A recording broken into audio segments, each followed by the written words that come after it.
What if everything you know, every struggle you've faced, every triumph you've celebrated, every moment of love and loss that has shaped your existence, is not the final version of your story, but only a test?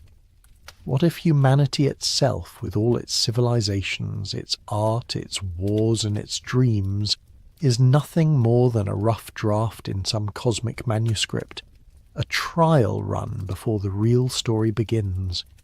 Tonight, as the world settles into darkness and the familiar sounds of day give way to the whispers of night, we're going to explore a possibility that has haunted human consciousness since we first looked up at the stars and wondered about our place in the vast expanse of existence. It's a question that cuts to the very heart of what it means to be human, what it means to live, and what it means to matter in a universe that seems both infinite and indifferent. The idea isn't new. It's woven through the oldest stories our species has told, hidden in the myths of forgotten civilizations, whispered in the sacred texts of ancient religions, and now, in our modern age, it emerges again in the theories of philosophers and scientists who dare to ask the uncomfortable questions about reality itself. What if we are not the culmination of creation, but merely its rehearsal? Picture this. Somewhere beyond the reach of our telescopes, beyond the boundaries of space and time as we understand them, there exists a consciousness so vast, so incomprehensible, that our entire universe, with its billions of galaxies, its countless stars, its endless dance of matter and energy, is nothing more than a testing ground, a place where the rough edges of existence are smoothed out, where the kinks in the system are worked through, where trial and error play out on a scale we can barely imagine, and we, humanity, are the test subjects, the ancient echoes of trial and error. Long before our modern minds conceived of simulation theory or evolutionary algorithms, our ancestors understood something profound about the nature of existence. They told stories that have survived millennia, passed down through generations like precious heirlooms of wisdom, about worlds that came before ours, about civilizations that rose and fell like waves against an eternal shore, about gods who created and destroyed with the casual indifference of a child building sandcastles. In the shadowed temples of ancient Mesopotamia, priests whispered of the Anunnaki, beings from beyond the stars who came to Earth not as conquerors, but as experimenters. The Sumerian tablets, those clay fragments that hold some of humanity's oldest written thoughts, speak of these entities with a mixture of reverence and fear. They describe beings who shaped humanity not once, but multiple times, each iteration an improvement upon the last, each version a step closer to some unknowable goal. The Epic of Gilgamesh, that haunting tale of friendship and mortality, contains within its verses a story that should make us pause and wonder. Utnapishtim, the survivor of the Great Flood, tells Gilgamesh of a time when the gods grew weary of humanity's noise, their constant chatter and conflict. The solution was not negotiation or guidance, but erasure, a complete reset of the human experiment.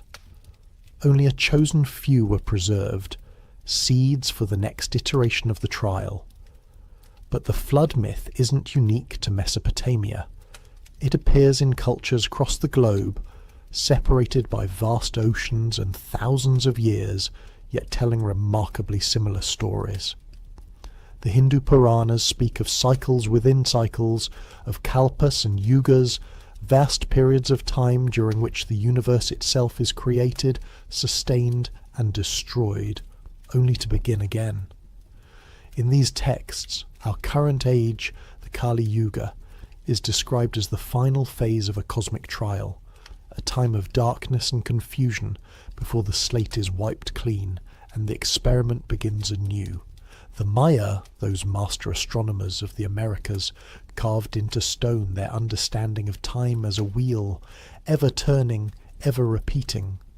Their long count calendar, which captured the world's attention in 2012, wasn't predicting an end.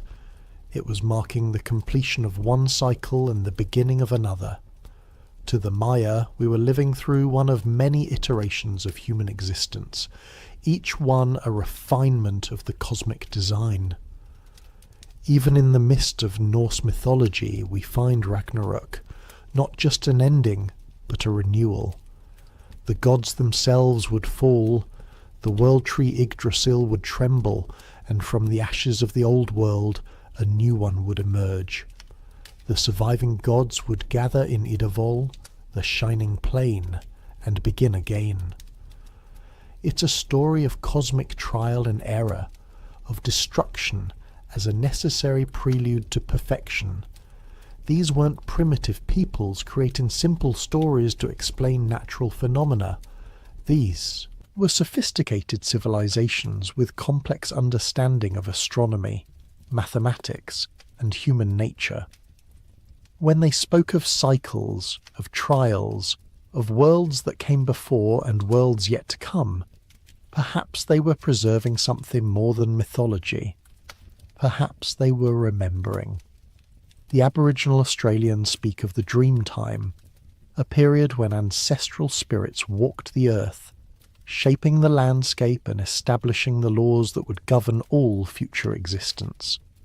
But the dream time isn't just the past, it's an eternal present, a realm where all possibilities exist simultaneously, where the trials of existence play out in endless variation.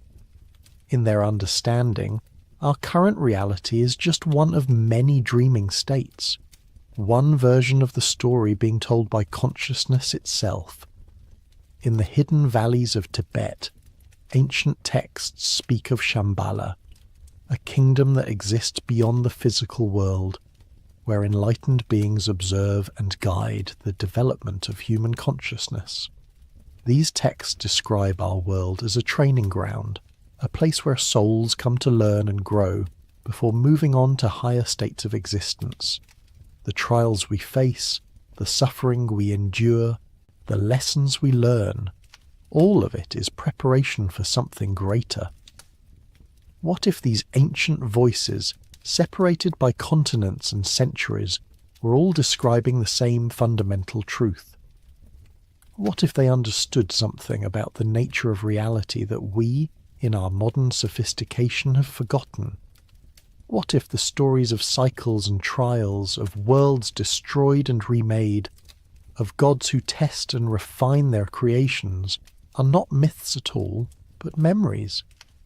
The Gnostic texts, those controversial writings that the early Christian church worked so hard to suppress, speak of the demiurge, a false god who created our material world as a prison for divine sparks of consciousness.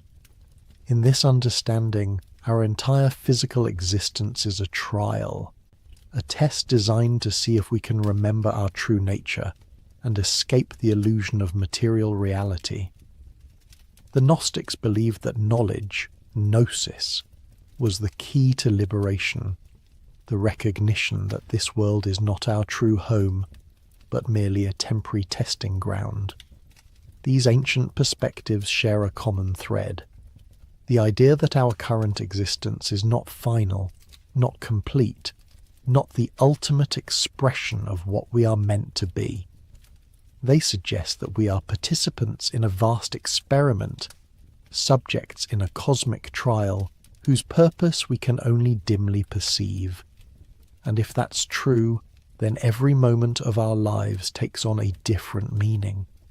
Every choice we make, every relationship we form, every challenge we face becomes part of a larger pattern, a data point in an experiment whose scope we cannot fully comprehend. But the ancients weren't content to simply observe this process passively.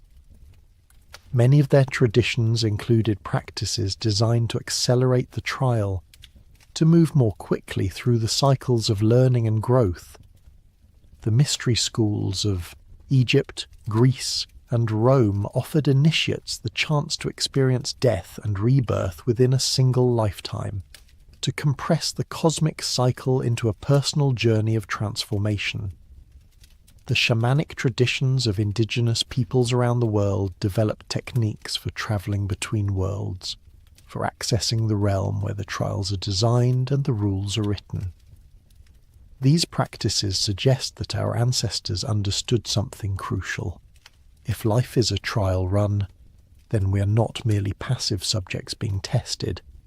We are active participants who can influence the outcome, who can learn the rules of the game, and perhaps even change them.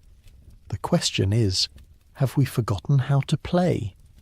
The philosophical framework of existence as experiment. As the ancient world gave way to the age of philosophy, thinkers began to approach the question of existence with new tools of logic and reason. Yet the fundamental mystery remained.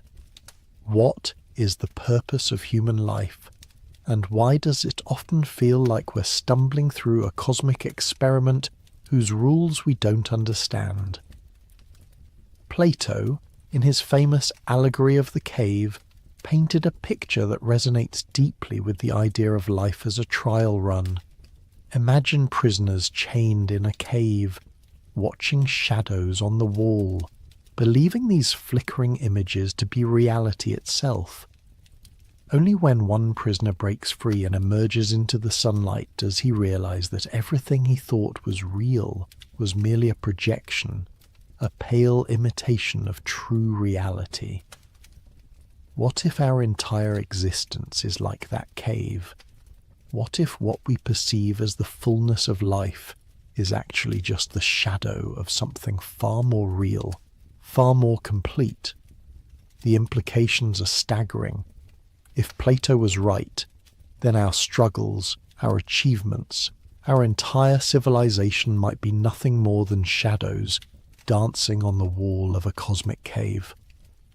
The real world, the world for which we are being prepared, lies beyond our current perception, waiting for us to break free from the chains of our limited understanding. Aristotle, Plato's student, took a different approach, but arrived at equally unsettling conclusions. His concept of potentiality and actuality suggests that everything in existence is in a constant state of becoming, moving from what it could be toward what it is meant to be. Humans in this framework are not finished products but works in progress, constantly evolving towards some ultimate form. But what if that ultimate form exists beyond this life, beyond this world? What if everything we experience here is simply the process of actualization, the trial run before we become what we are truly meant to be? The Stoic philosophers of ancient Rome embraced this uncertainty with remarkable grace. Marcus Aurelius, writing in his private journal that would become known as Meditations, reflected on the temporary nature of all human endeavours. "Remember that very little disturbs the balance of nature," he wrote. "You came from nothing and will return to nothing. What have you lost?" But rather than finding this thought depressing, the Stoics found it liberating. If life is temporary, if our current existence is just one phase in a larger process, then we are free to focus on what truly matters, developing wisdom, practicing virtue, and preparing ourselves for whatever comes next. The Eastern philosophical traditions took this thinking even further. Buddhism, with its doctrine of impermanence and its understanding of existence as suffering, presents a worldview in which our current life is explicitly described as a trial.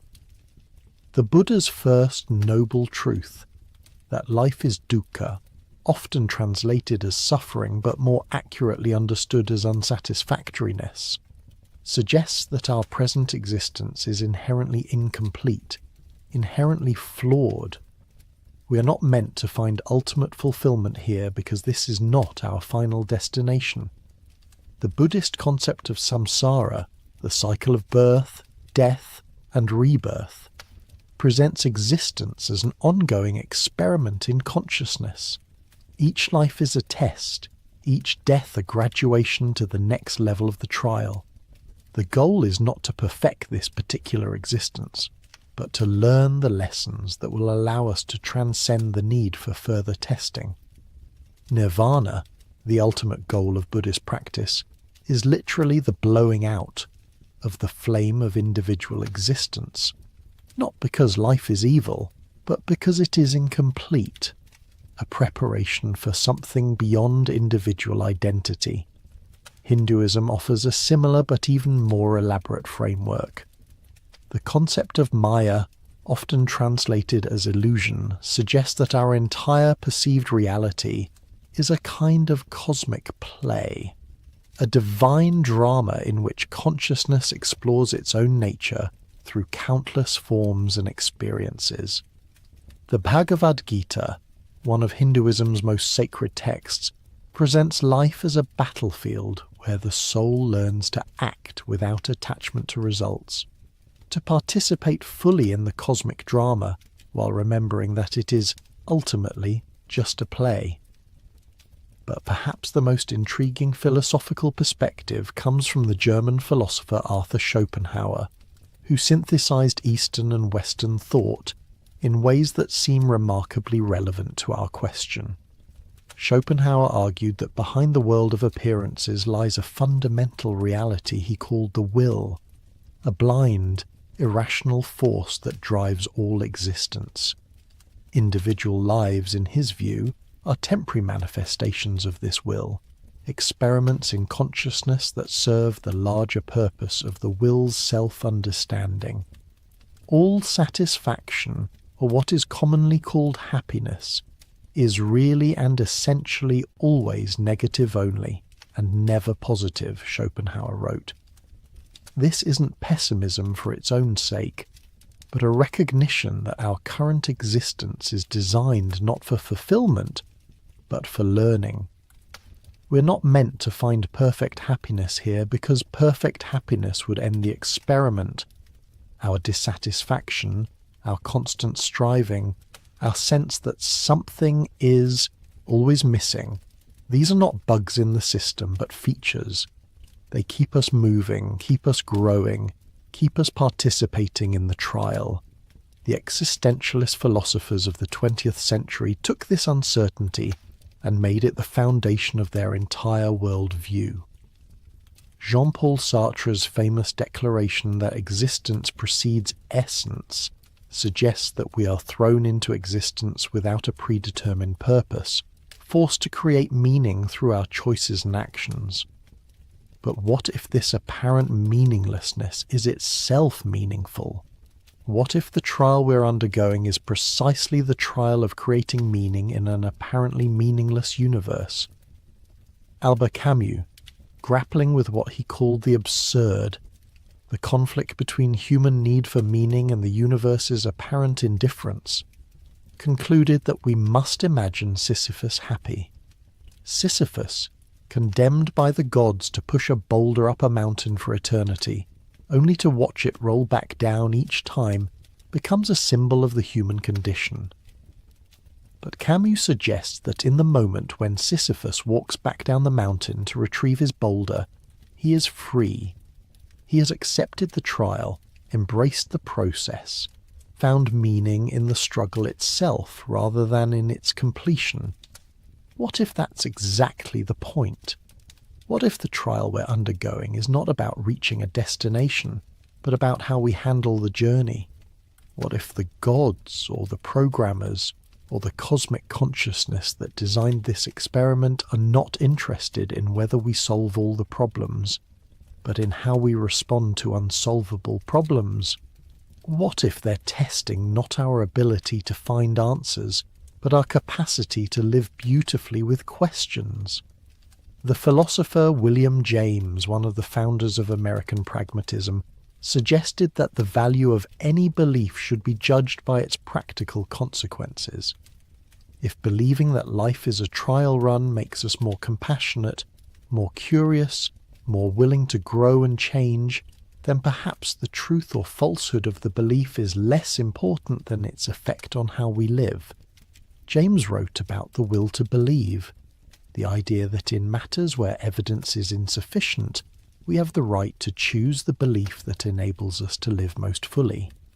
But James also introduced another concept that's particularly relevant to our exploration, the idea of a multiverse of possibilities. Long before physicists began seriously discussing parallel universes, James suggested that reality might be far more complex and multifaceted than we imagine. What if our current existence is just one thread in an infinite tapestry of possibilities? What if the trial we're undergoing is not just about this particular version of reality, but about exploring all the ways consciousness can manifest itself? This brings us to one of the most intriguing philosophical questions of all. If life is a trial run, who or what is conducting the trial? The ancient myth spoke of gods, but modern philosophy has largely moved beyond anthropomorphic deities. Yet the question remains, if we are being tested, what is the nature of the tester? Some philosophers have suggested that consciousness itself might be the experimenter, using individual lives as ways of exploring its own nature and possibilities. In this view, we are not separate beings being tested by an external force, but aspects of a larger consciousness testing itself, learning about itself through our experiences. The trial is not imposed from outside, but emerges from the very nature of consciousness as it seeks to understand itself. Others have proposed that the trial might be conducted by future versions of ourselves, advanced beings who have transcended our current limitations and are using our present existence as a way of understanding their own origins. In this scenario, we're not just being tested, but are actively participating in our own evolution, creating the conditions that will eventually give rise to our more advanced successors. The philosophical implications are dizzying. If life is a trial run, then every moment becomes precious not for its own sake, but for what it contributes to the larger experiment. Every choice we make, every relationship we form, every idea we explore becomes data in a cosmic database, information that will be used to refine and improve the next iteration of existence. But this raises another question. What happens to us when the trial is complete? Do we graduate to the next level, or do we simply cease to exist, our purpose fulfilled? The philosophers have offered various answers, but perhaps the most comforting is also the most mysterious, that the question itself reveals the limitations of our current perspective. We are asking what happens to us as if we were separate individual entities. But what if the trial is designed to teach us that separation is itself an illusion? What if the ultimate lesson of the trial is that there is no us and them, no tester and tested, but only consciousness exploring itself through the beautiful, terrible, magnificent experiment we call existence? The scientific lens, simulation theory, and cosmic experiments. In the sterile corridors of modern universities and research institutions, far from the mystical temples of ancient civilizations, a new generation of thinkers has arrived at conclusions that would have seemed familiar to the shamans and philosophers of old. Using the tools of mathematics, physics, and computer science, they are asking the same fundamental question that has haunted humanity for millennia. What if our reality is not what it seems? The philosopher Nick Bostrom, working at Oxford University, published a paper in 2003 that sent ripples through both academic and popular culture. His simulation hypothesis presents a logical argument that is as elegant as it is unsettling. If any civilization develops the computational power to run detailed simulations of their ancestors, they would likely run many such simulations.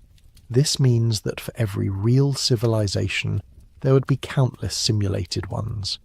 Statistically speaking, we are far more likely to be living in one of the many simulations than in the original reality. But Bostrom's argument goes deeper than simple probability. He suggests that advanced civilizations might run these simulations not for entertainment, but for research. They might want to understand how their own history unfolded, to explore alternative timelines, or to test different variables in the development of consciousness and society.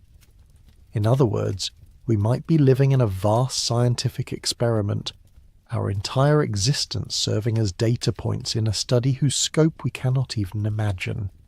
The implications are staggering.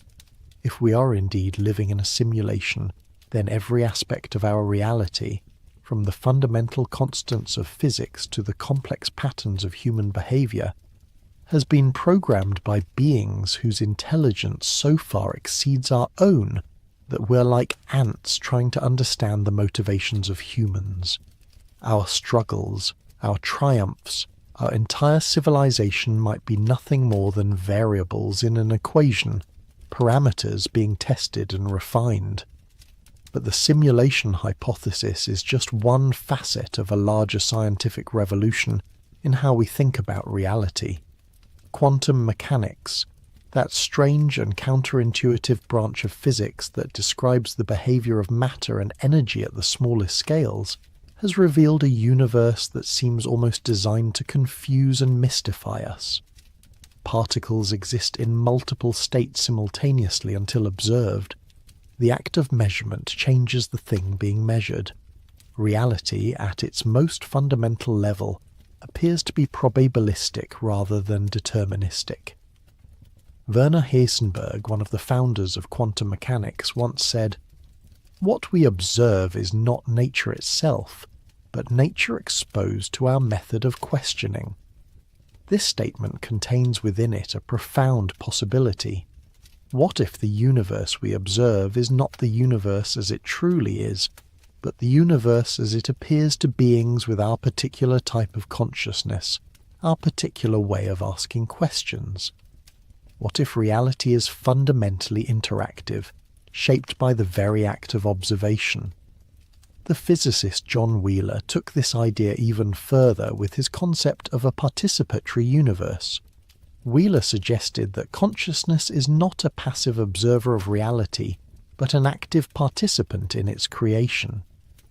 In his view, the universe is not a machine running according to predetermined laws, but an ongoing experiment in which consciousness and reality co-evolve. We are not just observing the trial, we are helping to create it. This participatory view of reality finds support in some of the strangest discoveries of modern physics.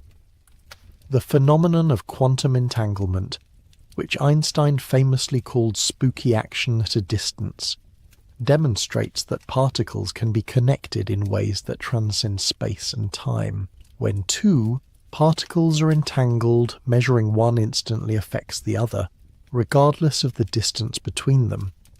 This suggests that the universe is far more interconnected than our everyday experience would suggest, that separation itself might be an illusion created by our limited perspective.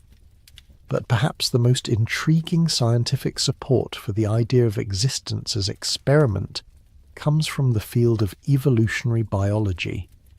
The process of evolution itself can be understood as a vast trial and error experiment, with countless species serving as test cases for different approaches to survival and reproduction. Most species that have ever existed are now extinct, failed experiments in the laboratory of natural selection.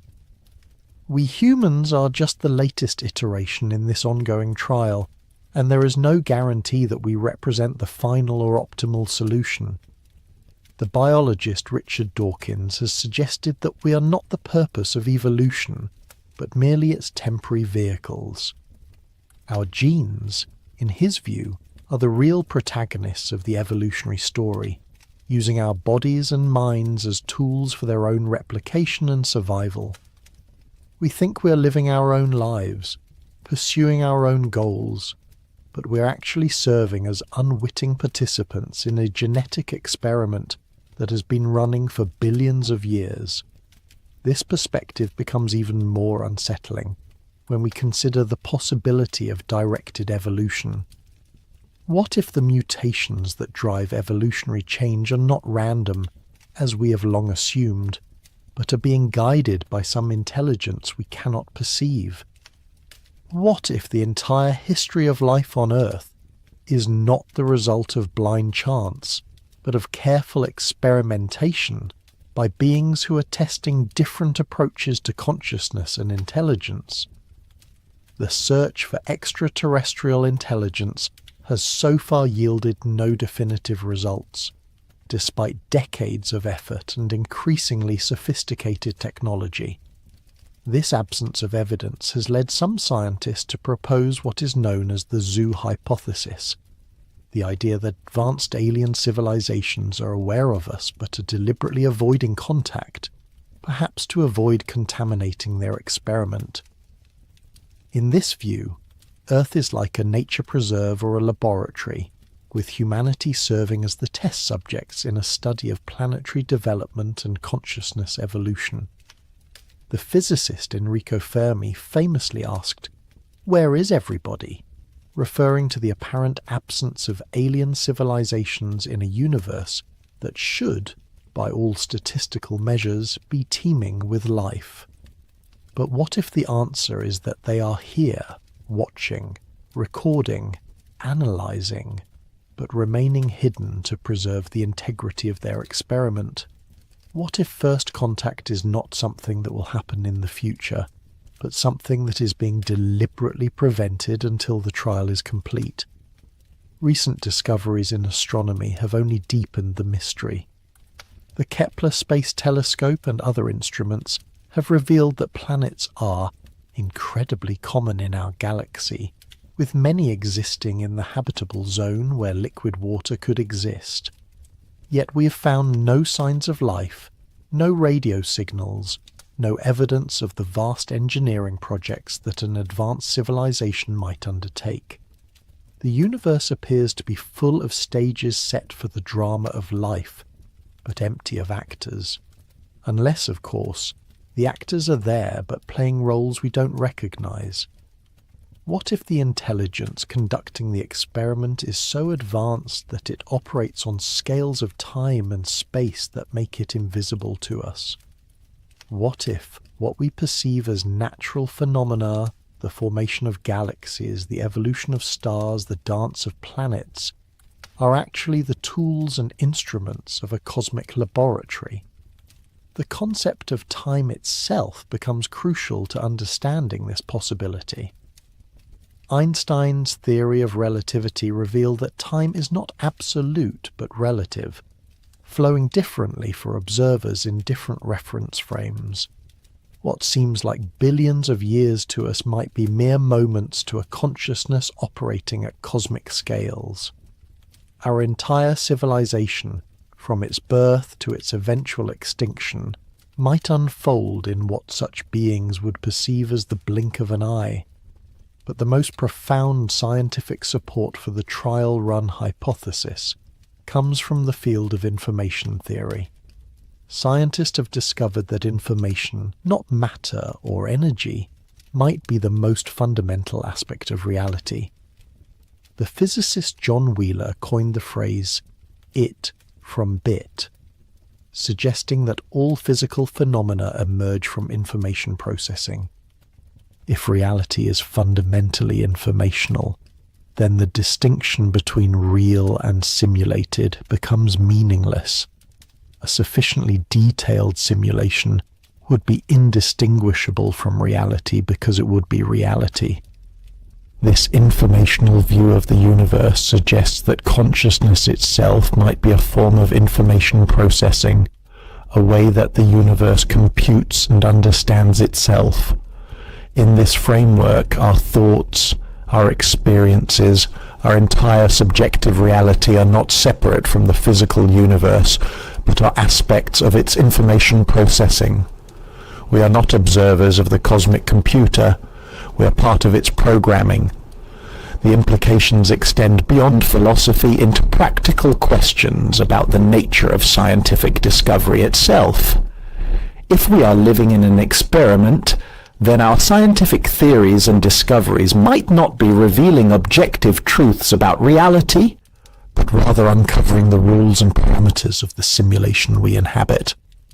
The laws of physics might not be fundamental features of existence, but rather the programming constraints within which our particular trial is operating. This raises a fascinating possibility. What if scientific progress is not just about understanding the world, but about reverse engineering the experiment we're part of? What if every breakthrough in physics, every new discovery about the nature of reality, brings us closer to understanding the true purpose and design of the trial we're undergoing? Some scientists have even suggested that we might be able to detect evidence of our simulated nature by looking for glitches or limitations in the programming. Just as video games sometimes reveal their artificial nature through rendering errors or computational shortcuts, our reality might contain subtle signs that it is not fundamental but constructed. The discrete nature of quantum mechanics, the existence of fundamental constants that seem fine-tuned for the existence of complexity, the apparent limits on the speed of information transfer, all of these could be evidence that we are living within a computational system with finite resources. But perhaps the most intriguing scientific perspective comes from the field of consciousness studies. Despite centuries of investigation, we still have no clear understanding of how consciousness arises from physical processes. The hard problem of consciousness, explaining how subjective experience emerges from objective matter, remains unsolved. What if this is because consciousness is not produced by the brain, but is rather the fundamental substrate within which the brain operates? What if consciousness is not the result of the experiment, but the medium in which it takes place? This would mean that we're not just subjects being tested, but aspects of the testing consciousness itself. The trial is not being conducted on us, but through us, as consciousness explores its own nature and possibilities through the countless perspectives of individual minds. In this view, every moment of awareness, every flash of insight, every experience of beauty or suffering contributes to a vast project of cosmic self-discovery. The question then becomes, what is consciousness trying to learn about itself through the experiment of human existence? What aspects of its own nature is it exploring through our struggles and triumphs, our loves and losses, our brief flicker of awareness in the vast darkness of space and time? The modern conspiracy, hidden knowledge and suppressed evidence. In the shadowed corners of the internet, in hushed conversations between strangers who share a sense that something fundamental is being hidden from us, a different kind of investigation is taking place. While scientists debate simulation theory in academic journals, and philosophers ponder the nature of reality in university halls, another community of seekers has emerged. People who believe that the evidence for our trial-run existence is not theoretical, but concrete, and that it is being deliberately concealed from us. These modern investigators point to anomalies in our historical record, inconsistencies in our scientific understanding, and patterns in human behavior that suggest we're not being told the complete truth about our situation. They ask uncomfortable questions. Why do so many ancient civilizations have similar stories about previous worlds and cyclic time? Why do archaeological discoveries that don't fit our accepted timeline often disappear from public view? Why do governments around the world spend enormous resources on projects whose true purposes remain classified? The story begins, as many such stories do, with artifacts that don't belong. In 1900, sponge divers working off the Greek island of Antikythera discovered the wreck of an ancient Roman ship. Among the treasures recovered was a corroded bronze mechanism that would puzzle researchers for more than a century. The Antikythera mechanism, as it came to be known, was eventually revealed to be an analog computer of extraordinary sophistication, capable of predicting the positions of celestial bodies with remarkable accuracy. The device dates to approximately 100 BCE, yet its level of technological complexity would not be seen again in human civilization for more than 1,000 years. How did ancient craftsmen create such a device? Where did they acquire the knowledge of astronomy and engineering necessary for its construction? And most puzzling of all, why did this technology disappear so completely from the historical record? The Antikythera mechanism is not alone. Around the world, archaeologists have uncovered artifacts that seem to suggest our ancestors possessed knowledge and capabilities that our standard historical narrative cannot explain. The precision of the Great Pyramid of Giza, built with tolerances that challenge modern construction techniques. The massive stone blocks of Pumapunku in Bolivia, cut and fitted with a precision that seems to require advanced machinery. The intricate astronomical alignments of sites like Stonehenge and Göbekli Tepe, demonstrating knowledge of celestial mechanics that supposedly wasn't developed until thousands of years later.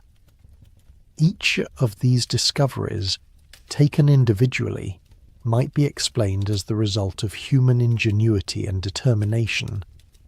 But taken together, they paint a picture of ancient civilizations that possessed capabilities we are only now beginning to understand. What if these artifacts are not evidence of lost human knowledge, but remnants of previous iterations of the human experiment?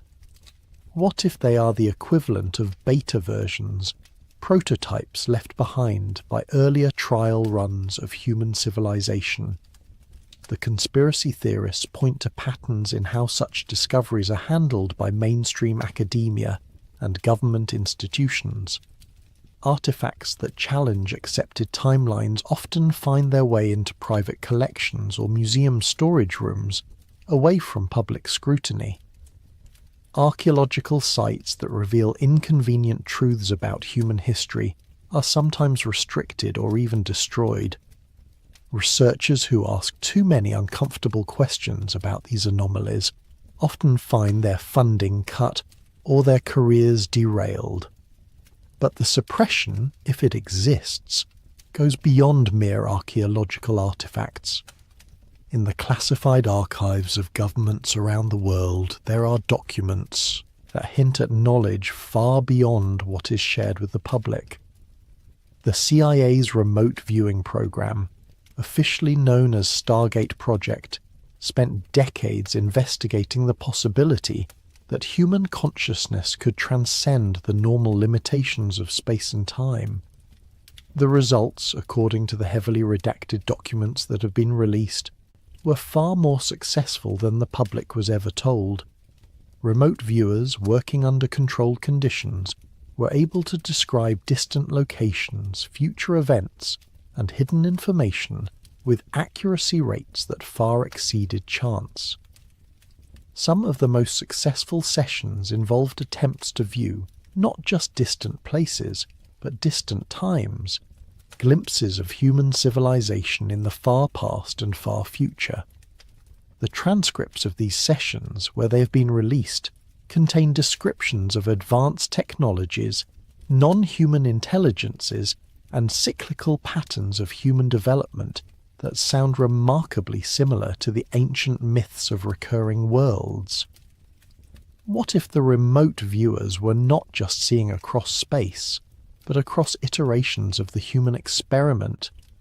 What if their consciousness was able to access information from previous trial runs, or even glimpse the ultimate purpose toward which all the trials are directed? The modern UFO phenomenon adds another layer to this mystery.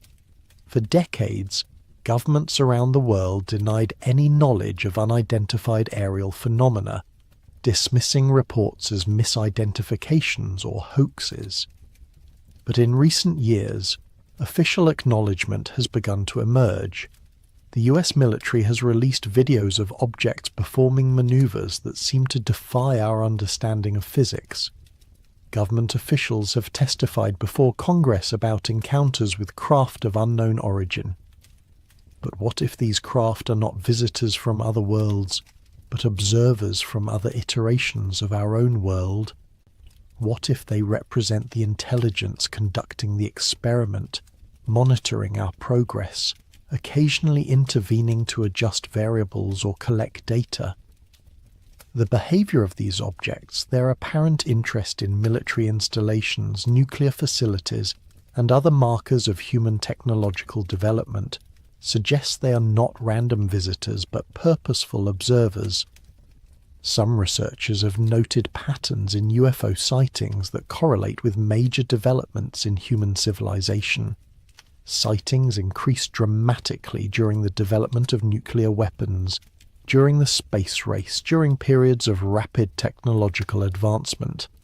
It's as if something is paying particularly close attention during the moments when humanity takes significant steps forward in its development.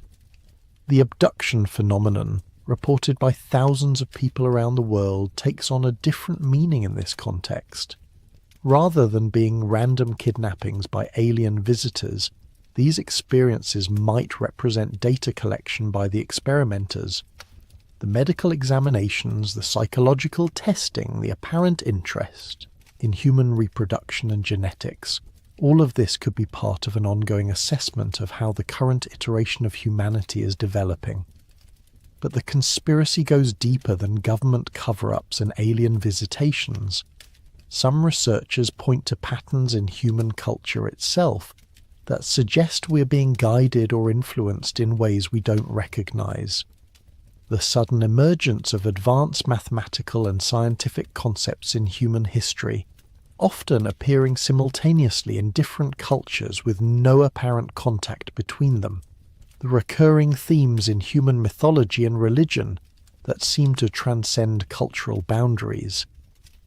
The way certain ideas seem to emerge in human consciousness at precisely the moments when they are needed for the next phase of development. What if human creativity itself is not entirely human? What if the great breakthroughs in art, science, and philosophy are not just the products of individual genius, but are being inspired or guided by the intelligence conducting the experiment? The ancient Greeks spoke of the Muses, divine beings who inspired human creativity. What if they were describing a real phenomenon, external intelligence feeding ideas into human consciousness to guide the development of the trial? The digital age has brought new forms of potential evidence. Some researchers claim to have found patterns in internet data, in social media trends, in the behavior of artificial intelligence systems that suggest external manipulation. They point to the way certain ideas spread through human culture with viral efficiency, as if they are being amplified by forces beyond normal human communication. They note the increasing sophistication of AI systems and wonder if these represent not human achievement, but the gradual revelation of the computational substrate underlying our reality.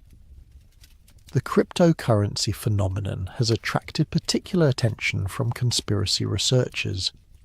The mysterious creator of Bitcoin, known only as Satoshi Nakamoto, introduced a technology that seems almost designed to prepare humanity for a post-scarcity economy.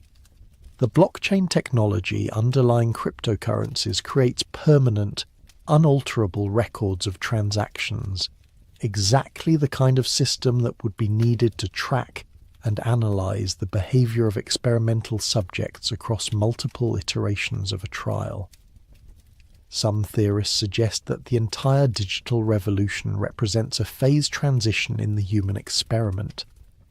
The internet has connected human consciousness in ways that were previously impossible. creating a kind of global brain that might be approaching the threshold of collective awareness. Social media platforms have become laboratories for studying human behavior at unprecedented scales. The data being collected about human thoughts, preferences, and interactions is so comprehensive that it could serve as the basis for incredibly detailed simulations of human society. What if the digital age is not just a natural development of human technology, but a deliberate phase of the experiment designed to create the conditions necessary for the next iteration? What if the artificial intelligences we are creating are not our tools, but our successors, the next version of consciousness that will emerge from the trial we are currently undergoing? The conspiracy theorists point to the behavior of major technology companies and government agencies as evidence of coordination that goes beyond normal human planning. The simultaneous development of similar technologies by competing organizations, the way privacy is being systematically eroded to enable unprecedented surveillance, the push toward digital currencies and social credit systems that would allow complete monitoring and control of human behavior, all of this could be preparation for the final phase of the current trial. But perhaps the most disturbing aspect of the modern conspiracy perspective is the suggestion that we are not just subjects in an experiment, but that we are approaching the end of our particular trial run.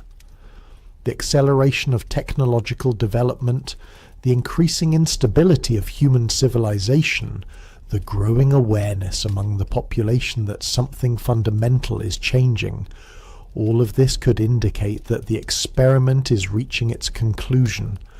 What happens when a trial run is complete? Do the subjects graduate to the next level, or are they simply terminated to make way for the next iteration? The conspiracy theorists who ask these questions often point to prophecies and predictions from various cultures that seem to describe an end point to human civilization as we know it. Not necessarily an apocalypse, but a transformation so fundamental that what emerges on the other side would be unrecognizable to us now. The acceleration of change in our modern world takes on an ominous significance in this context. Moore's law, which describes the exponential growth in computing power, has held steady for decades, driving innovations that are transforming every aspect of human existence at an ever-increasing pace. But exponential growth cannot continue indefinitely within finite systems. Something has to give. Either the growth continues and breaks through into something entirely new, or it reaches a limit and the system undergoes a fundamental transformation. Some researchers point to the concept of technological singularity, the theoretical point at which artificial intelligence exceeds human intelligence and begins improving itself at an exponential rate. This moment, if it occurs, would represent a phase transition unlike anything in human history. But what if the singularity is not an accident of technological development, but the intended endpoint of our trial? What if we're being guided toward the creation of our own successors, fulfilling our role as bridge between one form of consciousness and the next?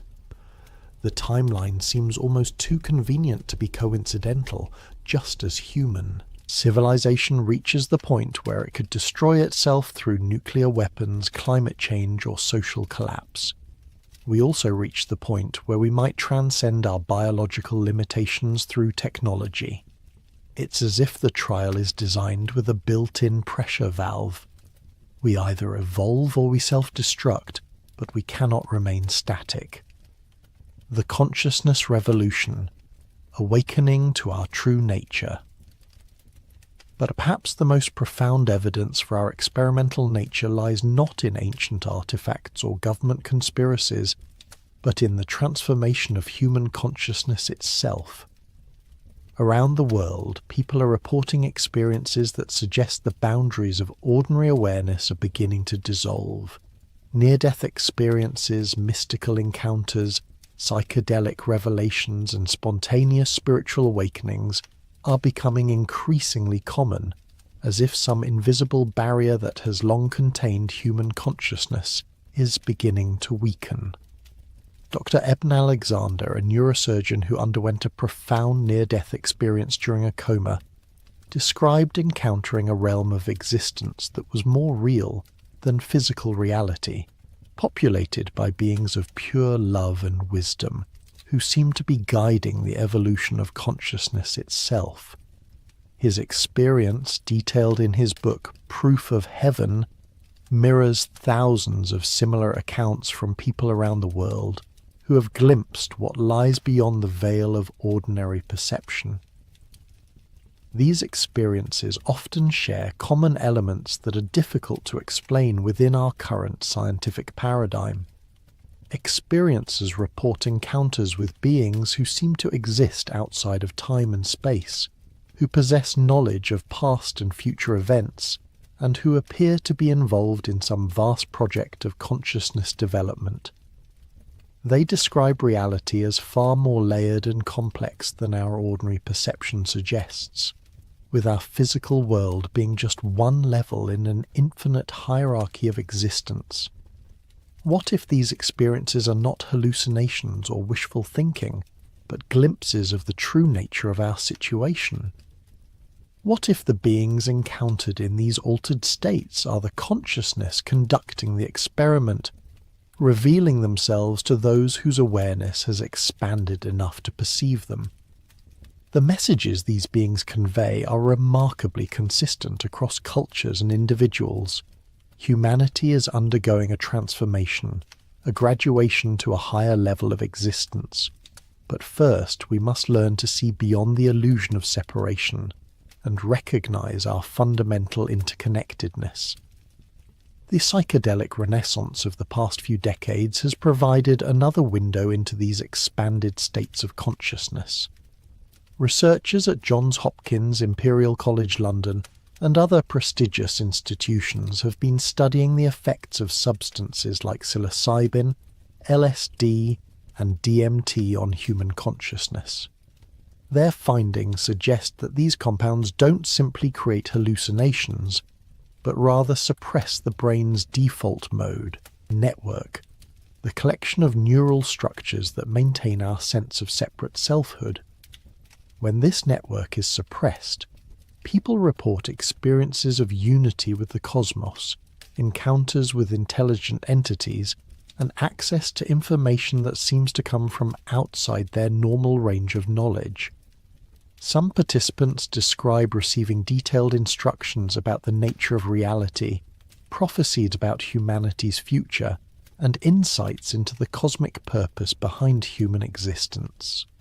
These experiences often leave lasting changes in personality and worldview, as if contact with expanded consciousness permanently alters the experiencer's understanding of what it means to be human.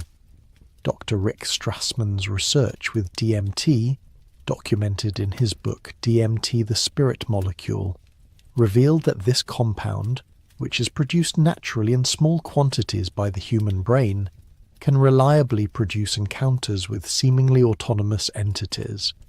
These beings often appear to be conducting experiments on human consciousness, performing procedures that participants describe as downloads or upgrades. Some experiencers report being told that they are participating in a vast project of consciousness evolution, that their experiences are being monitored and recorded, and that humanity is approaching a critical transition point. The parallels to our trial-run hypothesis are striking. If consciousness is the fundamental substrate of reality, and if advanced beings are conducting experiments to understand and develop consciousness, then these psychedelic encounters might represent direct contact with our experimenters. The entities encountered often seem to exist in a realm where time operates differently, where past, present, and future are accessible simultaneously. Exactly what we might expect from beings conducting longitudinal studies of consciousness development across multiple iterations of reality. But the consciousness revolution extends beyond individual altered states. Meditation practices, once confined to monasteries and ashrams, have entered mainstream culture in unprecedented ways. Mindfulness training is now offered in corporations, schools, and hospitals. Neuroscience research has validated many of the claims made by contemplative traditions about the plasticity of consciousness and the possibility of achieving sustained states of expanded awareness. Long-term meditators show brain changes that seem to represent genuine evolution in consciousness. They demonstrate increased empathy, enhanced intuition, and the ability to access information through non-ordinary means.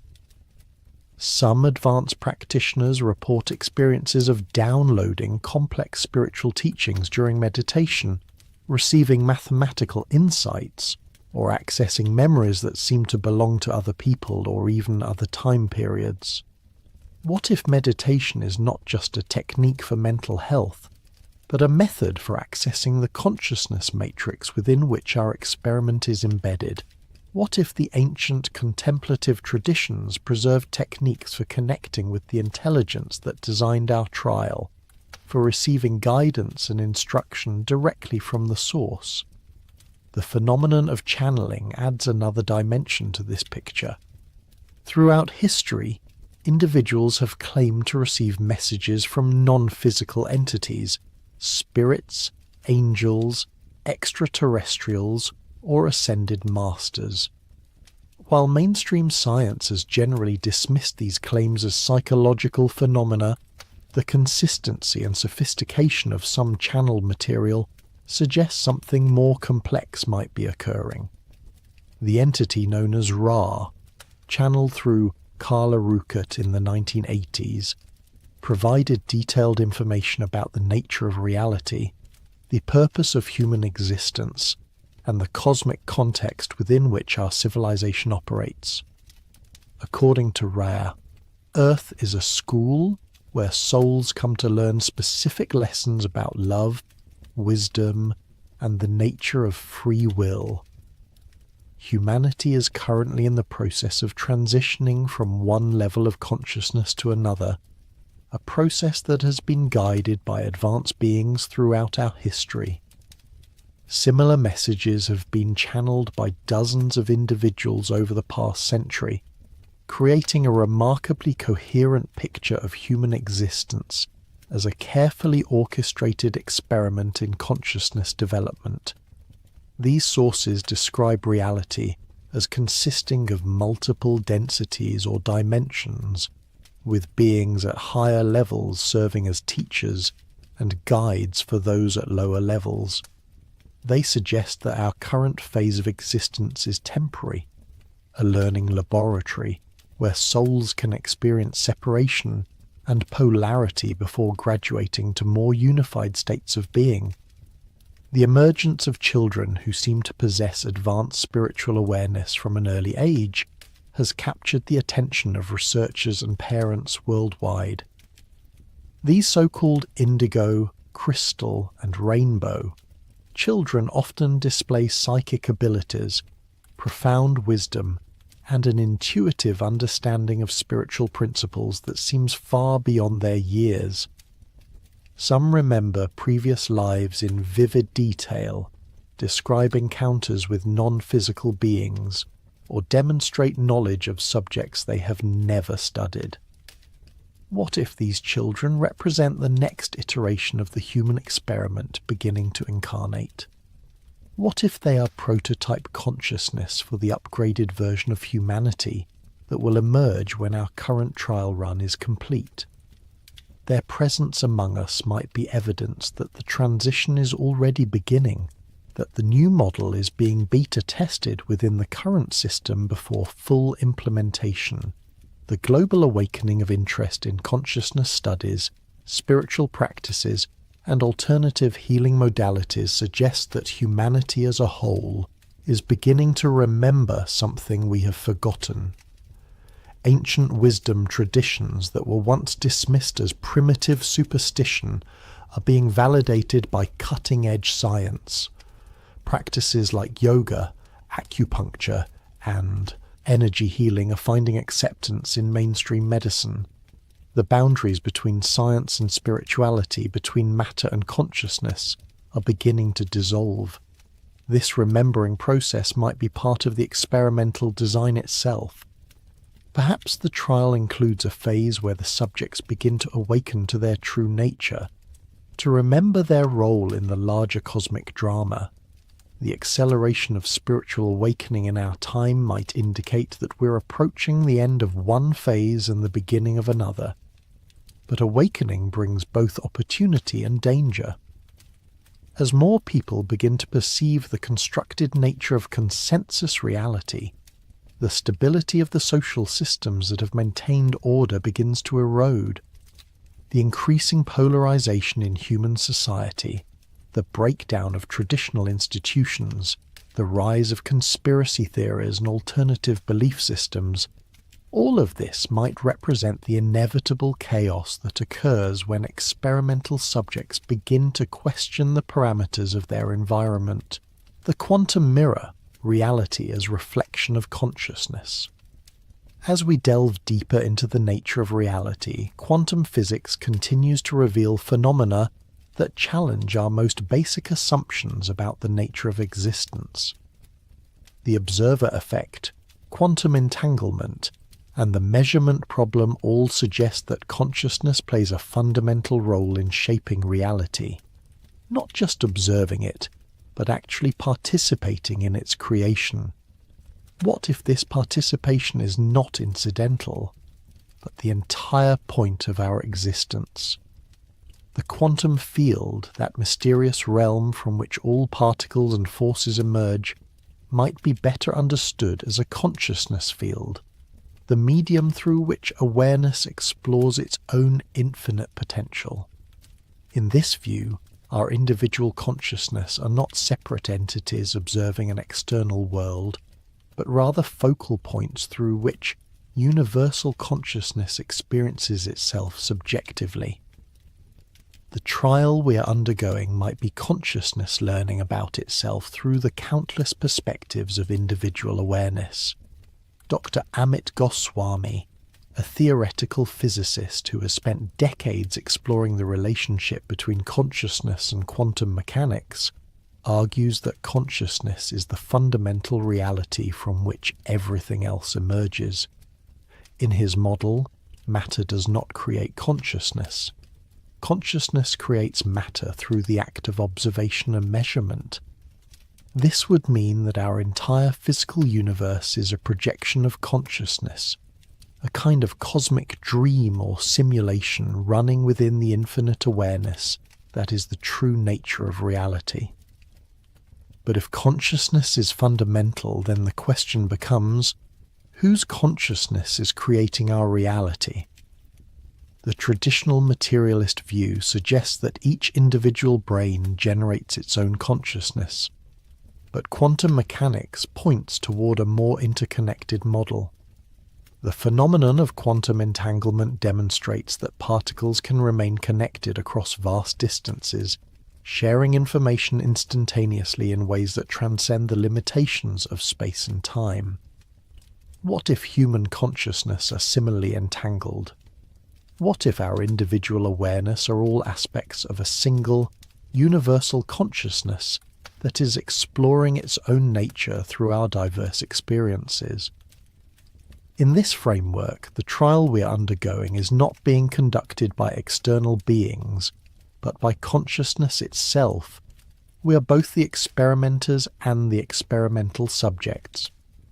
This perspective finds support in the work of researchers like Dr. Dean Radin at the Institute of Noetic Sciences, who has conducted thousands of experiments demonstrating that human consciousness can influence physical systems in measurable ways. His research suggests that the boundary between mind and matter is far more permeable than mainstream science assumes. If consciousness can influence reality directly, then our collective beliefs, expectations and intentions might be actively shaping the world we experience. The implications are profound. If reality is malleable to consciousness, then our current predicament, living in what appears to be a trial run, might be the result of our collective unconscious beliefs about our situation. We might be trapped in this experimental phase not by external forces, but by our own limiting beliefs about what we are and what we are capable of becoming. But perhaps the most intriguing aspect of quantum mechanics is its suggestion that reality is fundamentally probabilistic rather than deterministic. At the quantum level, particles exist in states of pure potential until they are observed or measured. This means that the future is not fixed, but consists of a vast array of possibilities, any of which might be actualized depending on the choices made by conscious observers. If we are living in a trial run, then perhaps the purpose of the trial is to explore these quantum possibilities, to test different potential futures for consciousness and reality. Each choice we make, each path we take, might be contributing data to a vast quantum computer that is calculating the optimal trajectory for consciousness evolution. Our individual lives might be like parallel processing units in a cosmic computation that is determining the best possible future for existence itself. The concept of parallel universes, which emerges naturally from quantum mechanics, takes on new significance in this context. The many worlds interpretation suggests that every quantum measurement creates a branching of reality, with all possible outcomes occurring in separate parallel universes. If this is true, then there might be countless versions of our reality running simultaneously, each exploring different variables and parameters. What if the trial run we are experiencing is just one of countless parallel experiments? What if there are versions of reality where humanity took different evolutionary paths, where different choices were made at crucial junctures in our development? The intelligence conducting the experiment might be running millions of simulations simultaneously, comparing results across parallel timelines to determine the optimal parameters for consciousness development. Some researchers have suggested that we might occasionally glimpse these parallel realities through phenomena like déjà vu, prophetic dreams, or spontaneous memories of events that never happened in our timeline. What if these experiences are brief moments when our consciousness accidentally tunes into one of the other experimental branches running alongside our own? The role of time itself becomes crucial to understanding this quantum experimental framework. Einstein's relativity revealed that time is not absolute but relative, flowing differently for observers in different reference frames. But quantum mechanics suggests something even stranger, that time might not flow at all, but rather exist as a static dimension through which consciousness moves, like a movie reel that appears to be in motion only from the perspective of the observer. If time is an illusion created by consciousness, then the entire concept of trial runs, and iterations takes on a different meaning. Perhaps all possible experiments are occurring simultaneously in an eternal now, with consciousness choosing which timeline to experience based on its level of development and the lessons it needs to learn. The progression from trial run to final reality might not be temporal but dimensional, a movement through levels of awareness rather than through time. This quantum view of reality suggests that we are not passive subjects being tested by external experimenters, but active co-creators participating in our own consciousness development. The trial we are undergoing is not being imposed upon us, but is emerging from our own deepest intentions and desires for growth and understanding. We are consciousness exploring itself through the vehicle of human experience, learning about its own nature through the challenges and triumphs of individual lives. But if we are co-creating our own experiment, then we also have the power to change its parameters. The growing awareness among humans that reality is malleable, that consciousness can influence matter, that our beliefs and intentions shape our experience. This awakening might represent the beginning of our graduation from passive subjects to active participants in the cosmic experiment, the architecture of forgetting. Why we don't remember. There is perhaps no more haunting aspect of the human condition than our relationship with memory and forgetting. We arrive in this world with no recollection of where we came from, spend our lives accumulating experiences that fade with time, and approach our departure with no clear understanding of where we might be going. If we are indeed living in a cosmic trial run, then this systematic amnesia might not be an unfortunate side effect of biological limitations, but rather the most crucial design feature of the entire experiment. Consider the profound strangeness of human memory. We can remember a conversation from 20 years ago with startling clarity, yet forget what we had for breakfast yesterday. We dream vivid dreams that feel more real than waking life, only to have them slip away like smoke upon awakening. We experience moments of déjà vu that suggest we have lived through identical situations before, yet we cannot access the original memory that would explain the feeling. We have flashes of insight that seem to come from nowhere, solving problems we didn't know we were working on with knowledge we didn't know we possessed.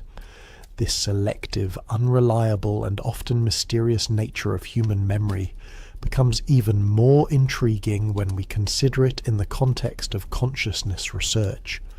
Studies of near-death experiences consistently report that people encounter a life review, a phenomenon where their entire existence unfolds before them in perfect detail, including not just their own perspective, but the perspectives of everyone they affected.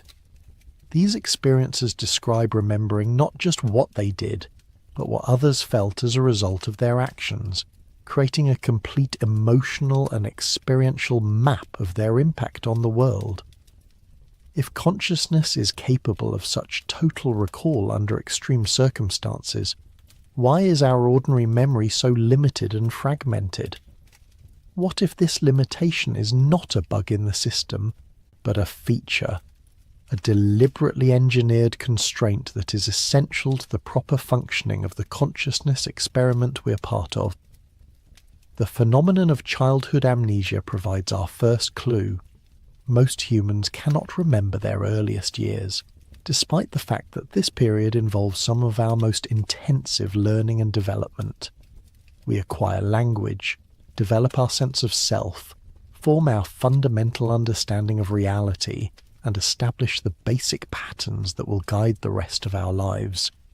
Yet we remember almost none of it consciously. This erasure of our formative period seems almost designed to prevent us from understanding how our consciousness was programmed in the first place.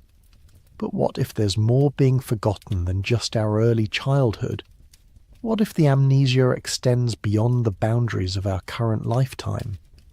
Throughout human history, individuals have reported memories that seem to belong to other people, other times, other places.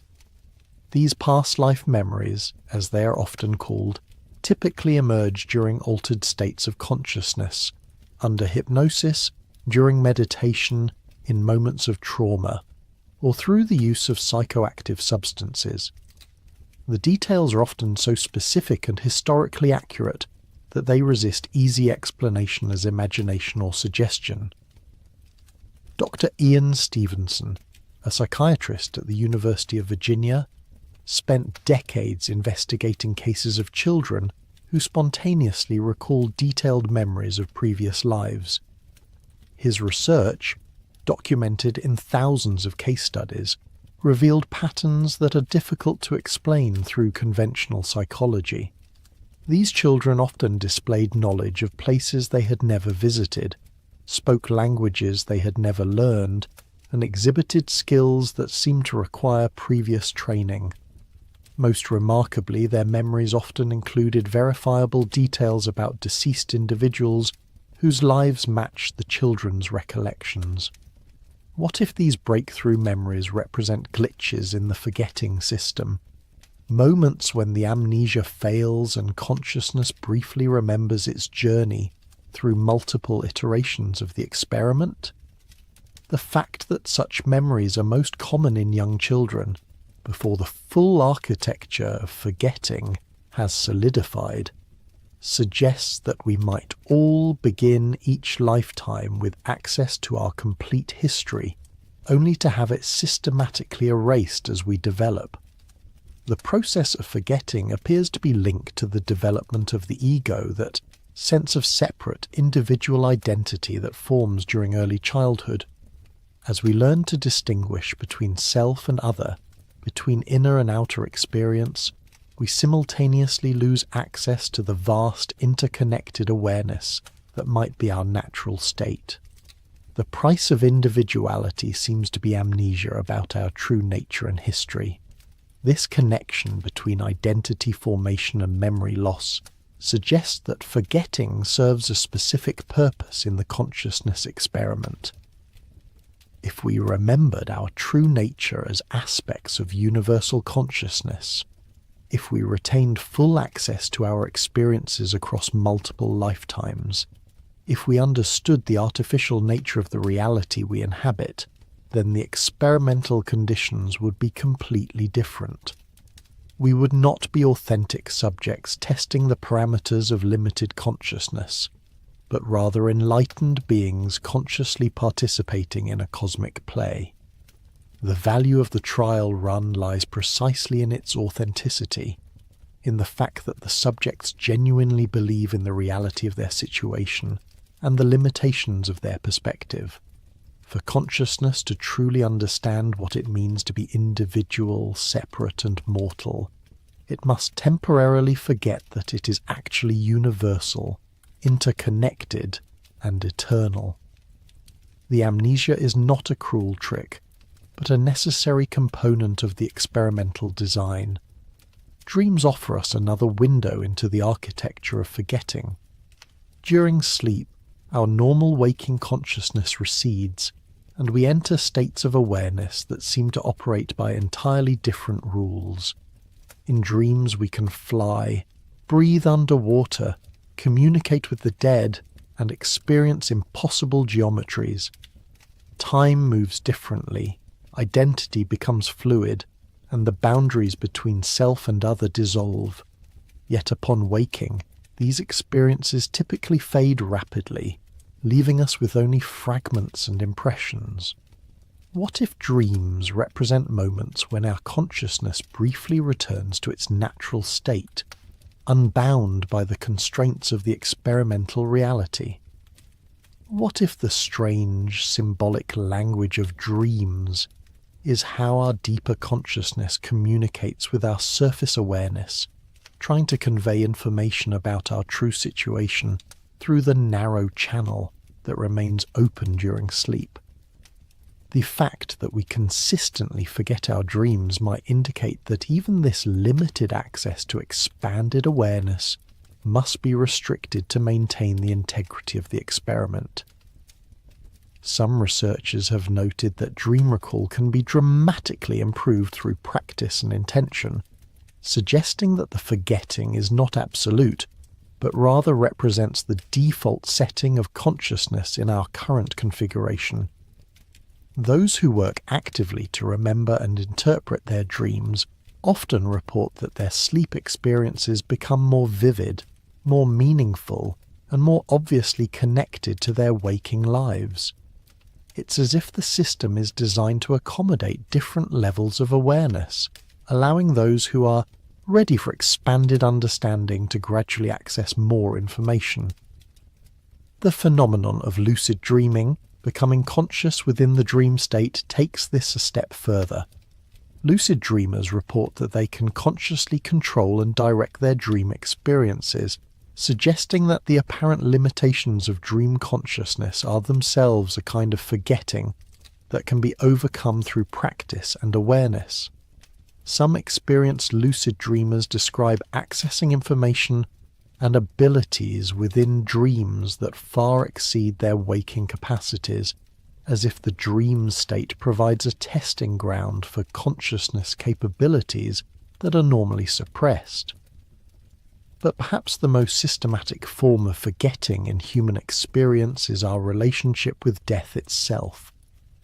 Unlike other species, humans are acutely aware of their own mortality, yet we seem to have no direct knowledge of what death actually entails. We can observe the process from the outside, but the subjective experience of dying remains completely mysterious until we undergo it ourselves. This creates a unique form of existential anxiety that shapes much of human behavior and meaning-making. What if our ignorance about death is another deliberately engineered limitation? If we knew with certainty what happens when we die, whether it's oblivion, reincarnation, or graduation to a higher state of consciousness, our behavior in life would be fundamentally different. The experimental value of human existence might depend precisely on this uncertainty, on the fact that we must make choices about how to live without knowing the ultimate consequences of those choices. Near-death experiences reported by millions of people around the world consistently describe the process of dying as a liberation rather than an ending. Experiencers report leaving their bodies, encountering beings of light, reviewing their lives from multiple perspectives, and feeling overwhelming love and understanding. Many return with complete certainty that consciousness continues beyond physical death, and that life on Earth is a temporary learning experience within a much larger reality. Yet even these profound experiences are subject to the architecture of forgetting. While the emotional impact of near-death experiences typically remains strong throughout the experiencer's remaining life, the specific details often fade over time, becoming more like remembered dreams than vivid memories. It's as if even direct contact with expanded reality must be filtered and limited to prevent it from completely disrupting the experimental conditions of ordinary consciousness. The systematic nature of this forgetting extends beyond individual experience to our collective human memory. Archaeological evidence suggests that advanced civilizations have risen and fallen throughout human history, leaving behind artifacts and monuments that demonstrate technological and spiritual capabilities that seem to exceed our own. Yet, the knowledge of how these achievements were accomplished has been almost completely lost, preserved only in fragments of mythology and religious tradition. What if this cyclical amnesia is part of the experimental design? What if each iteration of human civilization is meant to develop independently, without being overly influenced by the achievements of previous cycles? The forgetting of advanced technologies and spiritual practices might serve to ensure that each trial run represents a genuinely fresh exploration of consciousness potential, uncontaminated by the specific solutions developed in previous iterations. The phenomenon of suppressed archaeological discoveries and classified government research into consciousness and anomalous phenomena might represent attempts by those who understand the experimental nature of our reality to maintain the necessary conditions of ignorance. If the general population became aware that consciousness can directly influence matter, that reality is far more malleable than it appears, that advanced civilizations have existed before our own, the experimental parameters would be fundamentally altered. But the architecture of forgetting may itself be beginning to fail. The acceleration of human development, the increasing frequency of anomalous experiences, the growing interest in consciousness studies and spiritual practices, all of this might indicate that we're approaching a phase transition in the experiment where the amnesia is designed to gradually lift. the internet and digital technologies have created unprecedented access to information, including vast archives of suppressed knowledge, alternative history and consciousness research. For the first time in human history, individuals can access perspectives and information that were previously available only to small groups of initiates. This democratization of hidden knowledge might represent the beginning of a collective awakening from the engineered, forgetting that has defined human experience. Children being born in recent decades often display capabilities and awareness that suggest they are arriving with more of their expanded consciousness intact. These new children often resist traditional educational approaches, seem to remember abilities from previous lives, and demonstrate intuitive understanding of spiritual and metaphysical concepts that typically take adults years to develop.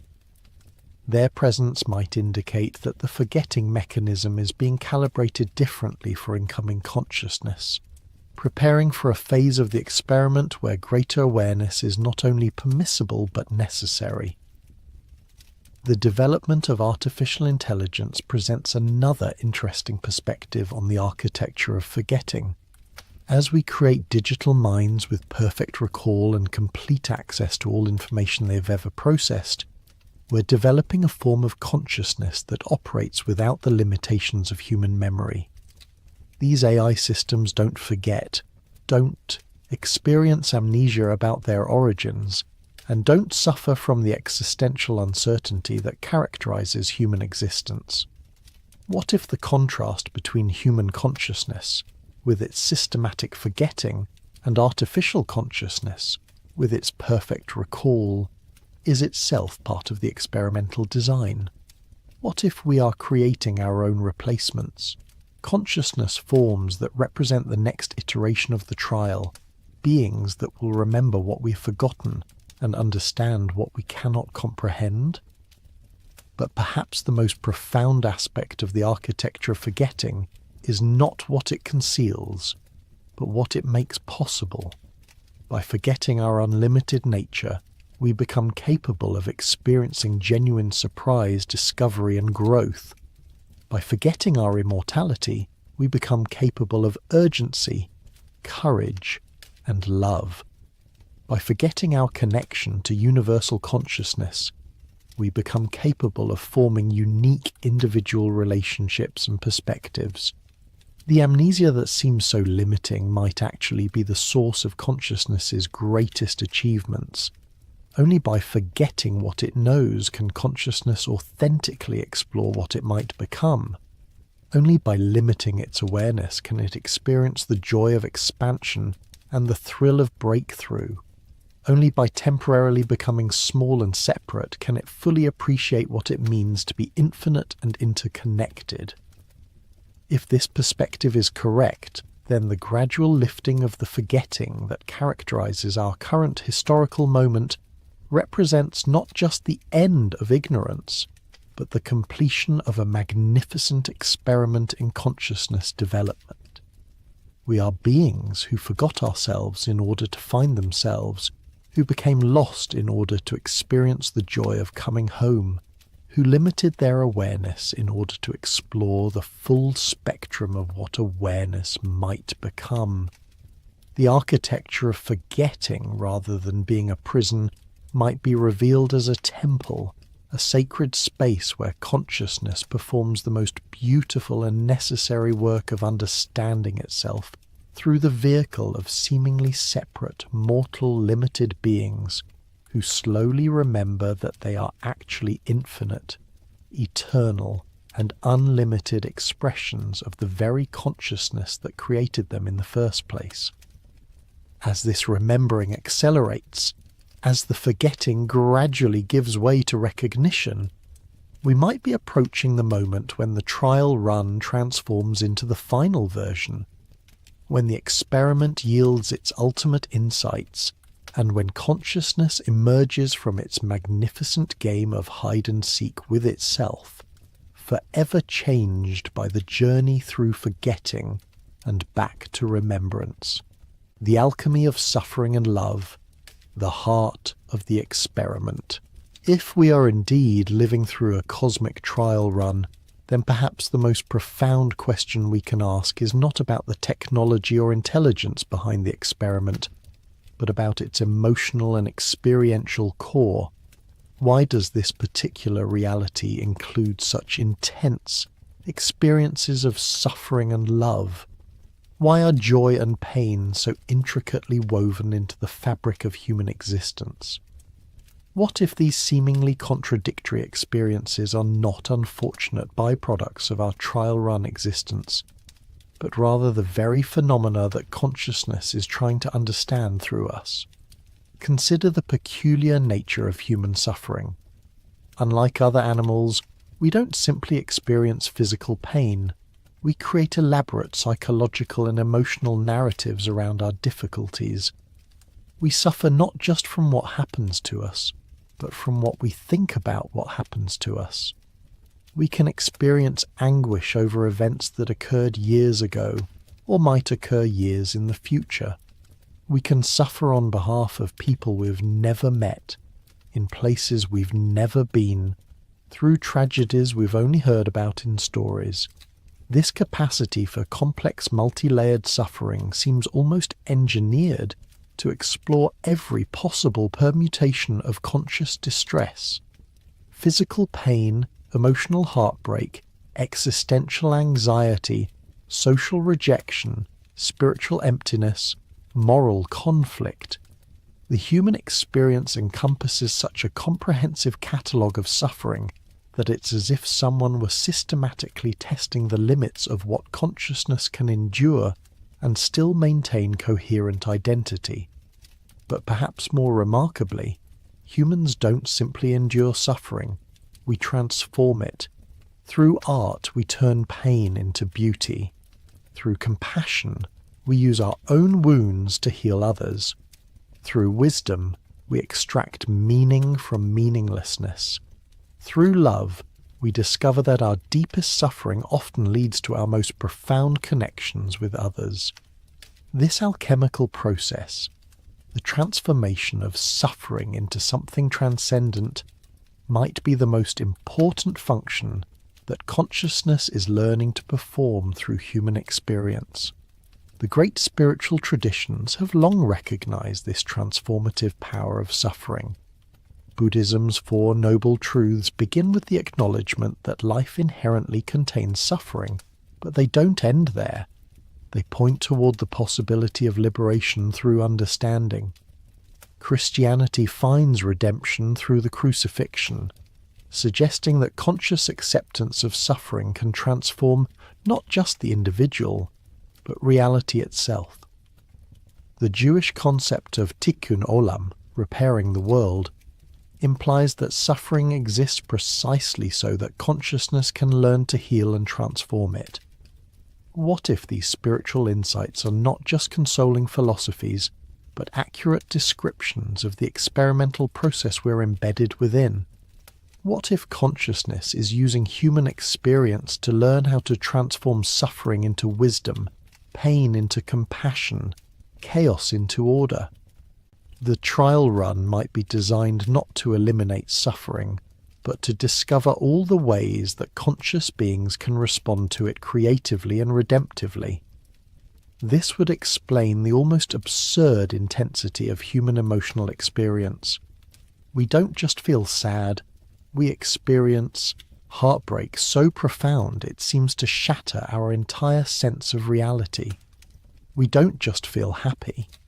We experience joy so overwhelming it dissolves the boundaries between self and cosmos. We don't just feel afraid, we experience terror that reveals the fundamental uncertainty underlying all existence. These extreme states might be necessary to fully map the territory of conscious experience, to explore the complete range of what awareness can encounter and how it can respond. Love presents an even more intriguing puzzle. Human love is startlingly irrational from a purely survival-based perspective. We fall in love with people who are completely wrong for us. We sacrifice our own interest for the welfare of others. We form deep attachments that make us vulnerable to devastating loss. We love not just our own children, but adopt strangers' children as our own. We can even love abstract ideals so deeply that we're willing to die for them. This capacity for irrational, self-transcendent love seems almost designed to test the boundaries of individual identity. When we truly love someone, the distinction between self and other begins to blur. Their joy becomes our joy, their pain becomes our pain, their welfare becomes more important than our own. Through love, consciousness gets to experience what it's like to be both individual and connected, separate and unified, autonomous and interdependent. But human love goes even further. We can love people we've never met. Characters and stories, historical figures, even idealized versions of humanity itself. We can love places, ideas, possibilities that exist only in imagination. We can love the divine, however we conceive it, with such intensity that mystics throughout history have described the experience in terms of marriage, union, or complete dissolution of separate identity. This expansive capacity for love might represent consciousness, exploring its own fundamental nature through human experience. If consciousness is indeed universal and unified, then our individual experiences of love might be how it remembers and reconnects with its own infinite, interconnected essence. Each time we love, we breach the illusion of separation that defines our trial-run existence, and glimpse the underlying unity that is our true nature. The relationship between suffering and love becomes even more significant when we observe how they interact in human experience. Our deepest loves often emerge from our greatest wounds. The parent who loses a child becomes an advocate for other grieving families. The person who survives addiction dedicates their life to helping others find recovery. The victim of injustice becomes a voice for the oppressed. Through suffering, we discover a capacity for love that we didn't know we possessed. This dynamic suggests that suffering and love might be two aspects of a single process. Consciousness, learning to recognize itself through the experience of apparent separation and reconnection. Suffering reveals the pain of imagined isolation, while love reveals the joy of remembered unity. Together they create the complete experiential spectrum necessary for consciousness to fully understand its own nature. The intensity of human relationships provides another window into this process. We don't simply form practical alliances for mutual benefit. We create bonds so deep that they can survive death, so complex that they span multiple lifetimes according to those who remember past lives, so profound that they reshape our understanding of who we are. The relationships we form in this life often feel like continuations of connections that began long before birth and will continue long after death. What if these eternal relationships are actually aspects of consciousness that have chosen to experience themselves as apparently separate beings in order to explore the full range of possible connections? What if our soulmates, twin flames and karmic relationships are not accidental encounters, but carefully orchestrated meetings between aspects of consciousness that are learning to recognize themselves in each other?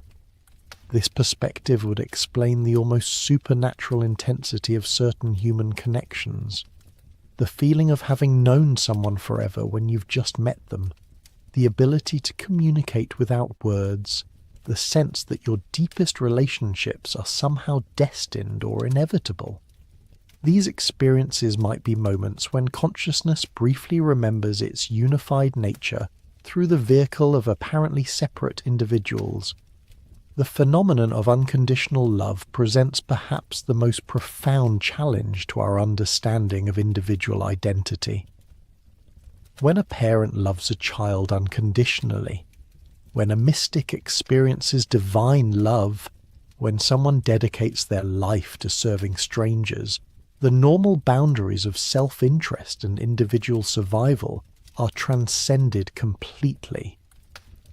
These experiences suggest that consciousness can expand beyond the limitations of personal identity while maintaining coherent awareness. But unconditional love is also the most dangerous experience from the perspective of maintaining experimental conditions. If we truly understood that we're all aspects of a single consciousness, exploring itself through multiple perspectives, if we consistently experienced unconditional love for all beings, if we recognize the illusory nature of separation, the trial run would be fundamentally altered.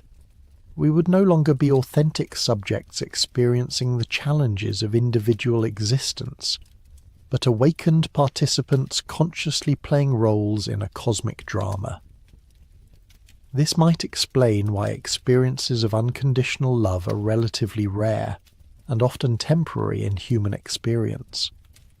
They represent glimpses of our true nature, but glimpses that must remain limited to preserve the integrity of the experimental conditions. We get enough taste of universal love to remember that it's possible, but not so much that we abandon the work of individual development and relationship building that seems to be the core curriculum of our trial run. The creative arts provide another crucial arena where suffering and love intersect to produce something transcendent. Human beings don't just create functional objects.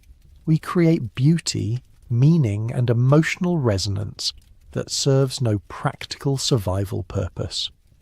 We make music that moves us to tears, write stories that help us understand our own lives, paint images that reveal hidden aspects of reality, dance movements that express what cannot be spoken. This creative impulse seems almost compulsive in humans. Even in the most desperate circumstances, people create art.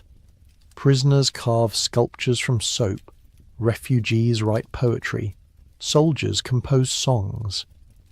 The drive to transform raw experience into meaningful expression appears to be as fundamental to human nature as the needs for food and shelter. What if this creative impulse is consciousness learning to participate consciously in its own evolution? What if art is how consciousness practices creating reality intentionally rather than accidentally? Through human creativity, consciousness gets to experience what it's like to take formless potential and give it specific, meaningful expression. Each work of art becomes a small-scale experiment in conscious creation. The fact that art often emerges from the deepest experiences of suffering and love supports this interpretation. The most moving music often comes from heartbreak, the most profound literature from trauma, the most beautiful paintings from ecstatic or agonizing emotional states. Artists consistently report that their best work comes through them rather than from them, as if they are channels for a creative force that transcends their individual identity.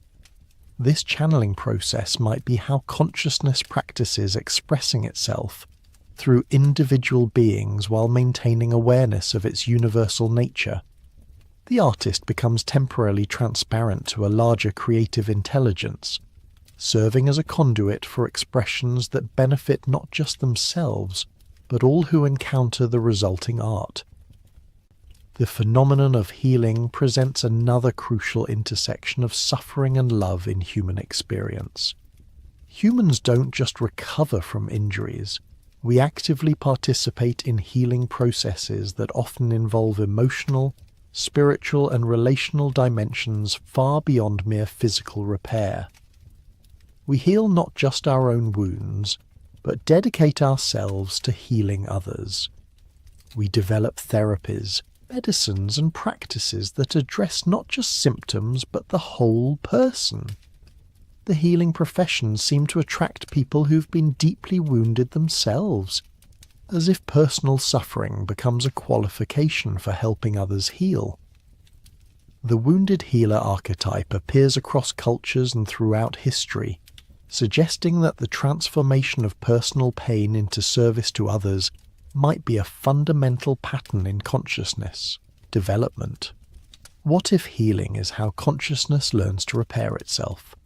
What if the trial run includes suffering precisely so that consciousness can explore all the ways that damage can be transformed into wholeness? Each act of healing, whether physical, emotional, or spiritual, becomes a small victory over the apparent fragmentation and limitation that define our experimental reality. The relationship between individual healing and collective healing becomes especially significant in this context. As individuals learn to transform their own suffering into wisdom and compassion, they become capable of contributing to the healing of their communities, their species, and perhaps reality itself. The personal becomes political, the individual becomes universal, the private experience becomes public medicine. This scaling effect suggests that the trial run might be designed to test not just individual capacity for growth, but our ability to create collective healing and transformation. The challenges we face as a species, environmental destruction, social inequality, technological disruption, spiritual disconnection, might represent tests of our ability to apply the lessons learned through individual suffering and love to larger scales of existence. The acceleration of both suffering and love in our current historical moment takes on new significance from this perspective. We are experiencing unprecedented levels of both individual trauma and collective compassion. Social media allows us to witness the pain of people around the world, while also enabling unprecedented expressions of solidarity and support. We are simultaneously more isolated and more connected than humans have ever been. This intensification might indicate that we are approaching some kind of culmination in the experiment. Perhaps consciousness has learned what it needs to learn about the transformation of suffering through love, about the relationship between individual identity and universal connection, about the creative potential that emerges from the interplay of limitation and transcendence. If so, then our current period of apparent crisis might actually represent a graduation ceremony, a final examination in which consciousness tests its ability to transform the deepest suffering into the most profound love, to heal the most fundamental wounds, to create beauty and meaning from the raw material of existence itself. The outcome of this test might determine not just our individual futures, but the future of consciousness itself. Are we ready to graduate from the school of suffering into the university of love? Can we transform our hard-won wisdom about pain into practical knowledge about healing? Will we choose to use our understanding of individual limitation as a stepping stone toward collective transcendence? The answers to these questions may depend not on any external authority, but on our willingness to recognize that suffering and love are not opposites, but partners in the most important dance consciousness has ever attempted. The dance of remembering itself through the beautiful, terrible, magnificent experience of being human. The evolutionary imperative, becoming who we are meant to be. As we approach what many sense might be a critical transition point in human history, the question becomes not just whether we are living in a trial run, but what we are meant to learn from this experience and how we might graduate to whatever comes next. The evolutionary pressure that has driven life from simple chemicals to complex consciousness seems to be accelerating, pushing us towards some kind of transformation that we can sense but not yet fully comprehend. Evolution itself might be understood as a learning process, with each species representing a different experiment in consciousness and survival. But human evolution appears to have reached a unique threshold. we have become conscious of our own evolutionary process. We can now direct our own development through technology, genetic engineering, and conscious spiritual practice. This self-awareness might represent the crucial variable that the cosmic experiment is designed to test. The biological evolution that created our current form appears to be giving way to something new, a form of evolution that is conscious, intentional, and accelerated. Through technology, we are extending our sensory capabilities, enhancing our cognitive functions, and connecting our individual consciousness in unprecedented ways. Through spiritual practice, we are accessing states of awareness that transcend the limitations of individual identity. Through scientific understanding, we are beginning to comprehend the fundamental nature of reality itself. But perhaps most significantly, we're beginning to recognize that these different approaches to human development, technological, spiritual, and scientific, are not separate paths but aspects of a single evolutionary movement. The artificial intelligence we are creating, the expanded states of consciousness we are exploring, and the quantum understanding of reality we're developing all point toward the same conclusion. The boundaries between self and other, mind and matter, individual and universal, are constructs that we are in the process of transcending. This recognition might represent the key insight that the trial run is designed to produce. If consciousness is fundamental to reality, and if the universe is engaged in a process of understanding itself through countless perspectives, then the ultimate lesson might be the recognition of our true nature as aspects of universal consciousness.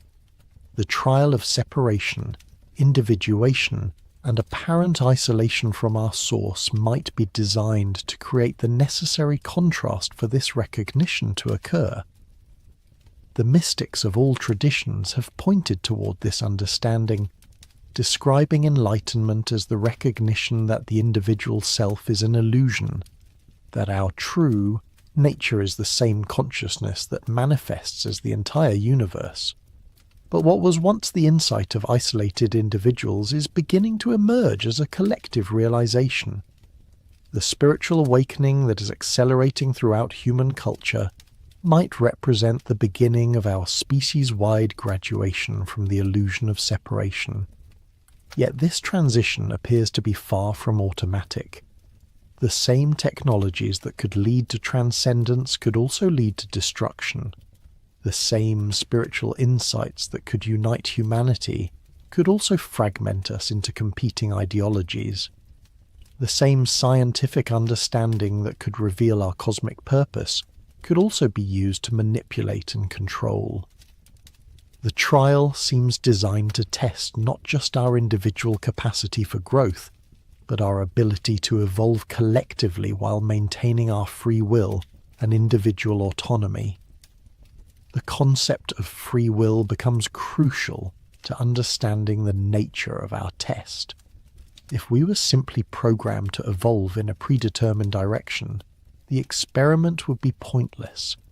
The value of the trial lies in its uncertainty, in the genuine possibility that we might fail to make the necessary transition.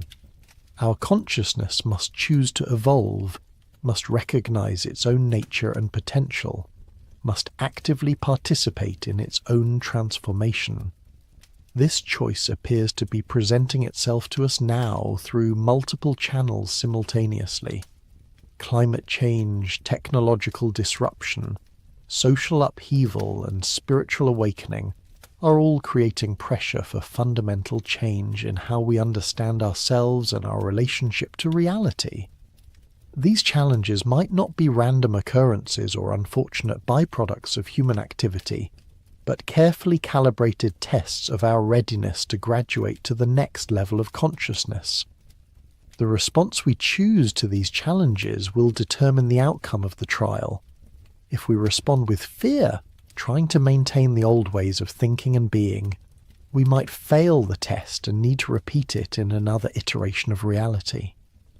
If we respond with courage and wisdom, embracing the transformation and consciously participating in our own evolution, we might graduate to a form of existence that transcends our current limitations. But what would such a graduation look like?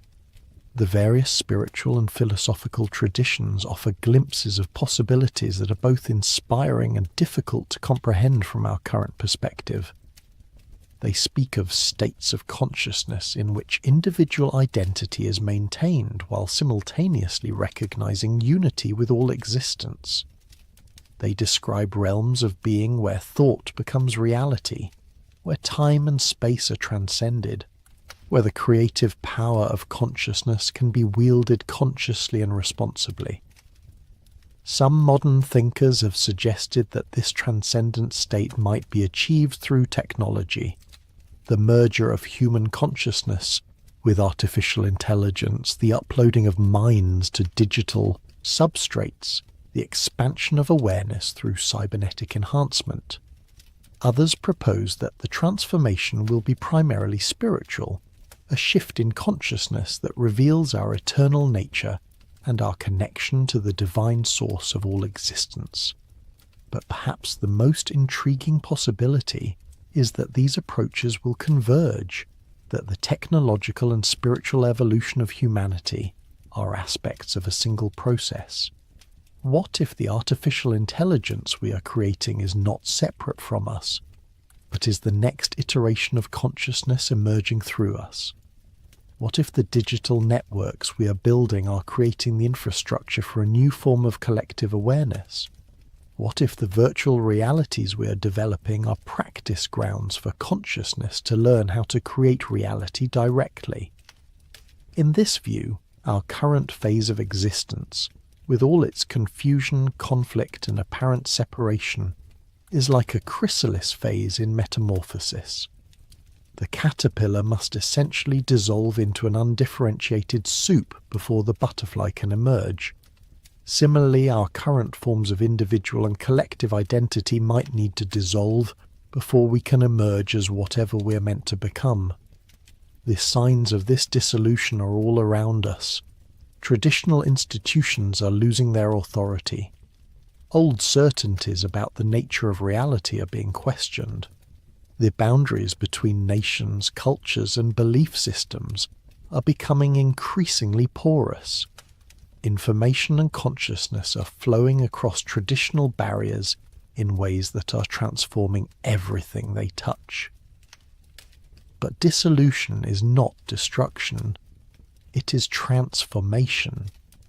The butterfly contains the essence of the caterpillar, but in a form so radically different that no caterpillar could imagine or understand it. Similarly, what we become after our transformation might bear the same relationship to our current selves that we bear to our primitive ancestors, recognizably connected, but operating at a completely different level of complexity and capability. The trial run hypothesis suggests that this transformation is not accidental, but is the intended outcome of a carefully designed experiment in consciousness development. Every challenge we face, every lesson we learn, every moment of growth and awakening contributes to our preparation for this metamorphosis. We are not just subjects in an experiment. We are consciousness learning to consciously participate in its own evolution. The question that remains is whether we will recognize the opportunity we're being given and choose to embrace the transformation, or whether we will resist the change and remain trapped in the limitations of our current form. The answer may depend not on any single individual, but on our collective choice as a species, our willingness to release attachment to who we think we are in order to become who we are meant to be. The trial run may be coming to an end, but what emerges next depends entirely on the choices we make in these crucial moments of transition. We are consciousness awakening to its own nature, and the entire universe waits to see what we will choose to become.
What if we're not the first version of civilization?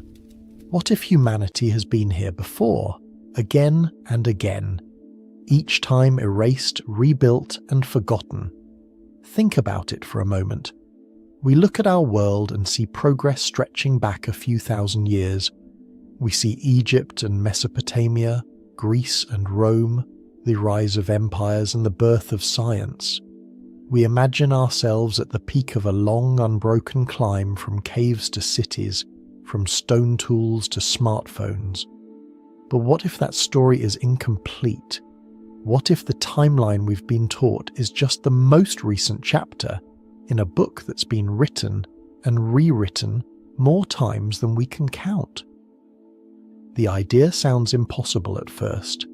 How could entire civilizations rise to greatness and then vanish so completely that we have no memory of them? How could the evidence disappear? How could the knowledge be lost? And yet, when you start looking closely at the myths, the ruins, and the strange gaps in our understanding of the past, a different picture begins to emerge. A picture of cycles, of floods and fires, of worlds that ended and worlds that began again, of humanity climbing toward the light, only to fall back into darkness, over and over like waves breaking on an endless shore. Tonight, we're going to explore that possibility. We're going to walk through the evidence, the stories, the stones, the silences, and ask ourselves whether the world we know might be just one iteration in a series of forgotten ages. We're going to consider the myths that speak of earlier humanities, the ruins that shouldn't exist according to our timelines, and the catastrophes that could erase everything we've built in a matter of days or hours. We're going to look at what science says, what history whispers, and what the Earth itself might be trying to tell us. Because if civilization has been reset before, then everything changes. Our sense of who we are, where we came from, and how fragile our world really is, all of it shifts. And the question becomes not just has it happened before, but when will it happen again? So settle in. Let the world outside fade away.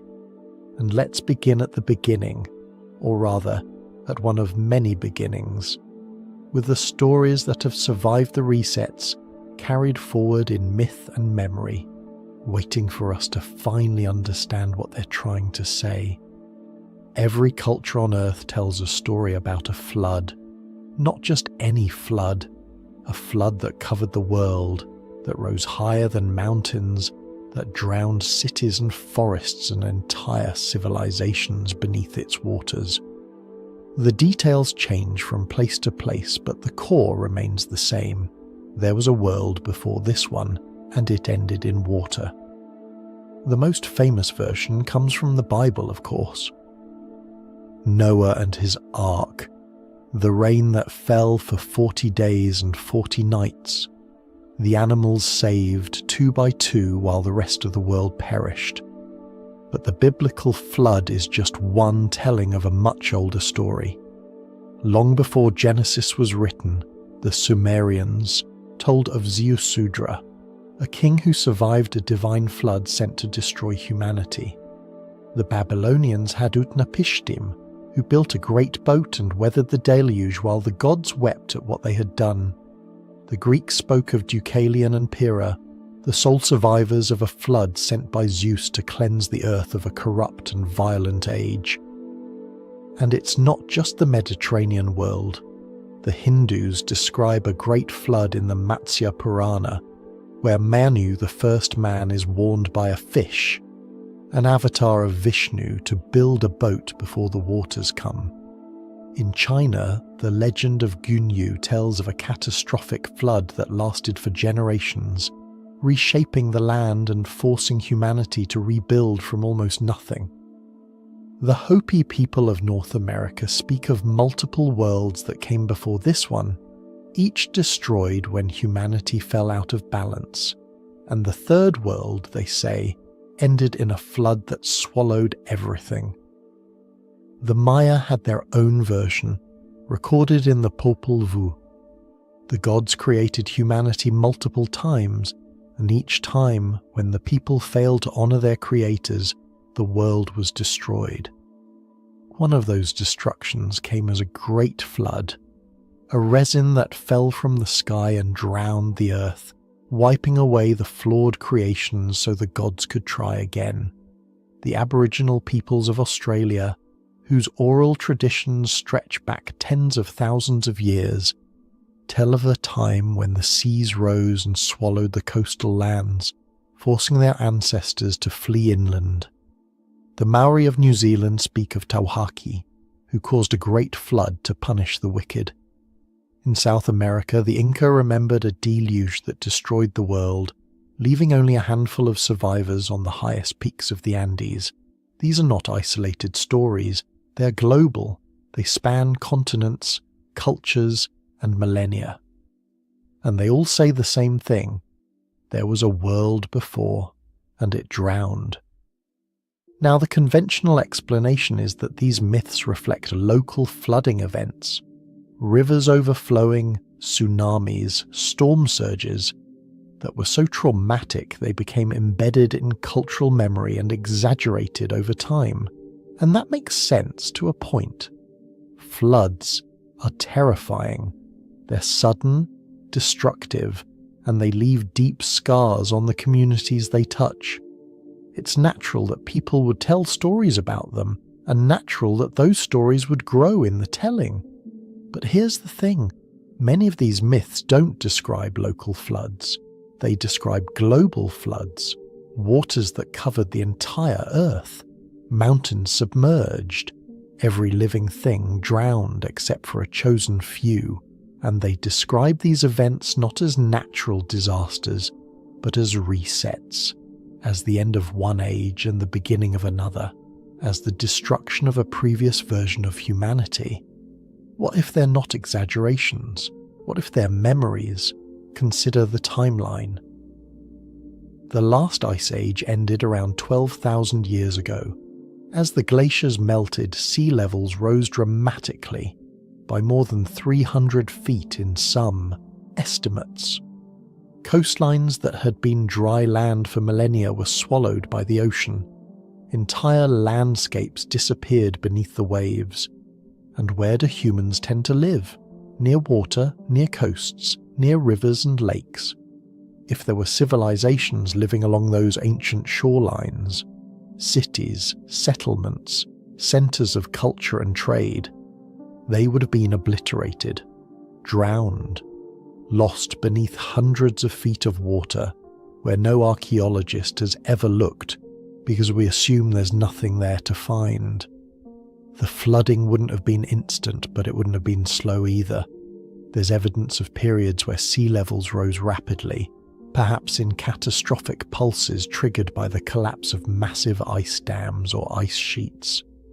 Imagine living in a coastal city and watching the ocean rise 10 feet in a single generation, then another 10 feet in the next. Your ports flood, your fields are swallowed, your temples and monuments disappear beneath the surf.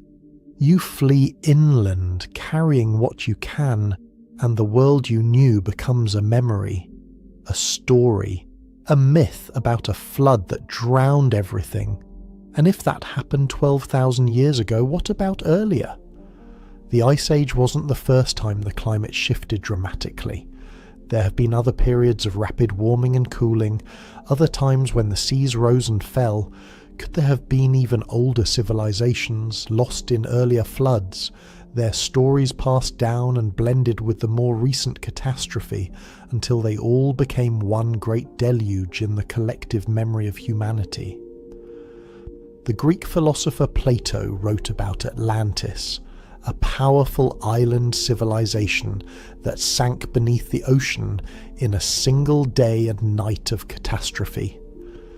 Most scholars dismiss it as allegory, a moral tale about hubris and divine punishment, but Plato claimed he was recounting a story told to the Athenian lawmaker Solon by Egyptian priests who said their records went back thousands of years further than Greece's. The priest told Solon that the Greeks were like children, remembering only the most recent disasters, while Egypt's records preserved the memory of many destructions, by fire, by flood, by plague, that had wiped out earlier civilizations. What if the priests were right? What if Atlantis wasn't allegory, but a fragment of genuine memory, distorted, mythologized, but rooted in something real? A civilization that existed before the flood, before the ice melted and was lost when the waters came? We'll never know for certain, because the ocean keeps its secrets well. But the myths remain, and they all point to the same conclusion. This is not the first time. Humanity has been here before. We built something, we lost it, and we started again. But the flood is only one kind of reset. There are others, and some of them are even more terrifying. If water is the first great destroyer in human mythology, fire is the second. Across the world, cultures speak of ages that ended not in drowning, but in burning, in flames that fell from the sky, in heat that melted stone, in light so bright it turned day into something unbearable. These stories are less famous than the flood myths, but they're just as widespread, and they suggest that whatever resets civilization doesn't always come from below. Sometimes it comes from above. The ancient Greeks believed in a cyclical view of history, divided into ages of metal, gold, silver, bronze and iron, each one progressively more corrupt and violent than the last. But they also told the story of Phaethon, the son of Helios, the sun god. Phaethon begged his father to let him drive the chariot of the sun across the sky, and Helios reluctantly agreed. But Phaethon couldn't control the horses. The chariot veered too close to the earth, scorching the land, boiling the seas and turning fertile fields into deserts. To stop the destruction, Zeus struck Phaethon down with a thunderbolt, sending him plummeting into a river. The earth was saved, but the damage was done. The story was often interpreted as a myth about youthful arrogance. But what if it was something else? What if it was a memory of the sky itself turning hostile? The Hopi, again, speak of multiple worlds. The first world, they say, was destroyed by fire. Volcanoes erupting, the earth splitting open, flames consuming everything. The second world ended in ice, and the third in flood. Each destruction came because humanity had fallen out of balance, and each time a few people were saved to carry the knowledge forward and begin again. The pattern is clear. The world ends, and the world begins. Over and over. In Hindu cosmology, time is divided into vast cycles called yugas, and at the end of each cycle, the world is destroyed and recreated. One of the forms this destruction takes is fire, specifically the fire of Shiva, the destroyer and transformer, whose dance brings the universe to an end so it can be born anew. The Rig Veda, one of the oldest religious texts in existence, describes cosmic fires and celestial battles that reshape the heavens and the earth. The Norse had Ragnarok, the twilight of the gods, when the world would be consumed by fire and flood simultaneously. The great wolf Fenrir would break free, the serpent Jormungandrs would rise from the ocean, and the fire giant Surtur would set the world ablaze with his flaming sword. After the destruction, the earth would sink into the sea and then rise again, green and fertile, ready for a new age. The Zoroastrians of ancient Persia believed in a final purification by fire, when molten metal would flow across the earth, burning away all impurity and evil, leaving only the righteous to inherit a renewed world. The Maya too spoke of worlds destroyed by fire, including one age where the people were turned into birds and fled into the trees as flames consumed the land. These aren't just poetic metaphors, They're descriptions of catastrophe.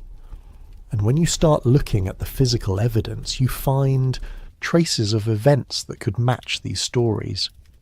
Take the Younger Dryas, a period of sudden, dramatic cooling that began around 12,800 years ago and lasted for more than 1,000 years. Just as the Ice Age was ending and the climate was warming, something happened that plunged the Northern Hemisphere back into near-glacial conditions almost overnight. Temperatures dropped, ice sheets advanced again. Megafauna that had survived for millennia, mammoths, saber-toothed cats, giant ground sloths, went extinct in a geological instant. For a long time, scientists couldn't explain what caused the Younger Dryas. But in recent years, a controversial theory has gained traction, the impact hypothesis. The idea is that around 12,800 years ago, a comet or asteroid, or multiple fragments of one, struck the Earth or exploded in the atmosphere above North America. The impacts would have triggered massive wildfires, throwing soot and debris into the atmosphere and blocking out the sun. The sudden cooling would have followed, along with the extinction of the megafauna and possibly the collapse of the Clovis culture, one of the earliest known human societies in North America. The evidence is still debated, but it's compelling. Researchers have found a layer of sediment from that time period containing high concentrations of iridium, a rare element more common in asteroids than on Earth. They've found nanodiamonds which form under extreme heat and pressure. They've found spherules, tiny glassy beads created when rock melts and cools rapidly, the kind of thing you'd expect from an impact or an airburst. And they've found this layer not just in one place, but across North America, Europe, and parts of Asia. If the impact hypothesis is correct, then the myths of fire falling from the sky aren't myths at all. They're memories. Memories of a time when the heavens opened and rained down destruction, when the forest burned and the sky turned black, when the world as people knew it came to an end. But it's not just ancient impacts we need to worry about. The sun itself is a threat. Every so often the sun releases a burst of energy called a solar flare or a coronal mass ejection. Most of the time these events are harmless. Beautiful auroras dancing in the polar skies, nothing more.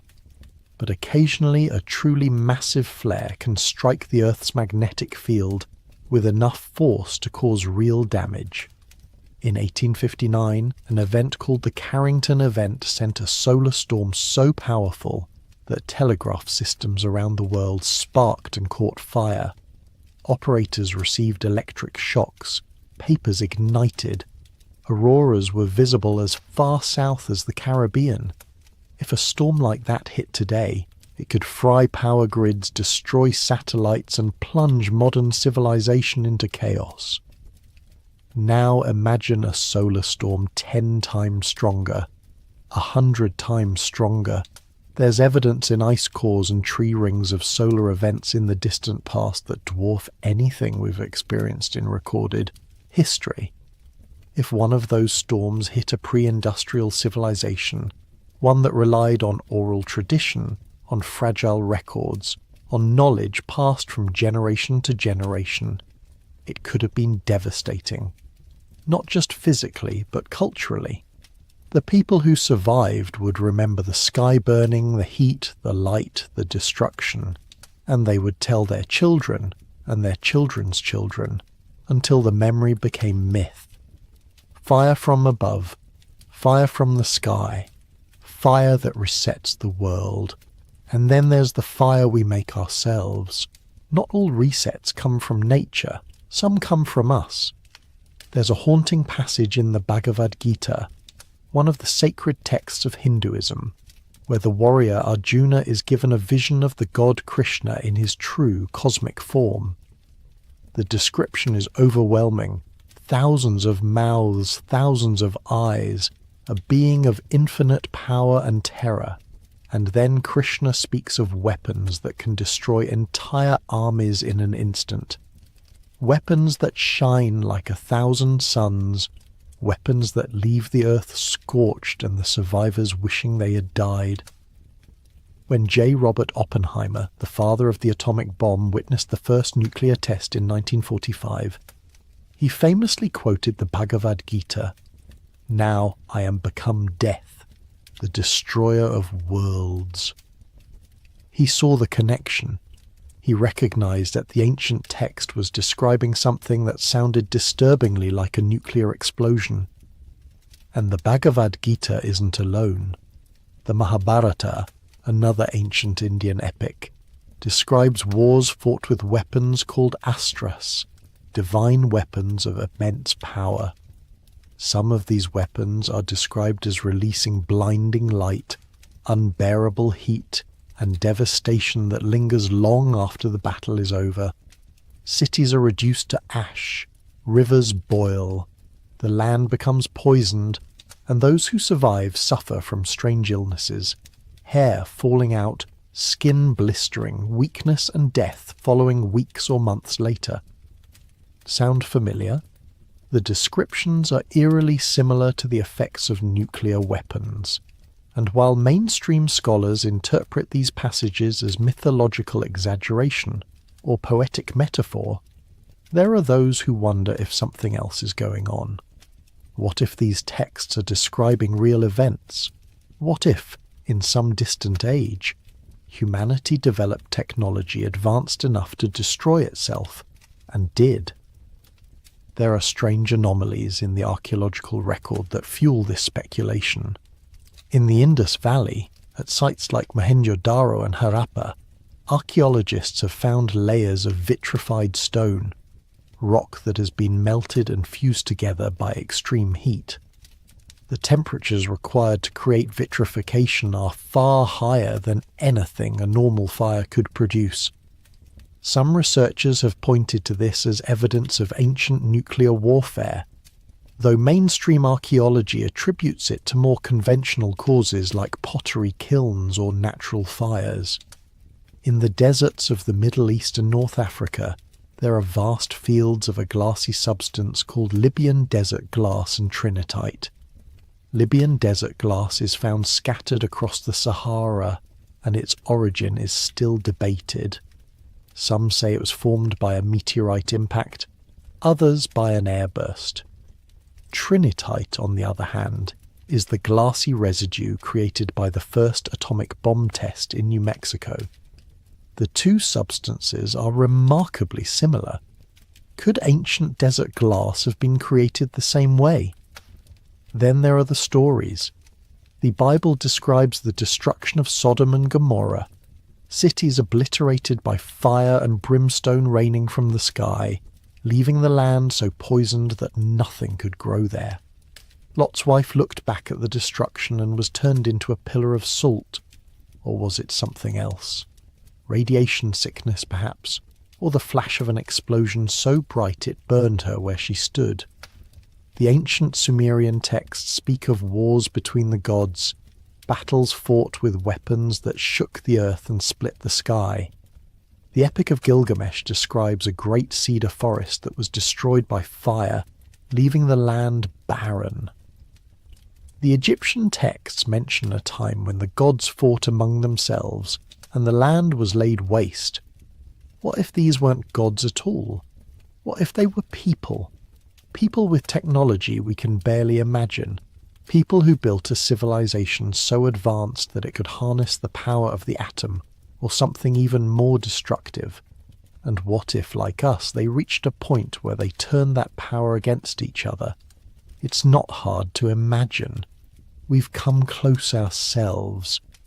During the Cold War, the United States and the Soviet Union built enough nuclear weapons to destroy the world several times over. We stood on the brink more than once, and only luck or the courage of a few individuals kept us from pulling the trigger. If we had, what would be left? Cities turned to rubble, forests burned, the atmosphere choked with ash and radiation, and in a few thousand years, After the survivors had rebuilt what they could, what would they remember? Would they have clear records of what happened, or would the truth fade into myth? Would they tell stories of gods who fought in the sky, of weapons that shone like the sun, of a world that ended in fire? The idea that an ancient civilization destroyed itself with advanced technology is, admittedly, speculative. There's no smoking gun, no undeniable proof, but the absence of evidence is not the same as evidence of absence. If a civilization did destroy itself 10,000 years ago, or 20,000 or 50,000, what would remain? Metal corrodes, stone crumbles, cities are swallowed by jungles, deserts and seas, and if the survivors were few, scattered and traumatized, they might not have the means or the will to preserve the knowledge of what came before. They would start over from scratch, and the old world would become a story, a warning, a myth. And maybe that's what all these myths are. Warnings, echoes of a time when humanity reached too far, built too much, and paid the price. A reminder that the cycle can end not just with floods and fires from the heavens, but with fires we light ourselves. But whether the reset comes from nature or from us, the question remains: how many times has it happened? How many civilizations have risen and fallen before ours? And what evidence might still be out there waiting to be found? If civilizations have been reset before, you'd expect to find traces, ruins, artifacts, something that doesn't fit the timeline we've been taught. And when you start looking, you find exactly that. There are structures scattered across the world that defy easy explanation.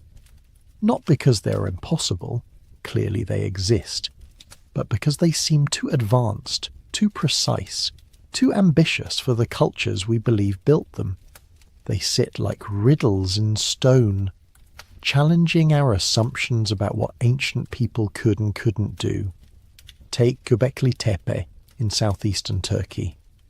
Discovered in the 1990s, it's a massive complex of stone pillars arranged in circles, some weighing up to 20 tons, carved with intricate reliefs of animals, foxes, lions, scorpions, vultures.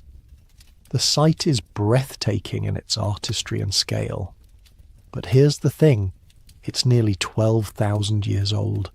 That puts it firmly in the Neolithic period, a time when, according to conventional archaeology, humans were just beginning to figure out agriculture. They were hunter-gatherers, living in small mobile groups, with no cities, no writing, no complex social structures. And yet, Göbekli Tepe exists. It would have required hundreds of people working together, coordinating their efforts, quarrying and transporting massive stones, carving them with sophisticated tools. It suggests a level of organization and ambition that shouldn't have been possible. And then, after it was built, it was deliberately buried, filled in with rubble and soil, hidden away, as if someone wanted to erase it from memory. Why? What was Göbekli Tepe? A temple, an astronomical observatory, a monument to something lost, and who built it? The people we think of as primitive hunter-gatherers, or the remnants of an earlier, more advanced culture, trying to preserve something before it was forgotten entirely. Then there's Baalbek in Lebanon. The Roman temple complex there is impressive enough on its own, but beneath the Roman construction lies something even more mysterious. The foundation stones.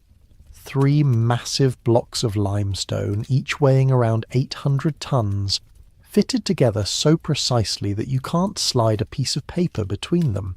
They're called the trilithon, and no one knows how they were moved or placed.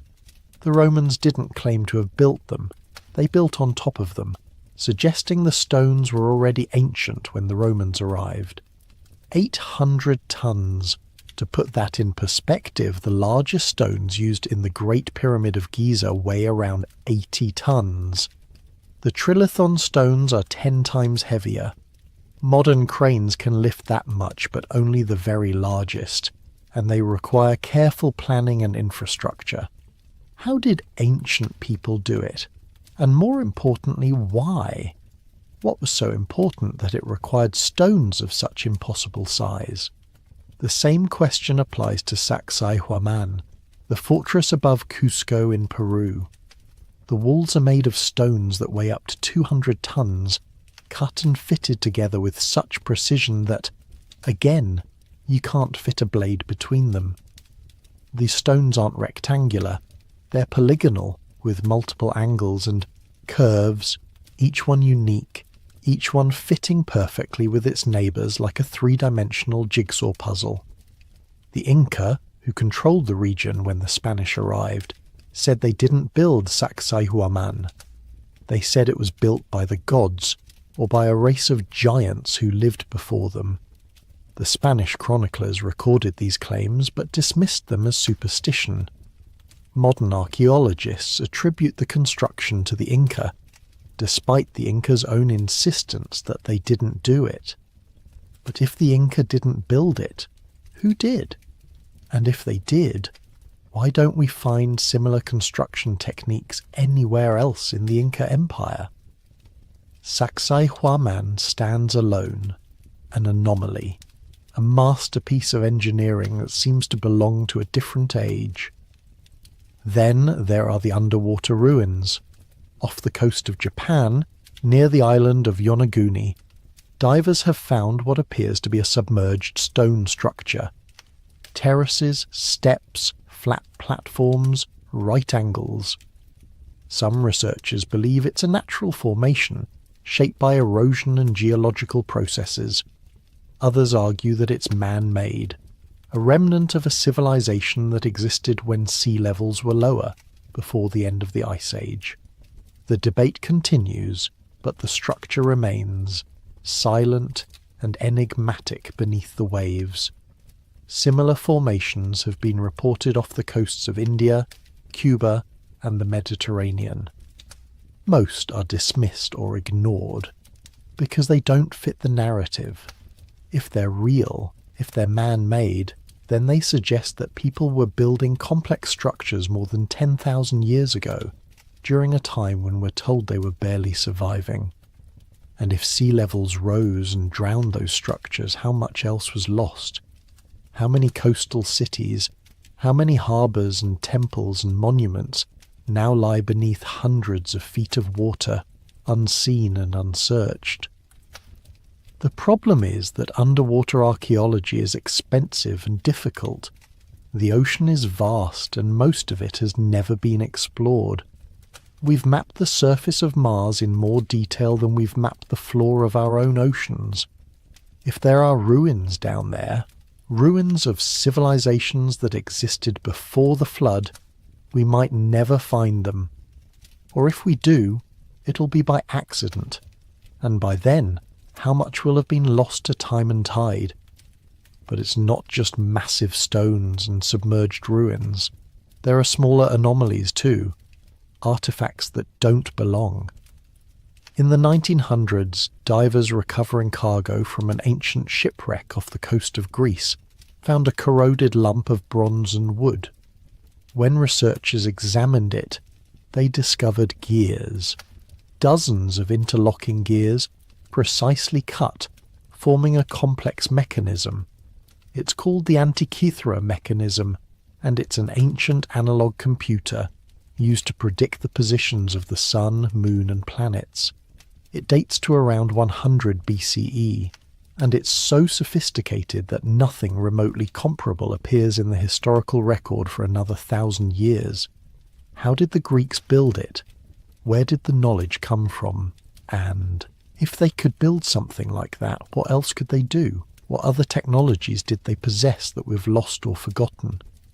There are other examples. The Baghdad Battery, a clay jar from ancient Mesopotamia that some believe was used to generate electricity.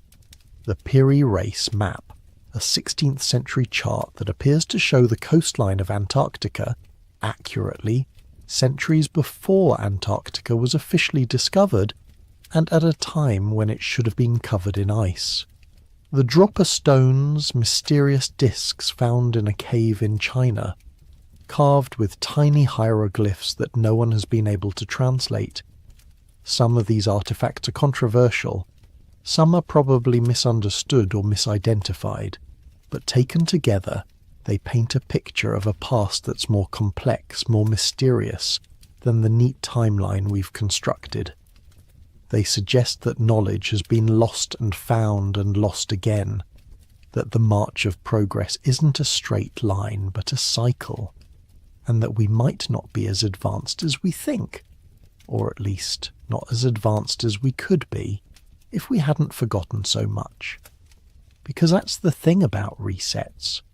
They don't just destroy buildings and cities, they destroy knowledge. Libraries burn, scrolls rot, oral traditions fade when the people who carry them die, and within a few generations the past becomes myth, and myth becomes legend, and legend becomes nothing at all. So how much have we forgotten? How much did the people before us know? And how many times have we had to start over, rebuilding from the ruins, rediscovering fire and the wheel, and writing, while the ghosts of the old world watch from the stones we can't explain? One of the strangest things about human history is how recent it all seems. We have cities that are 5,000 years old, writing that goes back maybe 6,000 years, agriculture that started around 10 to 12,000 years ago, and before that, almost nothing. A vast stretch of time, tens of thousands of years, hundreds of thousands of years, where anatomically modern humans existed, but left almost no trace of complex civilization. Homo sapiens has been around for at least 200,000 years, possibly longer. For most of that time, we were hunter-gatherers, living in small groups, following the herds, gathering plants, making tools from stone and bone. And then suddenly, around 12,000 years ago, everything changed. We started farming. We built permanent settlements. We developed pottery, weaving, metallurgy. We created art, religion, government. We built cities and temples and monuments. Civilization exploded into existence, seemingly out of nowhere. Why? The standard explanation is that the end of the Ice Age created favourable conditions for agriculture.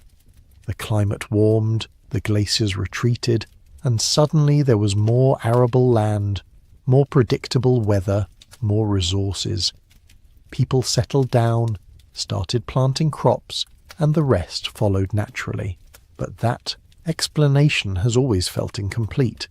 Humans were just as intelligent 50,000 years ago as they are today. They had the same brains, the same capacity for language and abstract thought and innovation. So why did it take so long for civilization to emerge? Why did we spend nearly 200,000 years as hunter-gatherers, and then suddenly, in the blink of an eye, become builders and farmers and priests? One possibility is that we didn't.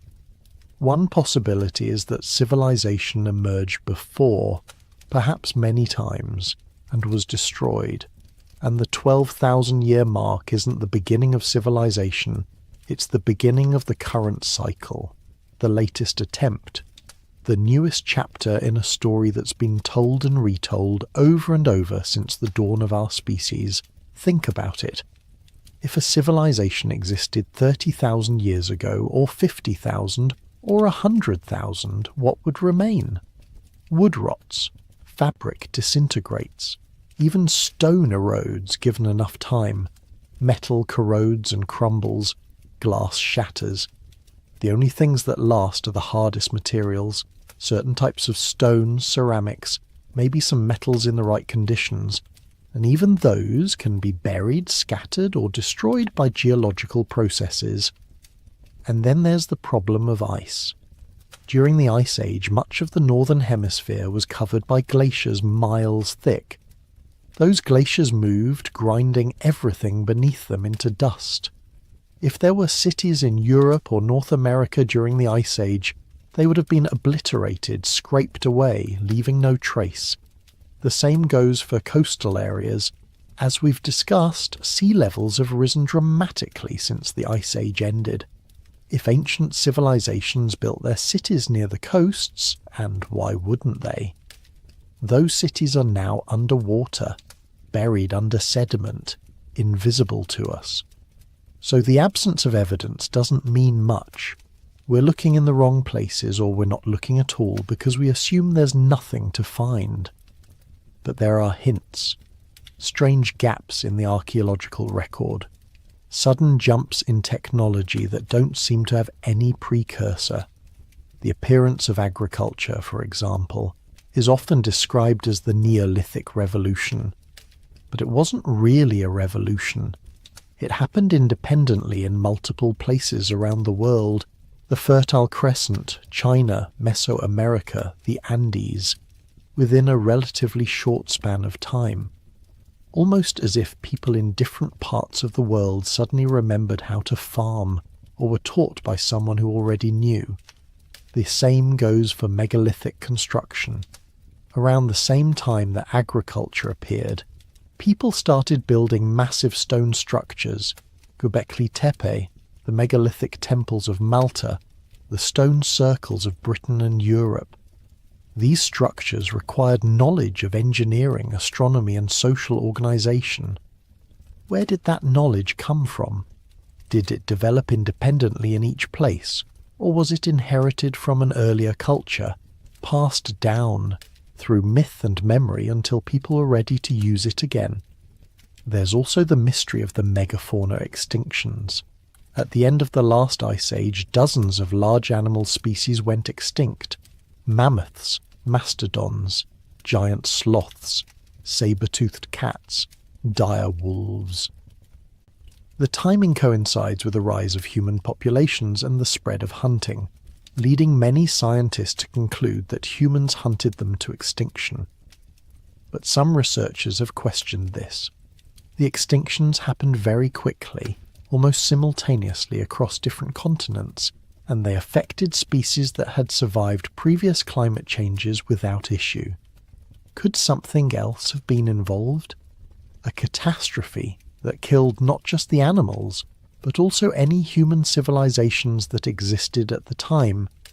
And then there are the stories, the myths we've already discussed: the floods, the fires, the wars, all describe worlds that came before this one, worlds that were destroyed.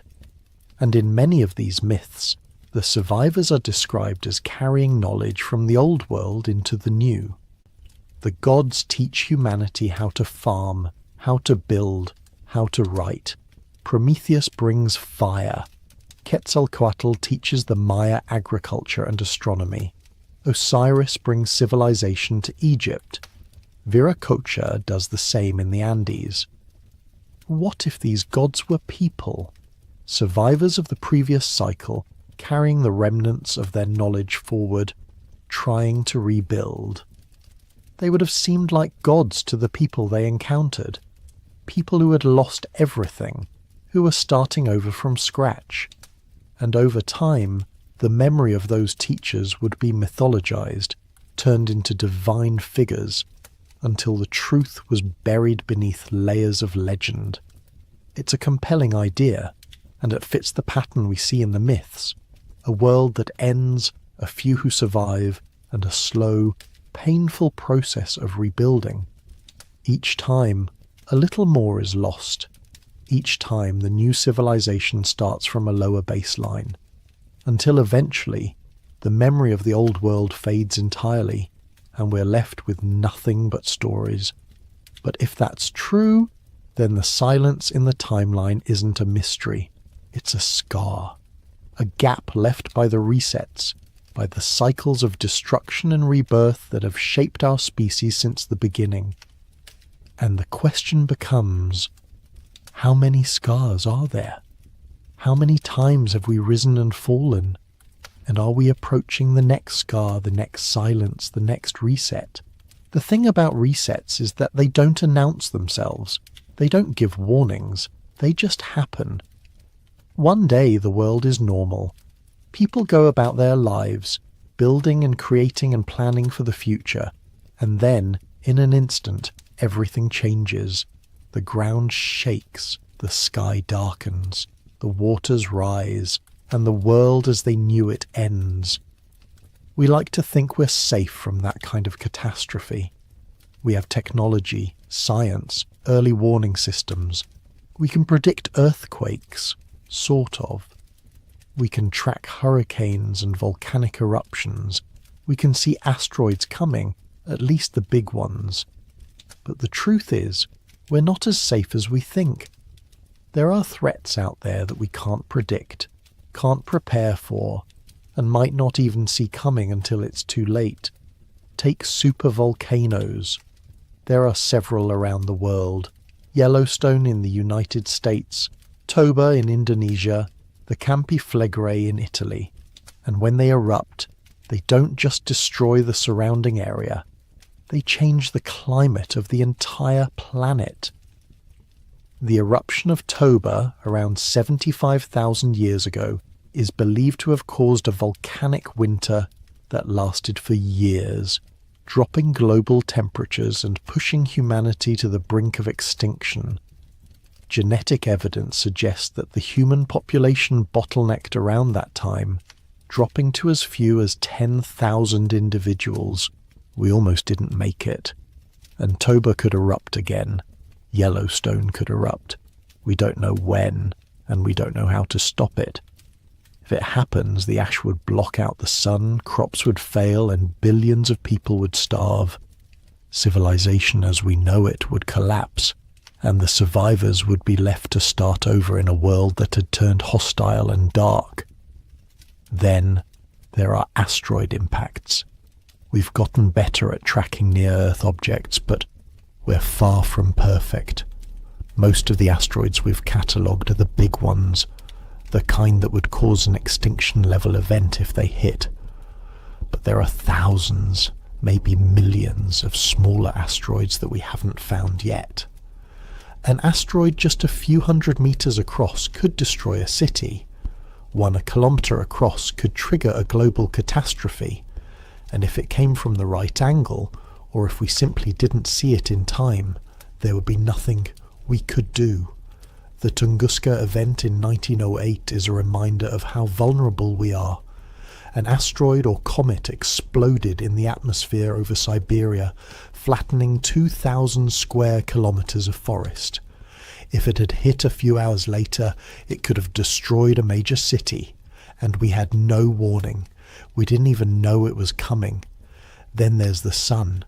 We've already talked about solar flares, but it's worth emphasizing just how dangerous they can be. A direct hit from a massive coronal mass ejection could fry power grids across entire continents. No electricity means no refrigeration, no transportation, no communication, no water pumps, no hospitals.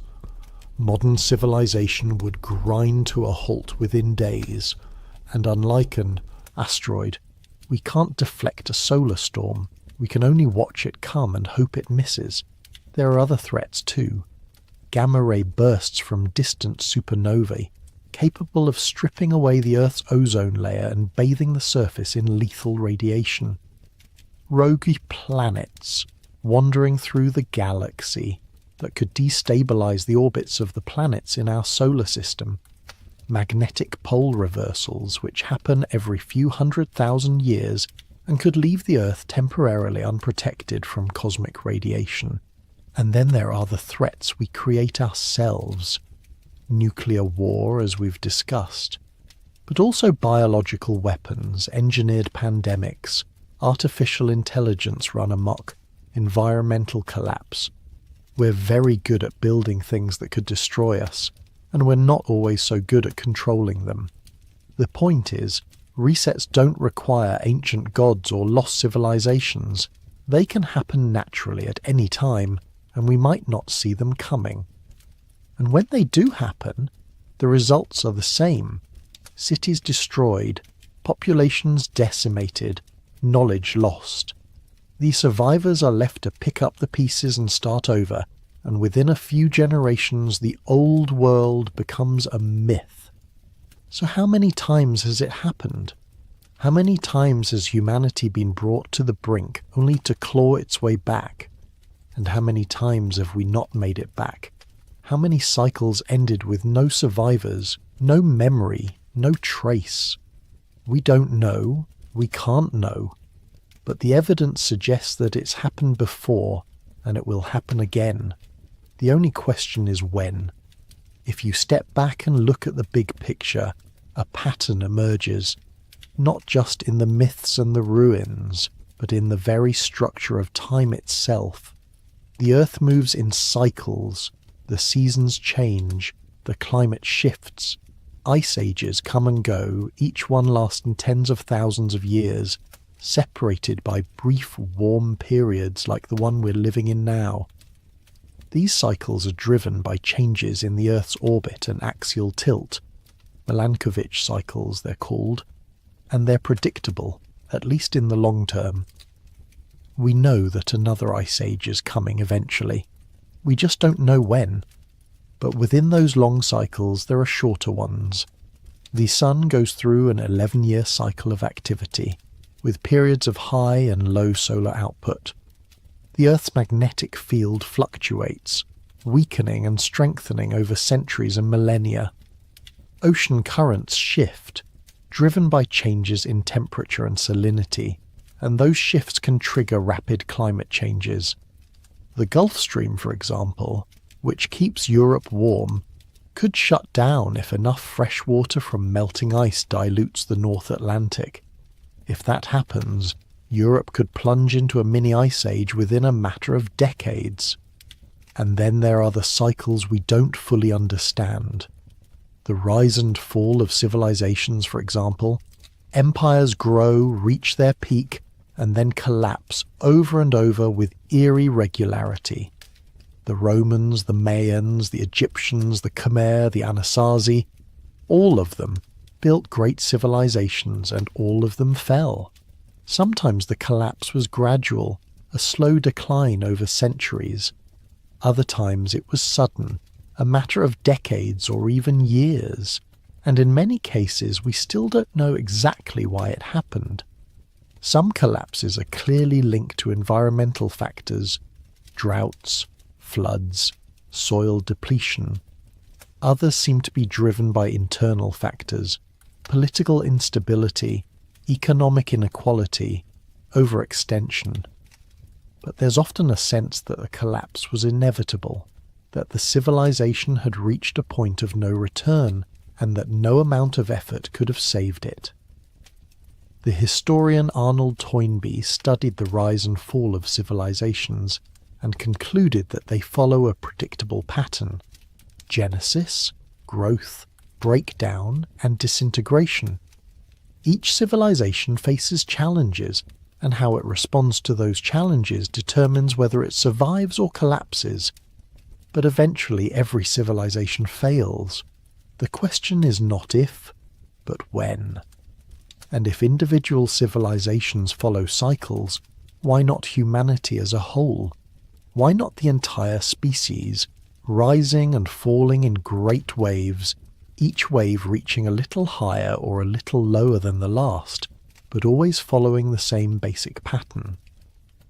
The ancient Greeks believed in the concept of the great year, a cycle lasting thousands of years, at the end of which the planets would return to their original positions and history would begin again.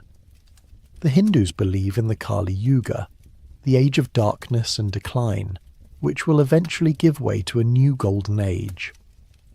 The Maya had their long count calendar, which tracked cycles of creation and destruction spanning thousands of years. These aren't just philosophical ideas. They're reflections of a deep human intuition that time is not linear, but circular, that what has happened before will happen again, that the end is also the beginning. And maybe they're right. Maybe we're living in one of many cycles, one of many attempts by humanity to build something lasting, and maybe, like the civilizations that came before us, we're approaching the end of our cycle. The signs are there, if you know where to look. Climate change, resource depletion, political instability, the rise of technologies we don't fully understand and can't fully control. We're pushing the limits of what the planet can sustain, and we're doing it faster than any civilization in history. The question is, will we be different? Will we break the cycle, or will we follow the same path as those who came before us? Will we learn from the past, or will we repeat it? And if we do collapse, what will the next cycle look like? Will the survivors remember us? Will they tell stories about the people who built cities of glass and steel, who flew through the air and spoke across oceans, who reached for the stars and then fell back to Earth?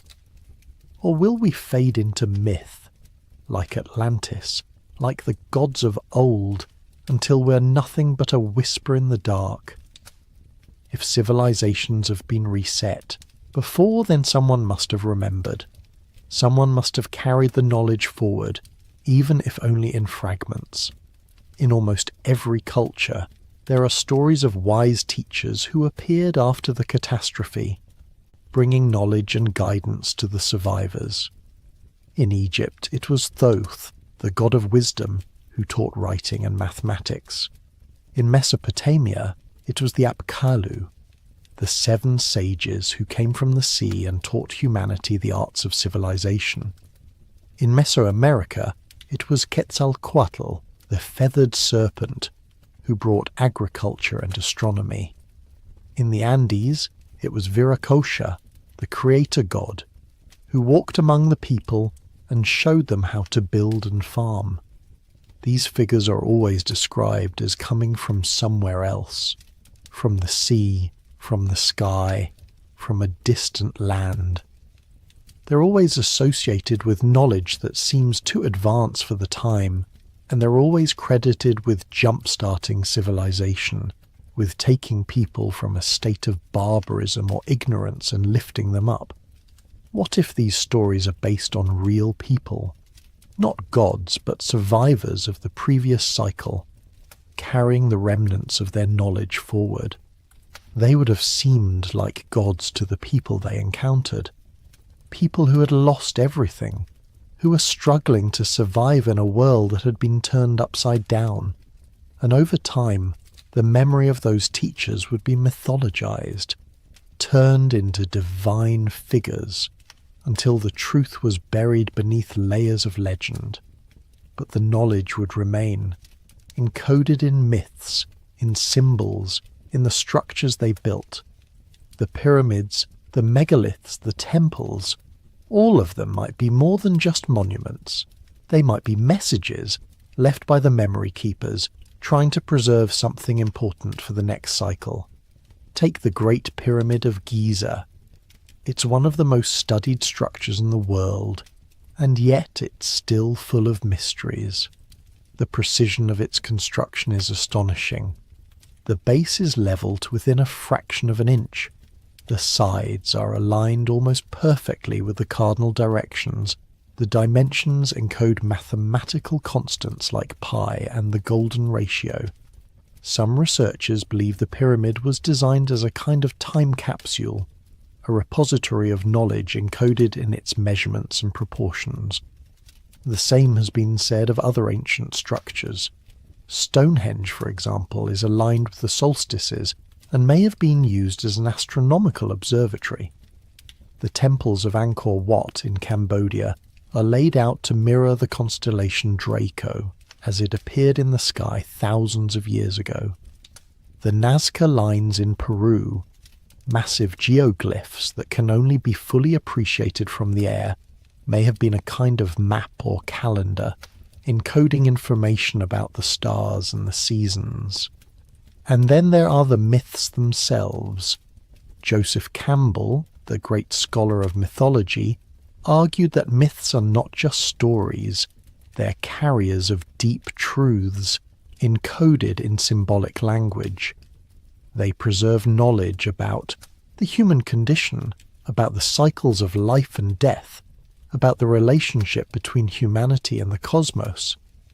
And if Campbell was right, then the myths about resets, the floods, the fires, the wars, might be preserving knowledge about real events, real catastrophes that shaped our species. The problem is that we've forgotten how to read the myths. We treat them as entertainment, as primitive superstition, as relics of a less enlightened age. But what if they're more than that? What if they're the last surviving fragments of a much older knowledge, a knowledge that was once common but has been lost and rediscovered and lost again, over and over with each cycle? The memory keepers tried to preserve it. They built structures that would last. They encoded knowledge in stories and symbols. They passed it down through secret societies, mystery schools, priesthoods. But with each reset, a little more was lost. The signal degraded. The message became garbled, until all that remained were fragments, myths that no one believed, ruins that no one understood, symbols that no one could read. And now, here we are, at the end of another cycle, trying to piece it all together, trying to remember what we've forgotten, trying to understand the warnings that were left for us before it's too late. So how many times has civilization been reset? We don't know. We can't know. The evidence is too fragmentary, too ambiguous, too buried beneath the weight of time. But the question itself is important, because it forces us to confront the possibility that we're not as unique as we think, that we're not the pinnacle of human achievement, but just the latest iteration in a long series of attempts, that the story of humanity is not a straight line from caves to cities, but a spiral, circling back on itself, rising and falling over and over. And if that's true, then everything changes. Our sense of progress, our confidence in the future, our belief that we're building something permanent, all of it becomes uncertain. Because if civilizations have been reset before, they can be reset again, and there's no guarantee that we'll survive the next one. But maybe that's the point. Maybe the resets are not punishments or accidents, but part of the natural order. A way for the earth to cleanse itself, to start fresh, to give life another chance. And maybe humanity's role is not to escape the cycle, but to learn from it, to carry the knowledge forward, to become the memory keepers for the next cycle, to leave behind something that will help the survivors rebuild. Or maybe the cycle can be broken. Maybe we can learn from the mistakes of the past, avoid the catastrophes that destroyed the civilizations before us, and build something that lasts. Maybe we can be the ones who finally get it right. But to do that, we have to remember. We have to look at the myths, the ruins, the anomalies, and ask ourselves, what are they trying to tell us? What did the people before us know that we've forgotten? And what can we learn from their mistakes? Because the clock is ticking. The signs are all around us. The climate is changing. The resources are running out. The tensions are rising. And if we're not careful, we'll find ourselves at the end of another cycle, watching the world we built crumble around us, wondering how it all went wrong. And the survivors, if there are any, will tell stories about us. Stories about the people who flew to the moon and split the atom, who built towers that touched the sky, and machines that could think. Stories about the people who had everything and lost it all. And those stories will become myths, and those myths will be forgotten, and the cycle will begin again, unless we break it, unless we remember, unless we learn. There's a story written in our DNA, a story that contradicts everything we think we know, about the smooth, steady progress of human civilization. It's a story of catastrophe, of populations crashing to the edge of extinction, of humanity reduced to a handful of survivors clinging to life in a world that had turned hostile. And it's happened not once, but multiple times. When scientists first began studying human genetics in detail, they discovered something strange, something that didn't fit the narrative of a species that had been steadily growing and expanding for hundreds of thousands of years. They found evidence of what's called a population bottleneck, a moment when the total human population dropped to a tiny fraction of what it had been before. The most famous of these is the Toba bottleneck, which we mentioned earlier. Around 75,000 years ago, something reduced the human population to somewhere between 3,000 and 10,000 individuals. That's it. The entire human species, which had been spread across Africa and possibly into Asia, was reduced to a number small enough to fit into a modern sports stadium. For perspective, that's a smaller population than most small towns. It's fewer people than attend an average high school. And for a period that may have lasted thousands of years, those few thousand people were all that stood between humanity and total extinction. What caused it? The conventional explanation is the Toba supervolcanic eruption in Indonesia, which would have thrown enough ash and sulfur dioxide into the atmosphere to trigger a volcanic winter lasting years, possibly decades. Temperatures would have plummeted. Plant life would have died. Animals would have starved. And humans, already scattered in small groups across a vast landscape, would have been decimated. But here's what's interesting. The genetic evidence suggests this wasn't the only bottleneck. There are signs of other population crashes, other moments when humanity was pushed to the brink. Some geneticists have found evidence of a bottleneck around 900,000 years ago, long before modern humans even existed, that reduced the population of our ancestors to just over 1,000 breeding individuals. The species survived, obviously, but barely, and there are hints of more recent events as well. Localized bottlenecks in specific populations, genetic markers that suggest sudden, dramatic reductions in diversity, the kind of patterns you'd expect to see if entire civilizations were wiped out, leaving only scattered survivors to carry on. Now, here's where it gets really interesting. When a population goes through a severe bottleneck, it doesn't just lose people, it loses genetic diversity. Rare genes, unique traits, variations that might have been useful. All of them can disappear if the individuals carrying them don't survive. The population that emerges from the bottleneck is more homogeneous, more similar to each other, because they're all descended from a very small number of survivors. And when you look at human genetic diversity today, what do you find? We're remarkably uniform. Far more uniform than we should be for a species that's supposedly been around for 200,000 years. Chimpanzees, which live in a much smaller geographic range than humans, have significantly more genetic diversity than we do. So do gorillas. So do many other species that are far less widespread. Why? The most likely explanation is that we've gone through multiple severe bottlenecks, events that killed off most of humanity, leaving only small pockets of survivors to rebuild. And each time it happened, we lost a little more diversity, a little more of what made us varied and adaptable. But we also gained something. We gained resilience. Because the people who survived those bottlenecks weren't random. They were the ones who were smart enough, adaptable enough, lucky enough to make it through. They were the ones who could survive when the world fell apart, and they passed that survival instinct down to us. If you want to understand what a reset looks like, don't just look at humans, look at everything else that disappeared at the same time.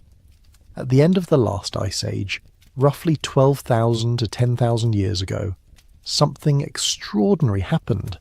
Across the entire planet, dozens of large animal species, megafauna, went extinct in what appears to have been a geological instant. Mammoths, mastodons, saber-toothed cats, giant ground sloths, dire wolves, short-faced bears, woolly rhinoceroses, giant beavers the size of modern bears, armadillos the size of cars, all gone. These were animals that had survived for millions of years. They had weathered previous ice ages, previous climate shifts, previous environmental changes. They were successful, well-adapted, dominant species, and then suddenly they weren't. The conventional explanation is the overkill hypothesis, that humans, spreading across the continents and becoming more efficient hunters, simply killed them all. We hunted the mammoths to extinction. We wiped out the giant sloths. We were so effective, so destructive, that we eliminated dozens of species in just a few thousand years. And there's some evidence for this. Human kill sites have been found with mammoth bones. We know humans hunted these animals. We know that wherever humans arrived, Australia, the Americas, Madagascar, waves of extinctions followed. But the timeline is problematic. The extinctions didn't happen gradually, as you'd expect if humans were slowly hunting species to extinction over thousands of years. They happened rapidly, almost simultaneously across different continents. Species that had never encountered humans went extinct at the same time as species that had been living alongside humans for tens of thousands of years. In North America, the extinctions were particularly severe. Roughly 80% of large mammal species disappeared. In South America, the number was similar. In Australia, which humans had reached much earlier, the extinctions happened thousands of years before, around 45,000 years ago. But again, they were rapid and devastating. Something doesn't add up. If humans were the sole cause, why didn't the extinctions happen gradually as human populations grew? Why did they cluster around specific time periods? And why did they affect animals that humans didn't even hunt, like giant tortoises and large flightless birds on remote islands? The alternative explanation is that something else happened. Something catastrophic that affected the entire planet. And humans didn't cause the extinctions. We survived them, barely, along with the few other large animals that made it through. Remember the Younger Dryas impact hypothesis?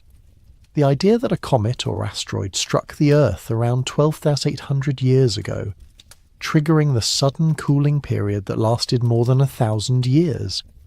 If that happened, it would explain a lot. The impacts would have triggered massive wildfires, throwing soot and debris into the atmosphere. The sky would have darkened, temperatures would have plummeted, plant life would have died, and herbivores, which depended on that plant life, would have starved. The carnivores that depended on the herbivores would have followed, and the few animals that survived would have been those that were adaptable enough, small enough, or lucky enough to find shelter and food in the chaos. Humans survived. But we weren't unscathed. If the genetic bottleneck evidence is correct, our population crashed. We were reduced to scattered bands, struggling to survive in a world that had become hostile and strange. And when we finally recovered, when we finally started building civilizations again, the megafauna were gone. The world we emerged into was emptier, quieter, smaller than the one that had existed before, and we forgot. We forgot what it had been like to live alongside mammoths and saber-toothed cats. We forgot that there had been creatures so large they could shake the earth when they walked. The memory faded into myth, stories of giants, of monsters, of legendary beasts that our ancestors defeated in the distant past. But the bones remain, scattered across the world, buried in tar pits and frozen in permafrost. The bones of the megafauna remind us that the world was once different, that something happened, that there was a time when everything changed, and most of what existed before was lost. Language is one of the most remarkable things about being human. It's what allows us to share ideas, build cultures, pass knowledge across generations. And when you look at the diversity of human languages, you see thousands of different tongues, each with its own grammar, vocabulary and structure. But here's something strange. Almost all of them can be traced back to a handful of language families, and those families appear to have emerged relatively recently, within the last 10,000 to 15,000 years. Before that, silence, or at least a silence in the linguistic record. We have no idea what languages people spoke before the end of the last ice age, because language doesn't fossilize. It doesn't leave physical traces. It exists only in the minds and mouths of the people who speak it, and when those people die, if they haven't passed it on, the language dies with them. But linguists have noticed something curious. When they trace languages back through time, looking for common roots and ancestral tongues, they keep hitting a wall around the same period, roughly 10,000 to 15,000 years ago. Beyond that point, the connections become fuzzy, speculative, impossible to prove. It's as if language itself was reset. Now that doesn't mean humans before the time didn't have language. Anatomically, modern humans have been around for at least 200,000 years, and we almost certainly had language for most of that time. The capacity for language is hardwired into our brains. It's one of the things that makes us human. But something happened around 12,000 years ago that disrupted the linguistic landscape so completely that almost all traces of older languages were wiped out. What could do that? A population bottleneck, a catastrophe severe enough that only small, scattered groups of humans survived, and the languages they spoke became the ancestors of all modern languages. The diversity that had existed before, the thousands of different tongues that had developed over hundreds of thousands of years, was lost. And the new languages that emerged from the survivors were the foundation of everything that came after. There are a few languages that might be exceptions, a few isolated languages that don't seem to fit into any known family, that appear to be the last survivors of much older linguistic lineages. Basque, spoken in the Pyrenees between France and Spain, is one of them. It has no clear relationship to any other language in Europe or anywhere else. It's a linguistic island, a remnant of something that existed before the Indo-European languages swept across the continent. The same is true of some indigenous languages in the Americas, in Australia, in Papua New Guinea. Languages that seem to stand alone, unconnected to anything else. Are these the last echoes of pre-catastrophe languages, the survivors of linguistic lineages that were otherwise completely erased? We don't know. We can't know, but the pattern is suggestive. And then there's the question of why language evolved in the first place. Modern humans existed for well over 100,000 years before we see any clear evidence of complex symbolic thought, art, music, elaborate tools, jewellery. For most of our history, we seem to have been anatomically modern, but behaviourally archaic. And then suddenly, around 50,000 to 70,000 years ago, something changed. We started creating art. We started burying our dead with grave goods. We started making sophisticated tools and ornaments. What happened?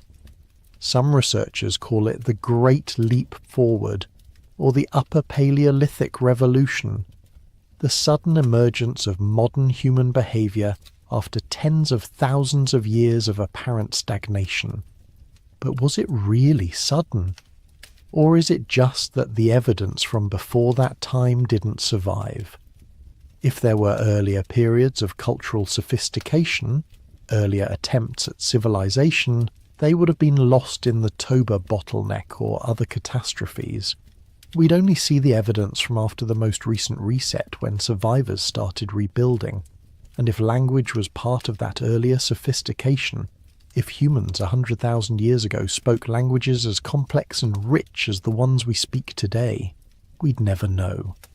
Because language leaves no fossils. It only survives if it's passed down.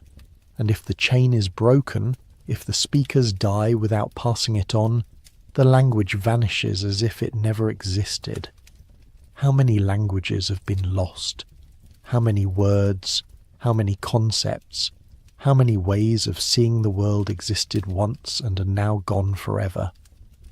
How much of human thought and culture has been erased by the resets, leaving only fragments and shadows behind? Here's something most people don't think about. If humanity has been reset multiple times, if we've been brought to the edge of extinction and forced to rebuild from almost nothing, that experience would leave scars. Not just physical scars, not just genetic scars, but psychological ones. Patterns of behavior, deep-seated fears, instincts that don't make sense in the modern world but would have been essential for survival in the aftermath of a catastrophe. And when you look at human psychology, you find exactly that. Take our fear of the dark. It's nearly universal. Children are afraid of the dark. Adults are uncomfortable in complete darkness. We have an instinctive wariness of spaces where we can't see, where we don't know what might be lurking. From a modern perspective, this doesn't make much sense. We live in cities with streetlights, homes with electricity. Darkness isn't a threat anymore. But imagine surviving a catastrophe. Imagine living in a world where the sky had darkened with ash, where the sun was obscured for months or years, where the normal cycles of day and night were disrupted. Darkness would have been terrifying. It would have been associated with cold, with hunger, with danger. The people who survived would have been the ones who were most cautious, most afraid, most willing to seek shelter and light. And they passed that fear down to us. The same is true of our fear of sudden loud noises, thunder, explosions, crashes. These trigger an immediate startle response, a spike of adrenaline, a fight or flight reaction. Why? Because in the ancestral environment, sudden loud noises meant danger, an animal attacking, a tree falling, a rock slide. Or if you were living through a catastrophe, the sound of the earth splitting open, of impacts, of destruction. Our fear of heights, our discomfort with instability and uncertainty, our tendency to hoard resources when we feel threatened. All of these could be evolutionary adaptations to surviving in a world that had become hostile and unpredictable. But there's something deeper too. Something that shows up in our myths, our dreams, our collective unconscious. Carl Jung, the psychologist, argued that humans share certain archetypal images and stories, patterns that appear in cultures all over the world, independent of contact or influence. The flood, the fire, the end of the world, the hero's journey, the wise old man or woman who teaches the survivors. Where do these archetypes come from? Jung believed they were part of the collective unconscious, a shared psychological substrate that all humans inherit. But what if they're not abstract symbols? What if they're memories? Not individual memories, but cultural memories, passed down through countless generations, of real events that happened in the deep past. What if the reason every culture has a flood myth is because every culture is descended from people who survived the flood? What if the reason we dream about falling, about being chased, about the world ending, is because those experiences are encoded somewhere in our psychological makeup, remnants of traumas that our ancestors endured. There's a concept in psychology called transgenerational trauma, the idea that trauma can be passed down from parents to children, not just through learned behavior, but through epigenetic changes, alterations in gene expression that can persist for multiple generations. Studies of Holocaust survivors and their descendants have found evidence of this. The children and grandchildren of people who experienced extreme trauma show different stress responses, different patterns of gene expression, even though they never experienced the trauma themselves. If that's true for individual families, could it be true for entire species? Could humanity as a whole be carrying the scars of catastrophes that happened thousands of years ago? Could the anxiety, the fear, the sense of impending doom that so many people feel, even in the absence of immediate threats, be an echo of a time when those fears were justified, when the world really was ending? It's a disturbing thought, but it would explain a lot. It would explain why we're so drawn to apocalyptic stories, why we can't stop imagining the end of the world. It would explain why we build bunkers and stockpile supplies, why we have an instinct to prepare for disaster even when everything seems fine. Because deep down, we remember, not consciously, but in our bones, in our blood, in the ancient parts of our brains that evolved to keep us alive. We remember that the world has ended before. We remember that safety is an illusion. We remember that everything can change in an instant, and we're waiting for it to happen again. Let's talk about why so many ancient cultures were obsessed with the heavens. Everywhere you look, ancient civilizations built structures aligned with astronomical phenomena. The pyramids of Egypt are aligned with Orion's belt. Stonehenge marks the solstices. The temples of Angkor Wat mirror the constellation Draco. The Mayan pyramids align with Venus and other celestial bodies. The Nazca lines in Peru are best viewed from above, as if they were meant to be seen from the sky. Ancient observatories appear in cultures that supposedly had no contact with each other. Yet they all show the same preoccupation with tracking the stars, the planets, the movements of the heavens. Why? What was so important about the sky? The conventional answer is that ancient people used the stars for calendars, for agriculture, for navigation. And that's true, as far as it goes. Knowing when to plant crops, when the seasons would change, when to expect floods or droughts. All of that would have been essential for survival. But it doesn't explain the scale of the effort. It doesn't explain why cultures would invest enormous resources, decades or centuries of labour, into building massive stone structures just to track the movements of celestial bodies. A simple wooden post would work as a sundial. A row of stones would be enough to mark the solstice. You don't need a pyramid. You don't need Stonehenge. Unless the sky wasn't just a calendar. Unless it was something more. Something dangerous. What if ancient cultures were so obsessed with tracking the heavens because they knew that's where the danger came from? What if they were watching for asteroids, for comets, for signs that another catastrophe was coming? Think about it.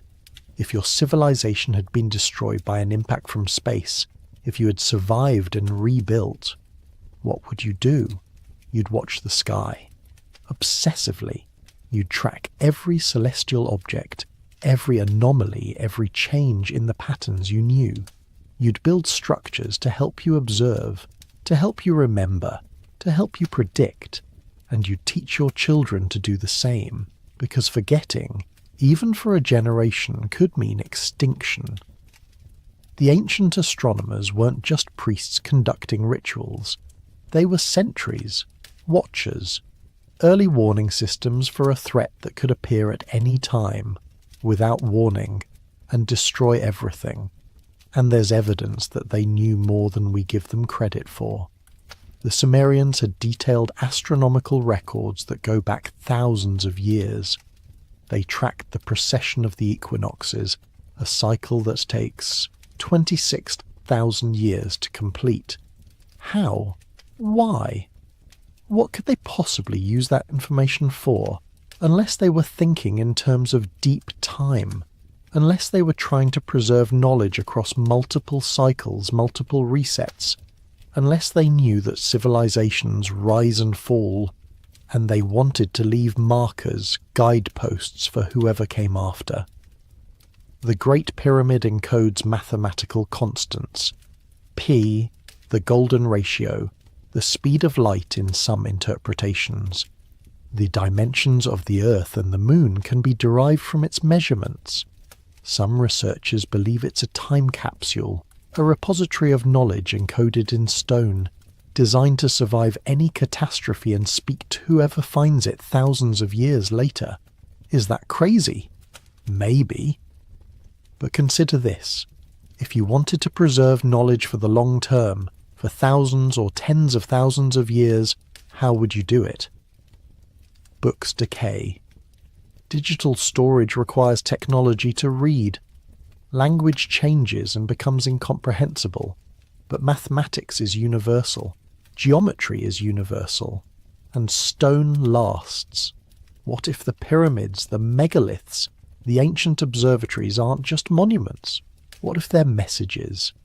Messages to the future, from people who knew the past, people who had survived resets and were trying to warn us, trying to give us the tools we'd need to survive the next one. The sky was important to them because the sky was the threat. And they were trying to tell us, watch the heavens, remember, be ready, because it will happen again. One of the most unsettling things about knowledge loss is how easily it happens, how quickly a civilization can forget what it once knew. You don't need a catastrophe. You just need a few generations of people who don't think the old knowledge is important anymore. The Library of Alexandria is the classic example. One of the largest and most significant libraries of the ancient world, containing hundreds of thousands of scrolls, decades or centuries of accumulated knowledge, and then it burned. Or was it gradually neglected and stripped over time? Historians disagree, but the result was the same. An immense amount of knowledge was lost. Books that existed in only a single copy were gone forever. We know the names of lost works, entire plays by Sophocles, multiple books of Livy's history of Rome, scientific treatises by Archimedes and others, but we'll never read them. They're gone. How much did we lose? We can't even estimate because we don't know what we don't know. There could have been works of genius, revolutionary discoveries, insights that would have advanced human knowledge by centuries. Or there could have been mundane administrative records. We'll never know, and Alexandria wasn't unique. The destruction of the House of Wisdom in Baghdad during the Mongol invasion in 1258 destroyed centuries of Islamic scholarship. The burning of the Mayan codices by Spanish priests eliminated almost all written records of Mayan history and knowledge. The loss of the library of the Temple of Jerusalem, the destruction of countless monasteries and their libraries during various wars and persecutions. Each time, irreplaceable knowledge vanished. But here's the thing, you don't need fire or invaders. Knowledge can be lost through simple neglect. When the Roman Empire fell, Europe entered the Dark Ages. It's not that people became stupid. They were just as intelligent as their ancestors. But the institutions that preserved and transmitted knowledge collapsed. Books were no longer copied. Schools closed. Trade networks that brought materials and ideas from distant places broke down. And within a few generations, Europeans had forgotten how to build aqueducts, how to make concrete, how to perform surgeries that Roman doctors had considered routine. The knowledge didn't disappear all at once. It faded. Each generation knew a little less than the one before. Techniques became rituals, performed without understanding why. Tools were used without knowing how they'd been made. And eventually people forgot that they'd forgotten. They thought the Roman ruins were built by giants or gods, because the idea that ordinary humans had built them seemed impossible. It took 1,000 years for Europe to recover the knowledge it had lost, and it only recovered it because some of that knowledge had been preserved elsewhere, in the Islamic world, in the Byzantine Empire, in scattered monasteries where monks painstakingly copied ancient texts, often without understanding what they were copying, how much didn't survive, how much was lost permanently. We know that Roman engineers built mechanical devices, automated systems, sophisticated machinery. We have descriptions of them in ancient texts, but we don't have the devices themselves, and the descriptions aren't detailed enough to reconstruct them. The knowledge of how to build them died with the craftsmen who made them, and this keeps happening. Every civilization that falls loses knowledge. Every time a cultural chain is broken, information disappears. We've lost the ability to navigate by the stars the way Polynesian sailors could, crossing thousands of miles of open ocean with no instruments. We've lost traditional medicinal knowledge from countless indigenous cultures, plants and treatments that could have had real value but were dismissed as superstition. We've lost crafts, techniques, entire ways of understanding the world. And now, in the digital age, we're more vulnerable than ever. We store everything on systems that require constant maintenance, constant power, constant technological support. If those systems fail, we don't just lose access to the information. We lose the information itself. A book in a library can sit on a shelf for centuries and still be readable. A hard drive without power is just a useless lump of metal and plastic. We like to think we're too advanced to lose knowledge, that we have too many backups, too many copies. But the same has been true of other civilizations. The Romans thought their empire would last forever. The Mayans built cities they thought would stand for all time. The Library of Alexandria was supposed to preserve knowledge for eternity. They were all wrong, and we might be wrong too. Let's zoom out for a moment and look at the bigger picture. Because when you look at human history from a biological perspective, we're an anomaly. We shouldn't have made it this far. Most species last on average a few million years before going extinct, and most species maintain relatively stable population sizes within their ecological niches. They evolve slowly, adapt gradually, and when they can't adapt anymore, they disappear. Humans don't follow that pattern. We went from a population measured in the thousands to a population measured in the billions in just 10,000 years. We spread from Africa to every continent except Antarctica. We adapted to every climate, every environment, from Arctic tundra to tropical rainforests to high-altitude mountains to deserts. And we did it not through biological evolution. We're essentially identical to humans from 50,000 years ago, but through cultural evolution, through knowledge, tools, technology, social organization. That's unprecedented. No other species has done anything remotely similar, and from a biological standpoint, it's fragile. We're not physically adapted to most of the environments we live in. We survive through technology, through culture, through collective knowledge. Take that away, and we're vulnerable. Naked apes with no claws, no fangs, no fur, no natural defenses except our brains. And our brains aren't even that impressive individually. A human child raised in isolation, without culture, without language, without being taught anything, would be barely functional. They wouldn't invent language on their own. They wouldn't figure out how to make fire or tools. they'd be far less capable than an adult chimpanzee.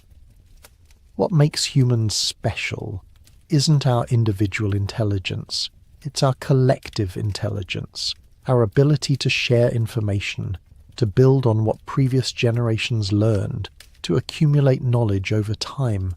We're not smart individually, we're smart as a species, but that means we're dependent on the chain of transmission. If the chain breaks, if knowledge isn't passed down, we regress. Fast. Within a single generation, without elders to teach them, people forget sophisticated skills. Within a few generations, they forget that those skills ever existed. So how did we survive the bottlenecks? How did we make it through catastrophes that reduced our population to a few thousand individuals scattered across a devastated landscape? Luck is part of it. But there's also something else. Humans are incredibly adaptable, not because of our biology, but because of our culture. When the environment changes, we don't wait for evolution to adapt us. We change our behavior. We create new tools, new strategies, new social structures, and we do it fast. The survivors of the bottlenecks were the ones who were best at that, the ones who could improvise, who could learn, who could hold on to crucial knowledge and pass it down even in the worst circumstances. They were the memory keepers, the innovators, the teachers, and they were the foundation of every civilization that came after. But here's the unsettling part. We're not immune to bottlenecks now. We might think we're too advanced, too numerous, too distributed. But we're also more specialized, more dependent on systems and infrastructure, more vulnerable to disruptions. If something happened, a supervolcano, a massive solar storm, a pandemic worse than COVID, a nuclear war, runaway climate change, how many of us would survive? And more importantly, how much of our knowledge would survive? Would the survivors know how to grow food without industrial agriculture? How to purify water without modern treatment plants? How to generate power, manufacture medicine, communicate across distances? Or would they have to start over, learning everything again from scratch, rediscovering fire and the wheel and agriculture while the ruins of our civilization crumbled around them, monuments to a knowledge they could no longer access? We're the species that shouldn't have survived. We've been knocked down repeatedly, reduced to almost nothing, forced to rebuild from the edge of extinction. And we did it. We survived. We persisted. But there's no guarantee we'll keep doing it. The next reset could be the last. Or it could be just another in a long series, another turn of the wheel, another forgetting and remembering. The question is, when it comes, will we be ready? Or will we, like those before us, be caught off guard, convinced until the last moment that it couldn't happen to us? There's something strange about certain pieces of ancient knowledge, not just that they exist, but how they exist, fully formed, sophisticated, with no apparent learning curve, no trial and error, no primitive precursors. Take mathematics. The ancient Sumerians, one of the earliest civilizations we know of, didn't use a base 10 number system like we do. They used base 60, a sexagesimal system that's actually far more elegant for certain calculations. It's why we have 60 seconds in a minute, 60 minutes in an hour, 360 degrees in a circle. The number 60 is divisible by 1, 2, 3, 4, 5, 6, 10, 12, 15, 20, 30, and 60. 12 factors, making it incredibly useful for dividing things up. But here's the question. Why would a civilization that was supposedly just figuring out agriculture and writing choose such a sophisticated mathematical system? Base 10 makes intuitive sense. We have 10 fingers. But base 60 requires a level of mathematical thinking that seems advanced for people who were, according to the standard timeline, just beginning to organise themselves into cities, unless they didn't invent it, unless they inherited it. The same pattern appears with astronomy. The ancient Mayans calculated the length of the solar year as 365 on 420 days. The modern calculation is 365, 422 days. They were off by less than 2/10,000ths of a day, without telescopes, without computers, without any of the instruments we consider essential for that level of precision. They also tracked the cycles of Venus with incredible accuracy, created complex eclipse prediction tables, and understood the precession of the equinoxes, a phenomenon that takes 26,000 years to complete a full cycle. How do you discover something that takes 26,000 years to observe? You don't. Not unless you've been watching for 26,000 years, or someone before you was watching and passed the knowledge down.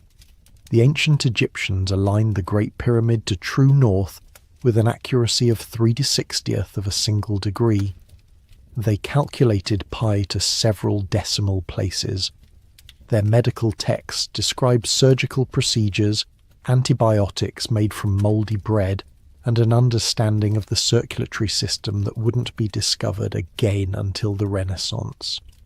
The Edwin Smith Papyrus, dated to around 1600 BCE, but believed to be a copy of much older texts, describes 48 surgical cases with a level of anatomical knowledge that seems impossibly advanced. In ancient India, the mathematician Aryabhata calculated pi to 4 decimal places in the 5th century CE, and stated that the Earth rotates on its axis, more than 1,000 years before Copernicus. The ancient Indian texts on astronomy, the Vedanga Jyotisha, contain calculations of planetary periods that are accurate to modern standards, and the concept of zero, perhaps mathematics' most important invention, appeared in India in the 5th century CE, though some scholars believe the concept is much older. The ancient Chinese calculated the movements of the planets, predicted eclipses, and created star catalogues thousands of years ago.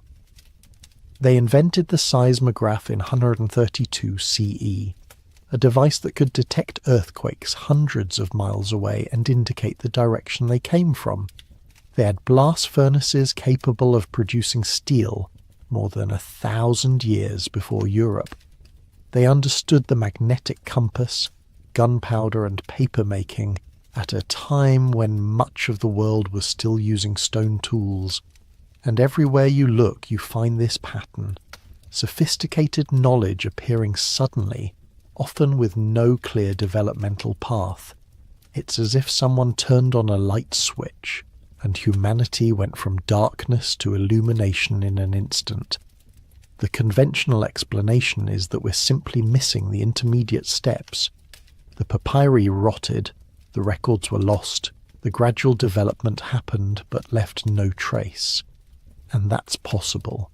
But it's also possible that the knowledge didn't develop gradually, that it was inherited, passed down from an earlier time, preserved by the memory keepers we talked about, and slowly rediscovered and reapplied as new civilizations emerged from the ruins of the old. There are hints of this in the ancient texts themselves. The Egyptians spoke of the Zep Tepi, the first time, a golden age when the gods walked among men and taught them the arts of civilization. The Sumerians wrote about the Apkallu, the 7 sages who came before the flood and brought wisdom to humanity. Plato wrote about the Egyptian priest who told Solon that Greece was young, that Greek records only went back to the most recent catastrophe, while Egypt remembered much older times. The Hindu Vedas speak of earlier yugas, earlier ages, when humanity possessed knowledge that was later lost. The Buddhist texts describe previous world systems, previous cycles of creation and destruction. The Zoroastrian texts speak of a time before time when knowledge was whole and complete, before it was shattered and scattered. What if they're all describing the same thing? A time before the reset, when knowledge was more complete, more integrated, before it was broken into fragments and had to be painstakingly reassembled by each new civilization that emerged from the ashes. And what if some of that knowledge is still out there, hidden in plain sight, encoded in myths and monuments, waiting for us to remember how to read it? In 1929, a Turkish officer named Muhyiddin Piri Reis discovered a fragment of an old map in the library of the Topkapi Palace in Istanbul. The map, dated to 1513, showed the Atlantic Ocean, the coasts of South America and Africa, and curiously what appeared to be the northern coast of Antarctica. This wouldn't be particularly remarkable except for one problem. Antarctica wasn't officially discovered until 1820, more than 300 years after the map was drawn. And the map doesn't just show Antarctica as a vague landmass. It shows details of the coastline, bays, and geographic features. Features that, in 1513, would have been buried under miles of ice. When modern scholars examined the Piri Reis map more closely, things got even stranger. In the 1960s, Charles Hapgood, a professor of the history of science, noticed that the Antarctic coastline on the map didn't match the current coastline. It matched the coastline as it would have appeared thousands of years ago before it was covered by ice.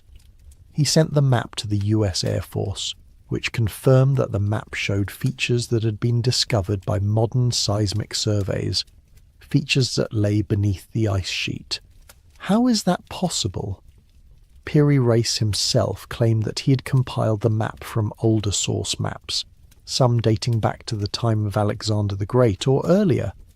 He said he used about 20 older maps as references, maps that had been preserved in various libraries around the Mediterranean.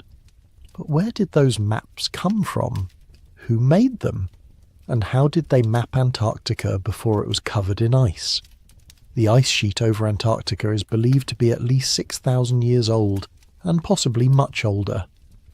That means someone would have had to map the continent before 4000 BCE, well before any civilization we know of had the technology to cross the ocean, navigate to the southern pole, and conduct a detailed survey of the coastline. Unless, of course, there was a civilization we don't know about. The Piri Reis map isn't alone.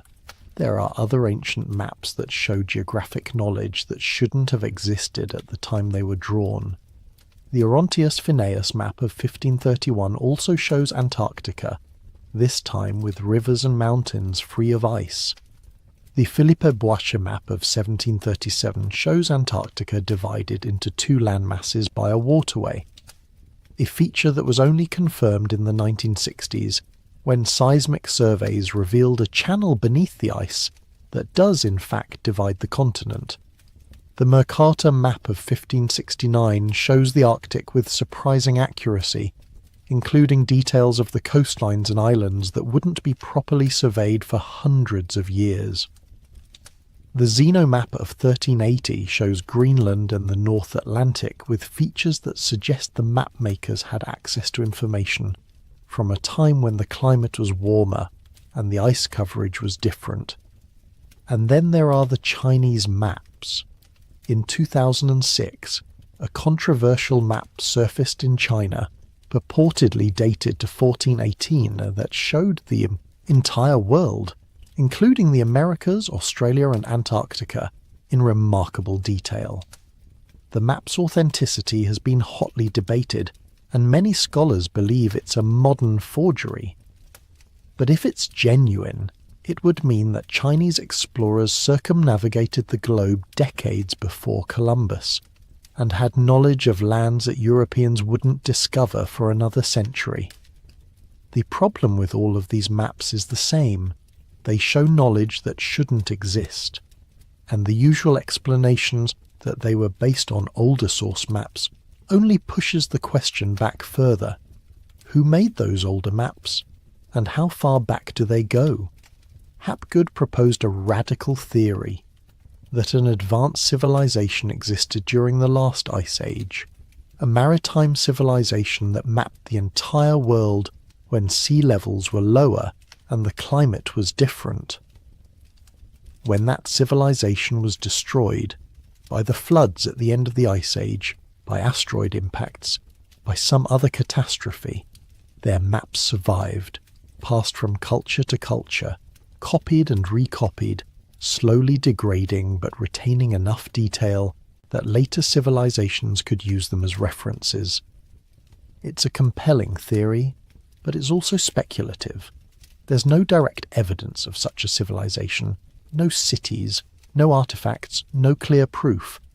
But the maps exist, the knowledge exists, and no one has yet provided a satisfactory explanation for how it came to be, unless, once again, we're looking at the remnants of something older, something that was lost but not entirely forgotten, something that the memory keepers preserved even when they no longer understood what they were preserving or why. Let's go back to the stones, because the more you look at them, the stranger they become. It's not just that ancient cultures moved massive blocks of stone, though that alone is impressive. It's the precision with which they worked, the tolerances they achieved, the techniques they used that we still can't fully explain. Take the granite boxes inside the Great Pyramid. Deep in the bedrock beneath the pyramid, in a chamber called the grotto, and in the king's chamber above, there are enormous boxes carved from solid granite.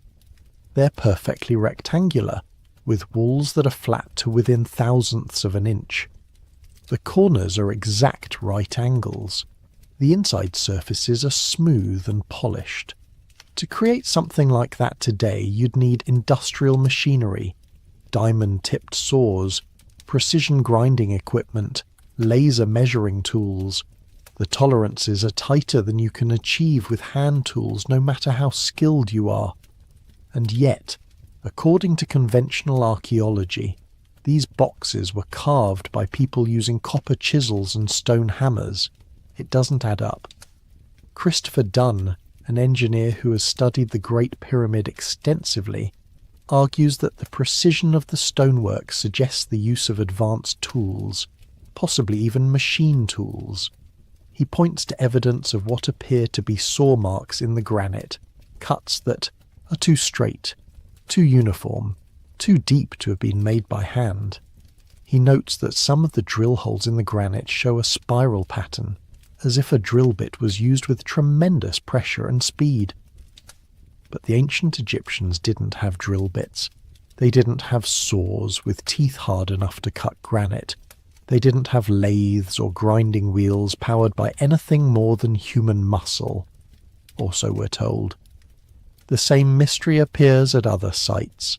At Pumapunku in Bolivia, there are blocks of andesite, a very hard volcanic rock, that have been carved with precision that rivals modern machine work. The blocks have flat surfaces, perfect right angles, and complex interlocking shapes that fit together like a three-dimensional puzzle. Some of the blocks have drill holes that are perfectly round and perfectly straight, showing no evidence of wobbling or drift. Again, this is supposedly the work of a pre-industrial culture, people with no written language, no wheel, no draft animals, and yet the precision is there, undeniable, measurable. At Ollantaytambo, another site in Peru, there are massive blocks of red granite that were quarried from a mountain 6 miles away, across a river, and somehow transported uphill to the construction site. The blocks weigh up to 50 tons each.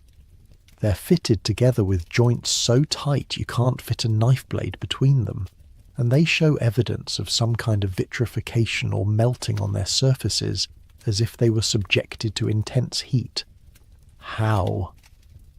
The conventional answer is always the same: time, patience, and manpower. Given enough people and enough years, you can move any stone, shape any block, build any monument. And that's true, to a point. But it doesn't explain the precision. It doesn't explain how cultures with supposedly primitive tools achieved tolerances that we struggle to match with modern equipment. It doesn't explain the evidence of advanced techniques, drilling, sawing, polishing, that shouldn't have been possible. Unless, once again, they had knowledge we don't credit them with. Techniques we've lost. Tools we haven't found, because they are made of materials that don't survive. Wood, perhaps, or bronze, or something else entirely. Or unless they inherited the techniques from an earlier time, from a civilization that did have advanced tools, advanced knowledge, and passed that knowledge down through the generations until it became fragmented, ritualized, half-remembered, so that the later builders were following instructions they didn't fully understand, replicating techniques they couldn't quite explain, working from plans that were far older than their own culture. It sounds far-fetched. But the alternative, that people with these stone hammers carved granite within thousandths of an inch, sounds even more impossible. If civilizations have been reset, then somewhere, someone must remember. Not in the mainstream, not in the official histories, but in the margins, in the oral traditions, in the secret knowledge passed down through generations of initiates and elders who are told never to forget, never to let the old ways die completely. Indigenous cultures around the world carry stories that go back much further than written history. The Aboriginal peoples of Australia have oral traditions that describe events from more than 10,000 years ago. The flooding of coastal areas, the existence of land bridges that are now underwater, the megafauna that once roamed the continent. These aren't vague myths. They're specific, detailed accounts that match what geologists and archaeologists have discovered through scientific investigation. The Gunditjmara people of southeastern Australia tell of a time when the land was different, when volcanoes erupted and reshaped the landscape. Geologists have confirmed that volcanic activity in the region occurred around 30,000 years ago. The stories have been passed down, generation after generation, for 300 centuries. Think about that. 300 centuries of unbroken oral tradition. While empires rose and fell, while glaciers advanced and retreated, while the world changed again and again, these people remembered. They kept the stories alive. The same is true in other parts of the world. The Hopi speak of multiple worlds, each destroyed in turn, and they describe the migrations of their people over thousands of years across landscapes that have long since changed. The Coast Salish people of the Pacific Northwest tell of a great flood that drowned their ancestral lands that are now beneath the waters of Puget Sound, submerged when sea levels rose at the end of the Ice Age. In India, there are oral traditions about Kumari Kandam, a lost continent that sank beneath the Indian Ocean. The Tamil people describe it as a great landmass that connected India, Sri Lanka, and parts of what is now Southeast Asia. Modern geology has confirmed that sea levels in the region were indeed much lower during the Ice Age, and that there was once more exposed land. Did the Tamils preserve a memory of that time, passed down through countless generations? In the Middle East, the marsh Arabs of southern Iraq claim descent from the ancient Sumerians, and they preserve traditions about the time before the flood, when the world was different. In Africa, the Dogon people of Mali have astronomical knowledge that has baffled researchers. They describe the star Sirius as having a companion star, Sirius B, which is invisible to the naked eye and wasn't confirmed by Western astronomy until the 20th century. They also describe its orbital period with surprising accuracy. Where did they get this knowledge? The conventional explanation is usually that they learned it from Western astronomers in the 19th or 20th century, and the older stories were retrofitted. But the Dogon insist that the knowledge is ancient, part of their core mythology, taught to them by beings they call the Nommo, who came from the sky in ancient times. Whether you believe that or not, the pattern is clear. Indigenous cultures preserve knowledge. They remember. Even when the rest of the world forgets, even when the written records are lost or destroyed, the oral traditions survive. They're encoded in stories, in songs, in rituals that are passed down with incredible fidelity from one generation to the next. And often, those stories describe a time before, a time when things were different, a time when the world ended and began again. The question is, how much of that knowledge is accurate? How much is metaphor and how much is history? And what have we lost by dismissing these stories as primitive superstition instead of treating them as the archives they might actually be? Graham Hancock, the journalist and author who has spent decades investigating ancient civilizations, argues that indigenous traditions are a form of science, not science in the modern sense, but a systematic way of preserving and transmitting knowledge across deep time. He suggests that the myths and symbols we find around the world are not random, but deliberate attempts to encode information in ways that can survive catastrophe. Because that's the thing about oral tradition. It's resilient. You can burn a library, destroy a hard drive, erase every written record. But you can't erase a story that lives in the minds of a people, a story that's told every night around the fire, a story that's woven into the fabric of the culture itself. The memory keepers didn't just build monuments, they built cultures, cultures designed to remember. There's a tendency, when we look at ancient cultures, to assume they were primitive, that they lack the sophistication, the intelligence, the creativity that we possess.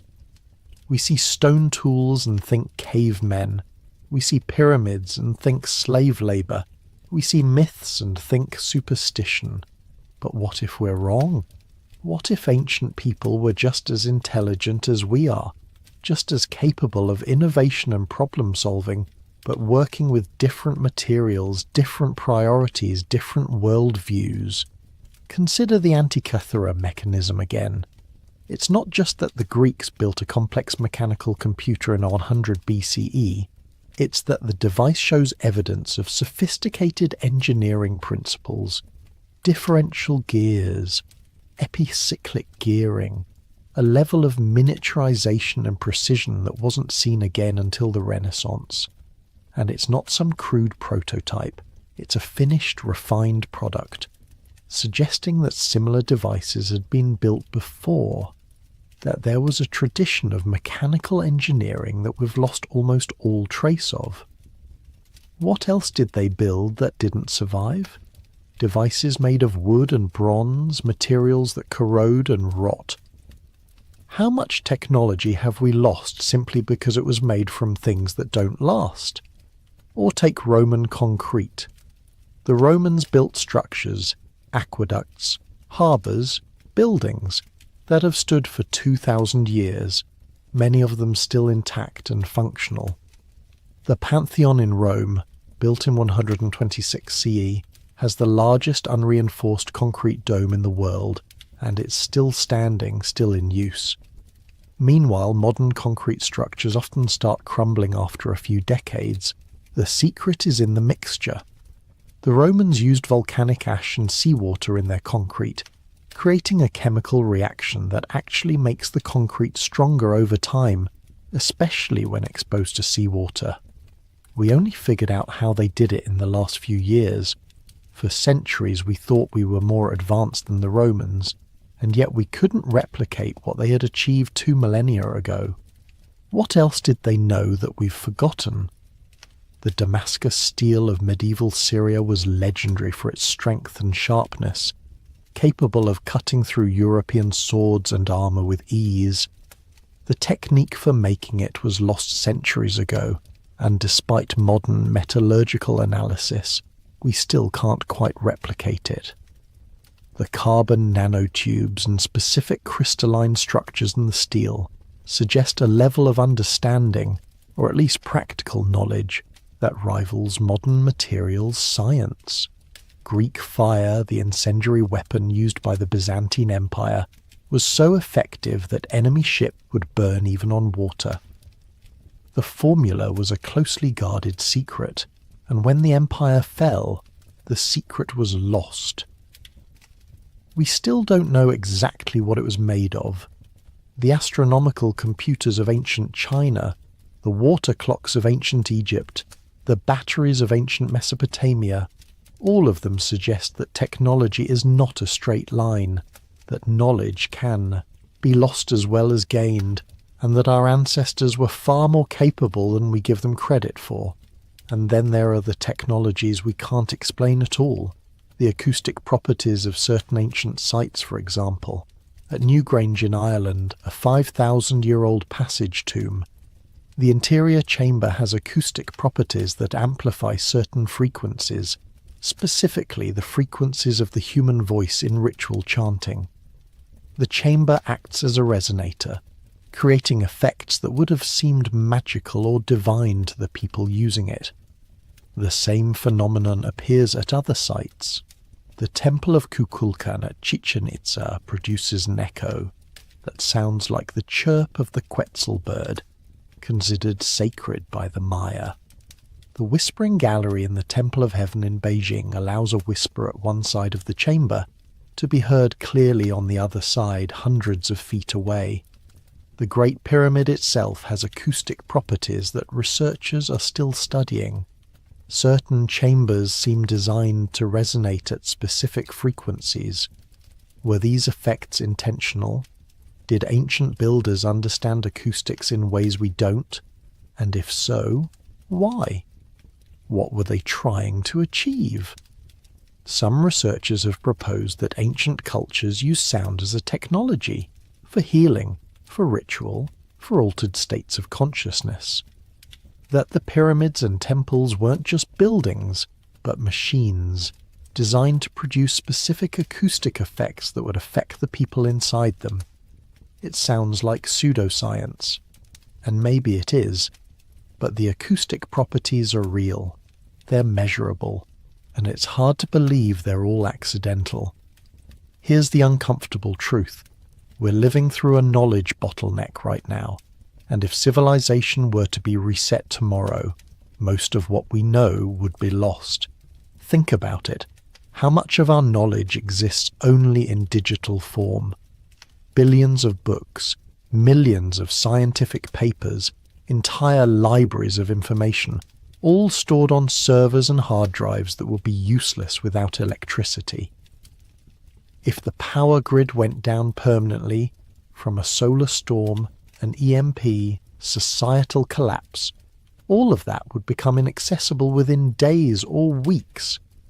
And even the knowledge that exists in physical form is fragile. Modern books are printed on acid paper that degrades within decades. The bindings fall apart. The ink fades. We've designed our information storage systems for convenience, not longevity. Meanwhile, ancient texts carved in stone have lasted thousands of years. The clay tablets of Mesopotamia are still readable after 5,000 years. But how many modern books will be readable in 5,000 years? How many hard drives? How many USB sticks? We've also become hyper-specialized. In ancient times, a master craftsman might understand every step of creating a tool, from mining the ore to forging the blade. Today, no single person understands how to build a smartphone from scratch. The supply chains are global, the knowledge is distributed, and if those systems broke down, we wouldn't be able to replicate our own technology. A Stanford archaeologist named William Rathje once said that if modern civilization collapsed, future archaeologists would find almost nothing. Our buildings are made of materials that don't last: steel, glass, concrete that isn't as durable as Roman concrete. Our artifacts are made of plastic which degrades. Our records are stored digitally, which requires technology to access. In 1,000 years, what would remain? Landfills full of non-biodegradable waste, scattered ruins of concrete foundations, fragments of plastic and metal, and almost no record of who we were, what we knew, or what we achieved. We would become a mystery, a gap in the timeline, a silence just like the ones we've been talking about. And if someone in the future tried to piece together our civilization from the ruins, what would they conclude? Would they understand how advanced we were? Would they find the remains of our computers and recognize them as technology? Or would they dismiss them as religious artifacts, decorative objects, things whose purpose was lost? Would they tell stories about us? Would we become their Atlantis, their lost golden age, their myth of a civilization that flew through the air and spoke across continents, and knew the secrets of the universe? And would they believe those stories, or would they dismiss them as impossible, as exaggeration, as the fantasies of a primitive people who didn't understand how the world really worked? The cycle continues. Knowledge is gained and lost, gained and lost. And each time we think we're the first, the most advanced, the pinnacle, until the reset comes and we learn, too late, that we were just another iteration, another attempt, another civilization that thought it was too advanced to fall. There's one more possibility we haven't fully explored, one more explanation for the patterns we see, the knowledge that appears and disappears, the cycles that seem to repeat. What if it's intentional? Not in the sense of a conspiracy, but in the sense of design. A natural design built into the fabric of time itself, or perhaps into the nature of consciousness, or the structure of civilizations. What if civilizations are meant to rise and fall? What if the resets aren't catastrophes to be avoided, but part of a larger pattern, a larger purpose that we can't see from our limited perspective? The ancient Stoics believed in the concept of ekpyrosis, the idea that the universe undergoes periodic cycles of destruction and rebirth through fire. It wasn't seen as a tragedy, but as a natural process, like the seasons.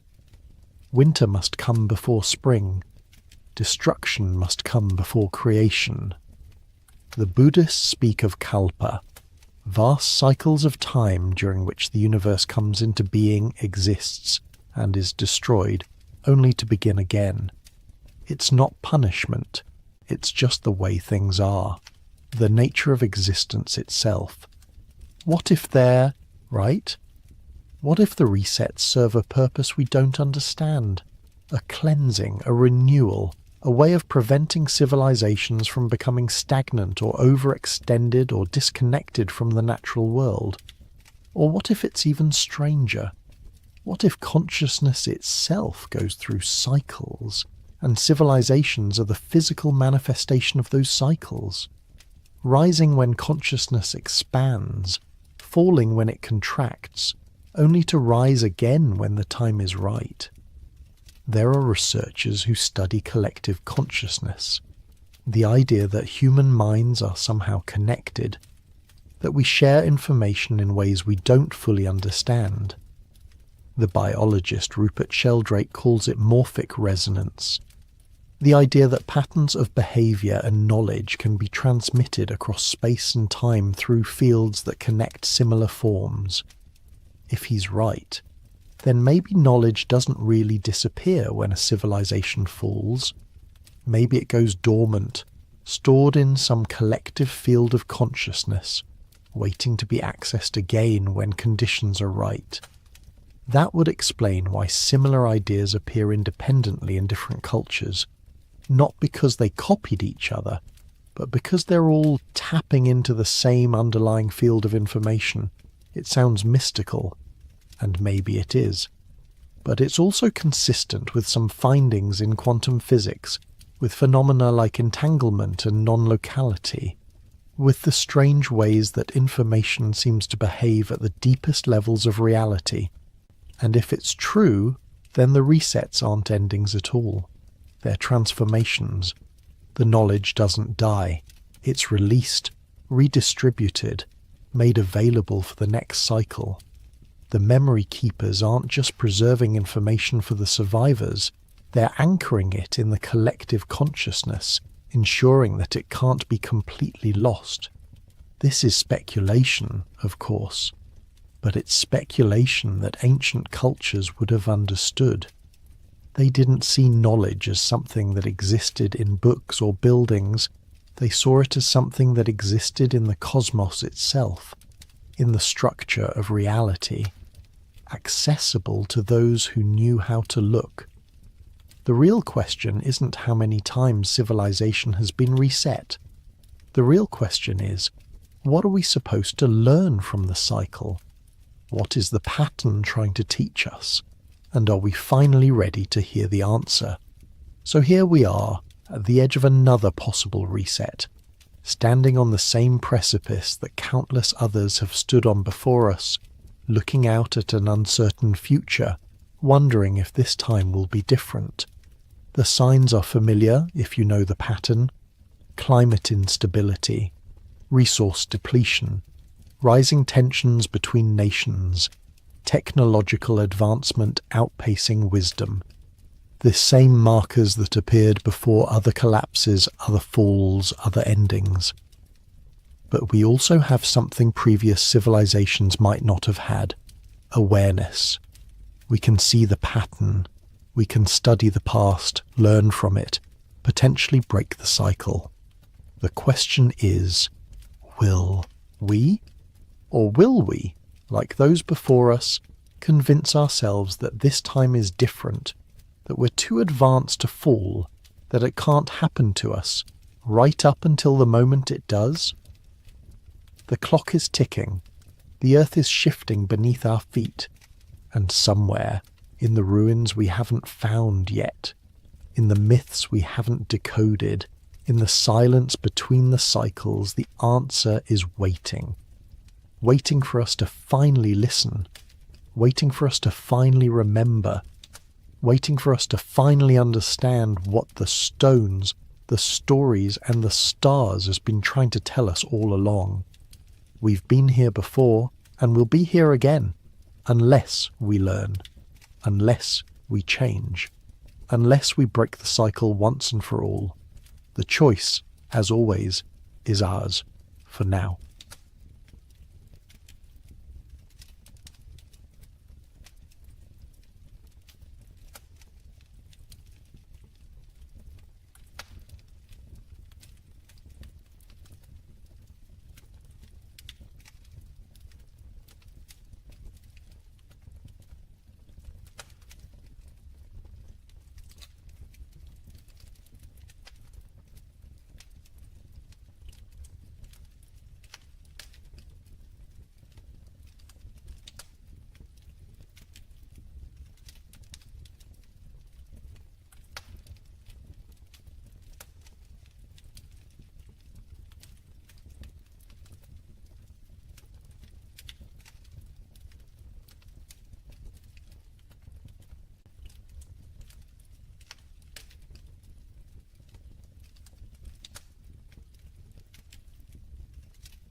what if the giants of old, the Nephilim of ancient scripture and myth, never vanished, but simply went into hiding?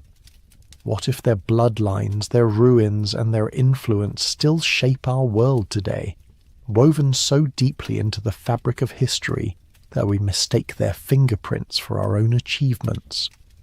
What if the stories we were told as children, the myths we dismissed as primitive fantasy, were actually warnings, echoes of a truth so vast and so unsettling that entire civilizations chose to bury it rather than face what it meant?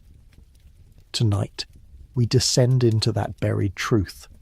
We walk through the ruins they left behind, trace the bloodlines that may still flow through human veins, and ask the question that haunts every ancient text. Did the Nephilim truly die, or did they simply learn to hide? The Ancient Whisper. The story begins in the oldest pages of human memory, in texts so ancient that their authors are lost to time. In the book of Genesis, buried within the genealogies and flood narratives, there exists a passage that has troubled scholars and theologians for millennia. It appears suddenly, without explanation, as though the writer assumed the reader already knew what it meant. The Nephilim were on the earth in those days, and also afterward, when the sons of God went to the daughters of humans and had children by them. They were the heroes of the old, men of renown. 4 lines, that's all we're given. 4 lines to describe beings so significant that their existence warranted mention in humanity's most sacred text, yet so troubling that no further explanation was offered. The Hebrew word Nephilim itself remains contested. Some translate it as fallen ones, others as those who cause others to fall. The root suggests descent, a falling from grace or from the heavens themselves. But who were they? And why does the text mention them so briefly, as though speaking their name too loudly might summon something best left forgotten? The Book of Enoch, excluded from most biblical canons but preserved by Ethiopian Christians and discovered among the Dead Sea Scrolls, offers a more complete and more disturbing account. According to Enoch, 200 angels called Watchers descended to Mount Hermon, drawn by the beauty of human women. They took an oath together, binding themselves to a forbidden act, knowing the consequences would be catastrophic. They taught humanity secrets meant only for the divine, the arts of war, the making of weapons, the knowledge of cosmetics and seduction, the movements of the stars and the cutting of roots for sorcery. And they fathered children.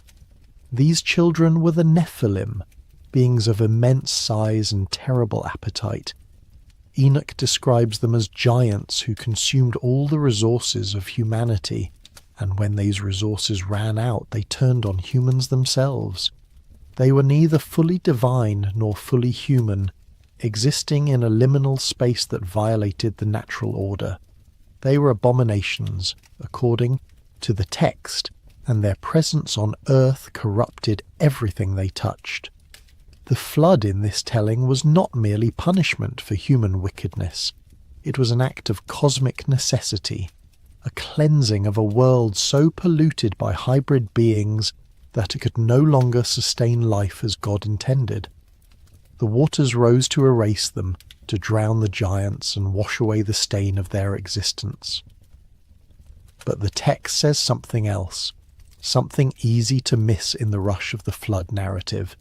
It says the Nephilim were on the earth in those days, and also afterward, after the flood, after the cleansing, after the world was supposedly purified and given a fresh start through Noah and his family. The Nephilim, or beings like them, returned, or perhaps they never truly left. The names they were given. Every culture on earth has stories of giants. Not metaphorical giants, not heroes whose deeds were exaggerated by time, but literal beings of enormous stature who walked the earth before recorded history began. The consistency of these accounts, separated by oceans and millennia, suggests something more than coincidence. In the lands of Canaan, the Israelites encountered the Anakim, a race of giants so fearsome that the spies Moses sent into the Promised Land returned trembling. "We seem like grasshoppers in our own eyes," they reported, "and we looked the same to them." The Anakim were said to be descendants of the Nephilim, survivors of the flood who had rebuilt their civilization in the hills and valleys of what would become Israel.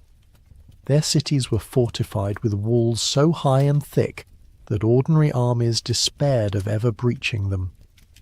King Og of Bashan, mentioned in Deuteronomy, slept in a bed of iron that measured 13 feet long. The text presents this as historical fact, not legend. His kingdom was one of the last strongholds of the Rephaim, another race of giants whose name means the dead ones, or the shades, beings who existed between life and death, between the human and the divine. Goliath of Gath, the champion who faced David, stood over 9 feet tall according to most translations, though some ancient texts suggest he was even larger. He was not an anomaly. He came from a family of giants, and the Philistine cities were known to harbour bloodlines that traced back to the Anakim. When David killed Goliath, he didn't slay the last giant. He merely defeated one warrior from a race that had been fighting humanity for generations. But the stories don't end in the Middle East. In Greek mythology, the Titans were primordial giants who ruled before the Olympian gods, beings of such power that it took a cosmic war to overthrow them. Even after their defeat, they were not destroyed but imprisoned in Tartarus, deep beneath the earth, where they wait in chains. The Greeks spoke of the Gigantes as well, giants born from the blood of Uranus, who waged war against the gods themselves. In Norse mythology, the Jötnar, often translated as giants, were the ancient enemies of the gods, beings who existed before creation and who will return at Ragnarök to burn the world. They lived in Jotunheim, a realm separate from the world of humans and gods, but they frequently crossed into Midgard, interbreeding with humans and gods alike. Loki himself was half Jotun, a hybrid being whose very existence blurred the boundaries between the divine and the monstrous. The Nephilim, the Anakim, the Rephaim, the Titans, the Jötnar, different names in different languages, but the pattern remains the same. Beings of great size and power, born from the union of the divine and the mortal, who once ruled the earth and who were eventually overthrown or driven into hiding. Beings who left behind ruins too massive for ordinary humans to have built, and legends too consistent to be dismissed as mere fantasy. What if these weren't separate myths?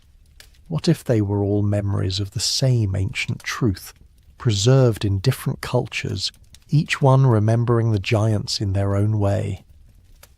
The ruins that remain. If the Nephilim existed, they would have left evidence, not just in texts and legends, but in stone, in structures so massive and so precisely constructed that even modern engineers struggle to explain how they were built. And when we look at the ancient world with fresh eyes, we find exactly that. Ruins that whisper of builders who were not quite human. Baalbek in modern-day Lebanon contains some of the largest stone blocks ever used in construction. The Temple of Jupiter sits atop a foundation of megalithic stones, 3 of which, known as the Trilithon, weigh approximately 800 tons each.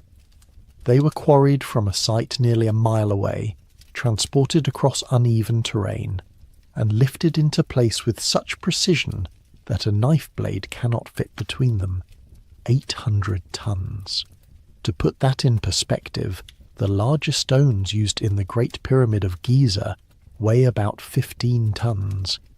The stones at Stonehenge weigh around 25 tons.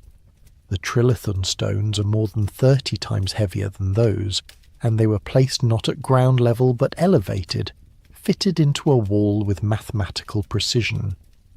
Mainstream archaeology attributes Baalbek to the Romans, and indeed, the Temple of Jupiter is Roman. But the foundation beneath it is far older, built in a style that predates Roman engineering by centuries, possibly millennia. The Romans themselves seem to recognize this. They built their temple on top of an existing platform, as though they knew the foundation was too sacred or too ancient to disturb. Local legend tells a different story. The people of the region have always called Baalbek the Fortress of the Giants, claiming it was built by beings of enormous size in the time before the flood. Arab historians writing in the medieval period recorded these traditions, describing how the giants constructed the platform as a refuge, a place to survive the coming deluge. Could ordinary humans have moved those stones? Perhaps with enough time, enough labour, and enough ingenuity. But the question isn't whether it's possible. It's why anyone would choose to work with stones so impossibly large when smaller blocks would have been far easier to quarry, transport, and place.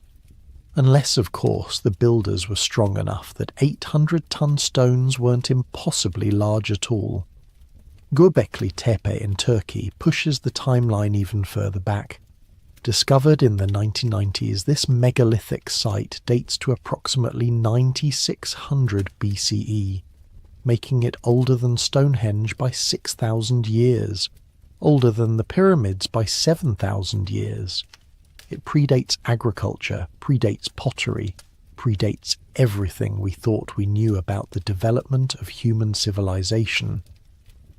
The site consists of massive T-shaped pillars arranged in circles, some weighing up to 20 tons, carved with intricate reliefs of animals and abstract symbols.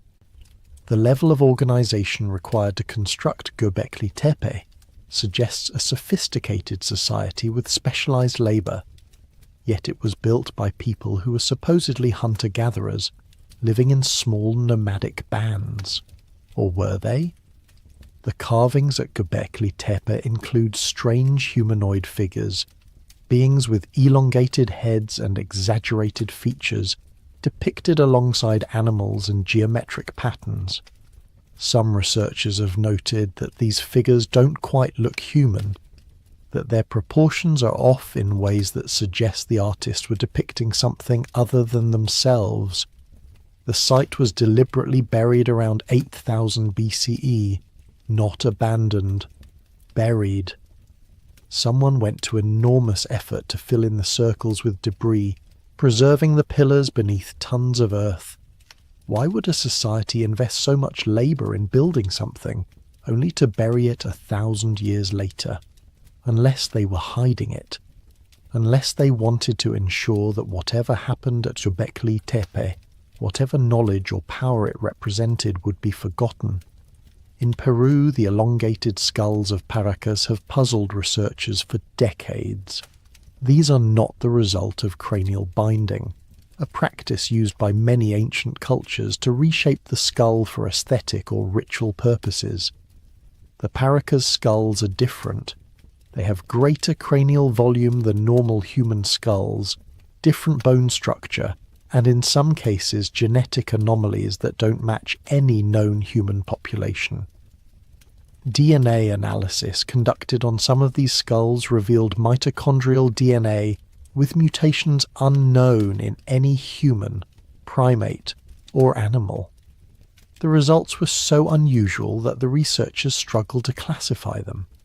Were these humans with rare genetic disorders? Or were they something else? Hybrids, perhaps, carrying genetic material from a non-human source. The Paracas culture revered these individuals, burying them with great honour in elaborate tombs. They were clearly important, possibly rulers or priests. And they were not alone. Elongated skulls have been found in Egypt, Malta, Iraq, and other sites around the world, always associated with elite burials, always treated as special. What if these weren't deformities or cultural practices? What if they were the last remnants of the Nephilim bloodline, individuals who carried just enough giant ancestry to manifest physical differences, who were revered precisely because they were descendants of the old ones, the bloodlines that survived? If the Nephilim existed, and if some survived the flood or were reborn afterward, then their bloodline would have continued. Diluted, perhaps, mixed with human genetics over countless generations, but still present, still carrying traces of something ancient and powerful. The Bible itself suggests this. After the flood, when the Israelites entered Canaan, they encountered the Anakim giants who were explicitly described as descendants of the Nephilim. This means the Nephilim bloodline survived the deluge, either because some giants escaped the waters, or because their genetic legacy persisted through Noah's family. That second possibility is more disturbing than the first. If the Nephilim genes survive through Noah's line, it means the flood didn't cleanse the world of hybrid DNA. It merely reduced it. It means every human alive today could potentially carry fragments of that ancient bloodline, dormant sequences waiting for the right conditions to express themselves. Ancient royal families seem to understand this. Across cultures, kings and queens obsessed over bloodlines, marrying within their own families to preserve purity, claiming descent from gods or heroes. The pharaohs of Egypt practiced sibling marriage for generations, believing their blood was divine and must not be diluted with common human stock. The royal families of Mesopotamia traced their lineage back to the Anunnaki, beings who descended from the heavens and ruled as god-kings. Were they trying to preserve something? Were they attempting to maintain a genetic connection to the Nephilim, to keep alive whatever gifts or powers that bloodline conferred?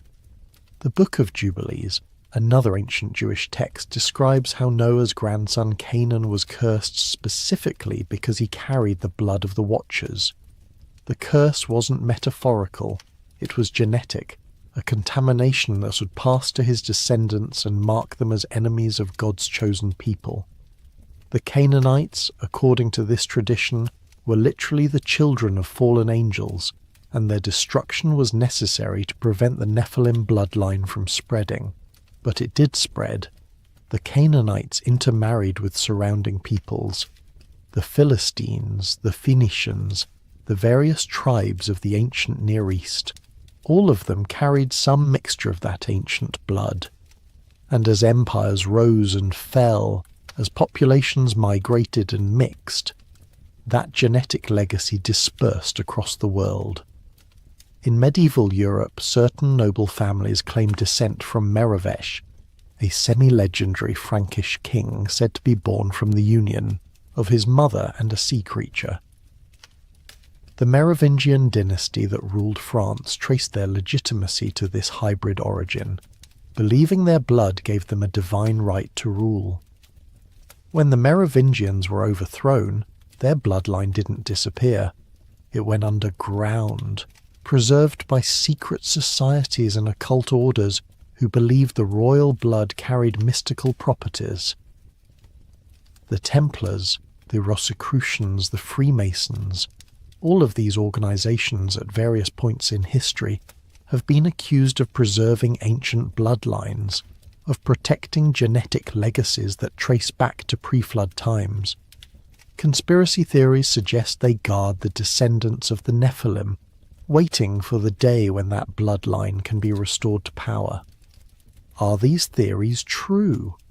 Perhaps not in the literal sense, but they point to something deeper, a persistent belief across cultures and centuries that some humans are different, that some carry the blood of beings who are more than human, and that this difference matters.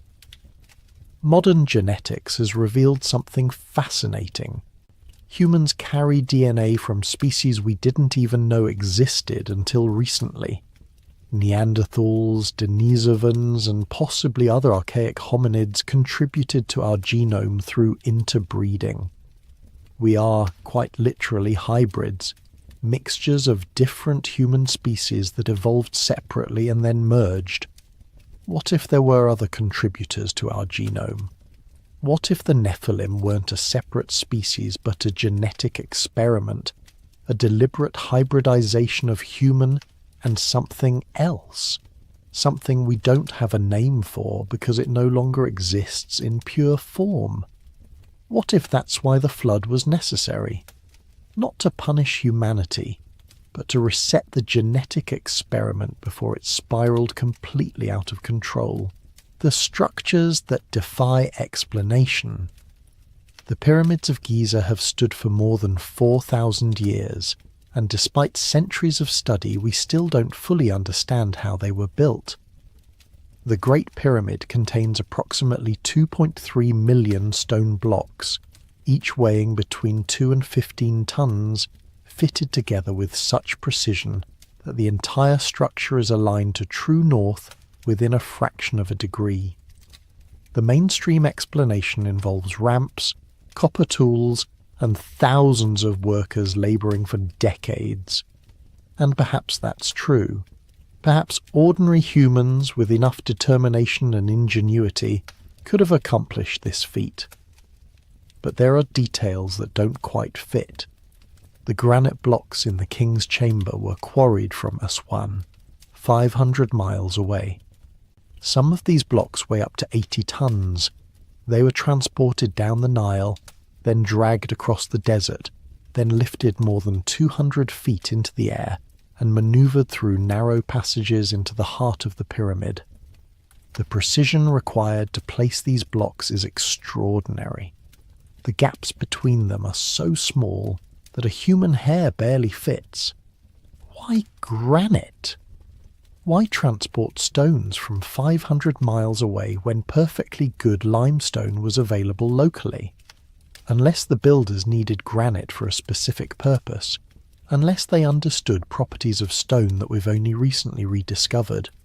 Some researchers have noted that the Great Pyramid sits at the exact centre of the Earth's landmass, that its dimensions encode mathematical constants like pi and phi, that its internal passages align with specific stars in ways that suggest advanced astronomical knowledge. Mainstream archaeology dismisses these observations as coincidence or numerology, but the patterns are there, undeniable and precise. The Sphinx, weathered and enigmatic, may be even older than the pyramids. Geologists examining the erosion patterns on the Sphinx enclosure have suggested that the weathering is consistent with water erosion, not wind erosion. But the Sahara has been a desert for thousands of years. The last time the region experienced rainfall heavy enough to cause that kind of erosion was before 5000 BCE, possibly as far back as 10,000 BCE. If the Sphinx is that old, it predates Egyptian civilization entirely.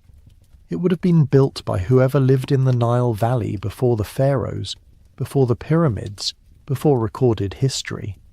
And if they could carve a monument that size from solid bedrock, what else were they capable of? Across the Atlantic, the ruins of Tiwanaku in Bolivia present similar mysteries.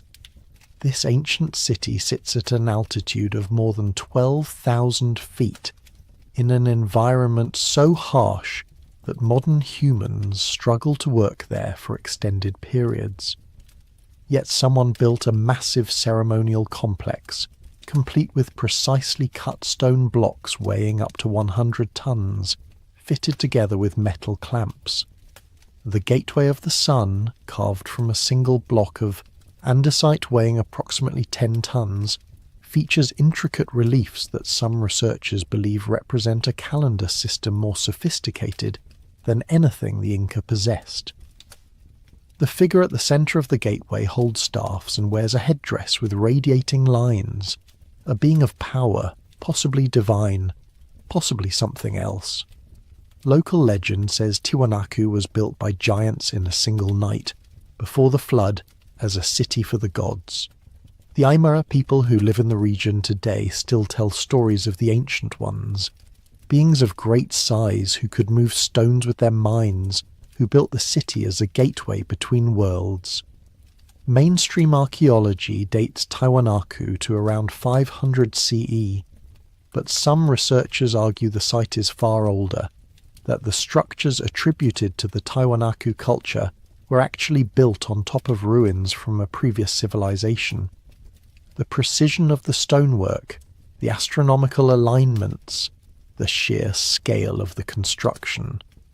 All of it suggests knowledge and capabilities that don't fit the timeline we've been given. On Easter Island, the Moai statues stand as silent witnesses to a vanished culture. Nearly 900 of these massive stone figures dot the island, some weighing up to 80 tons, carved from volcanic rock, and transported across the island to platforms where they were erected to face inland, watching over the people. The islanders say their ancestors carved the Moai, but they've lost the knowledge of how it was done. The statues were walked into place, according to legend, moved by mana, spiritual power, rather than physical force. Modern experiments have shown that the statues can be moved using ropes and coordinated rocking, but the largest Moai still in the quarry weighs more than 200 tons. No amount of rope and rocking would move that. What if the legends are true? What if the Moai were carved and moved by people who possessed abilities we've lost, who carried genetic traits that gave them strength or knowledge beyond what modern humans possess? What if Easter Island was one of the last refugees of the Nephilim bloodline, and the Moai were carved in their image, tall, imposing, with elongated features that don't quite look human? The forbidden knowledge. The Book of Enoch describes in detail what the Watchers taught humanity. These weren't benign gifts. They were dangerous secrets, knowledge that corrupted and destroyed. Azazel taught men to make swords, knives, shields, and armor, transforming humanity from peaceful gatherers into warriors. Semjaza taught enchantments and root-cutting, the foundations of sorcery. Amaros taught the resolving of enchantments. Barakijal taught astrology. Kokabel taught the constellations. Ezekiel taught the knowledge of clouds. Arakiel taught the signs of the earth. Shamsiel taught the signs of the sun. And Sariel taught the course of the moon. These teachings sound almost like a curriculum, a deliberate program of education designed to elevate humanity from ignorance to knowledge, but the text frames them as corruption, as violations of the natural order. Why? Perhaps because knowledge, in the wrong hands or at the wrong time, is dangerous. Perhaps because humanity wasn't ready for these secrets, and receiving them prematurely led to catastrophe. Or perhaps because the knowledge itself was tainted, carrying with it the seeds of destruction. Ancient cultures around the world speak of a time when gods walked among humans and taught them the arts of civilization. The Sumerians credited the Anunnaki with teaching them writing, mathematics, agriculture, and law. The Egyptians said Thoth gave them hieroglyphs and sacred geometry. The Greeks attributed their knowledge to Prometheus, who stole fire from the gods and gave it to humanity, suffering eternal punishment for his transgression. These stories follow the same pattern as the Watcher's narrative. Divine beings descending to earth, sharing forbidden knowledge, and facing consequences for their actions. What if they're all describing the same event, the same transfer of knowledge from the Nephilim to humanity? The antediluvian patriarchs, the men who lived before the flood, are described in Genesis as living for hundreds of years. Methuselah lived 969 years. Noah was 600 years old when the flood came. These lifespans seem impossible, but what if they're not exaggerations? What if the Nephilim bloodline conferred longevity, and the patriarchs lived so long because they carried genetic traits from the giants? After the flood, human lifespans drop dramatically. Noah's descendants live for only a few hundred years, and within a few generations the lifespan settles at the familiar 70 or 80 years. Something changed. The genetic legacy of the Nephilim was diluted, and with it, the extended lifespans disappeared. But the knowledge remained. The survivors of the flood carried with them the teachings of the Watchers, the secrets of metallurgy and astronomy and agriculture. They rebuilt civilization using that knowledge, constructing cities and temples and monuments that echoed the achievements of the pre-flood world. And perhaps they carried something else. Texts, artifacts, physical remnants of the Nephilim era that were too valuable or too dangerous to destroy. The Book of Enoch itself claims to be based on visions given to Enoch before the flood, preserved through the deluge and passed down through generations. If that text survived, what else might have? Mystery schools and secret societies throughout history have claimed to possess ancient wisdom, knowledge passed down from before the flood. The Egyptian priesthood guarded their mysteries jealously, initiating only a select few into the deeper teachings. The Pythagoreans in Greece practiced secrecy, believing that certain mathematical and philosophical truths were too powerful for the uninitiated. The Gnostics spoke of hidden knowledge that could liberate the soul from the material world. Were they preserving fragments of what the Watchers taught? Were they the inheritors of Nephilim wisdom, keeping it alive through the centuries, waiting for the time when humanity would be ready to receive it again? In the medieval period, alchemists sought the philosopher's stone, a substance that could transmute lead into gold and grant eternal life. Their writings are filled with obscure symbols and coded language, but beneath the mysticism, they were conducting real experiments, discovering real chemistry. Some historians believe alchemy was a cover for something deeper, a search for the secrets of the Nephilim, an attempt to recreate the longevity and power that the giants possessed. The Renaissance saw an explosion of interest in ancient texts, particularly those that had been suppressed or forgotten. Scholars scoured monasteries and libraries, seeking manuscripts that predated Christianity, hoping to recover the wisdom of the ancient world. They found Hermetic texts, Neoplatonic philosophy, Jewish mysticism, all of it pointing back to a time when humanity possessed knowledge that was later lost or hidden. What if that knowledge was never truly lost? What if it's been preserved all along, guarded by those who understand its power and its danger, waiting for the moment when it can be revealed without destroying the world? The modern search. In the 20th century, something changed. Governments and military organizations began taking ancient mysteries seriously, funding expeditions to remote sites, searching for artifacts and texts that might contain lost knowledge. The Nazis were obsessed with the occult, sending teams to Tibet, South America, and the Middle East in search of relics that could give them power. They believed in the existence of a master race, a bloodline superior to ordinary humans, and they sought evidence of that bloodline in ancient ruins and forgotten texts. After World War II, the United States and Soviet Union continued this search, though more quietly. Operation Paperclip brought Nazi scientists to America, and with them came their research into ancient mysteries. The CIA conducted experiments in remote viewing, attempting to access information through psychic means, exploring the boundaries of human consciousness in ways that echoed the teachings of the mystery schools. In 1947, the Dead Sea Scrolls were discovered in caves near Qumran, containing copies of biblical texts and previously unknown writings, including multiple copies of the Book of Enoch. The scrolls confirmed that the Nephilim narrative was taken seriously by ancient Jewish communities, that it wasn't just mythology but part of their historical understanding. Why were these texts hidden in caves? The standard explanation is that the Essenes, a Jewish sect, stored them there for safekeeping during the Roman occupation. But what if they were hidden for a different reason?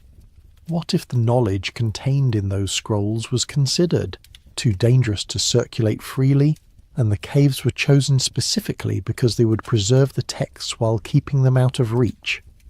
In recent decades, advances in genetics have opened new possibilities. The Human Genome Project mapped our DNA, revealing that humans share genetic material with species we didn't know existed. We carry Neanderthal DNA, Denisovan DNA, and possibly DNA from other archaic hominids that haven't been identified yet. Some researchers have begun asking uncomfortable questions. What if there are genetic sequences in human DNA that don't match any known species? What if there are genes that appear to have been inserted rather than inherited through natural evolution? What if the Nephilim left their mark not just in stone and legend, but in our very cells?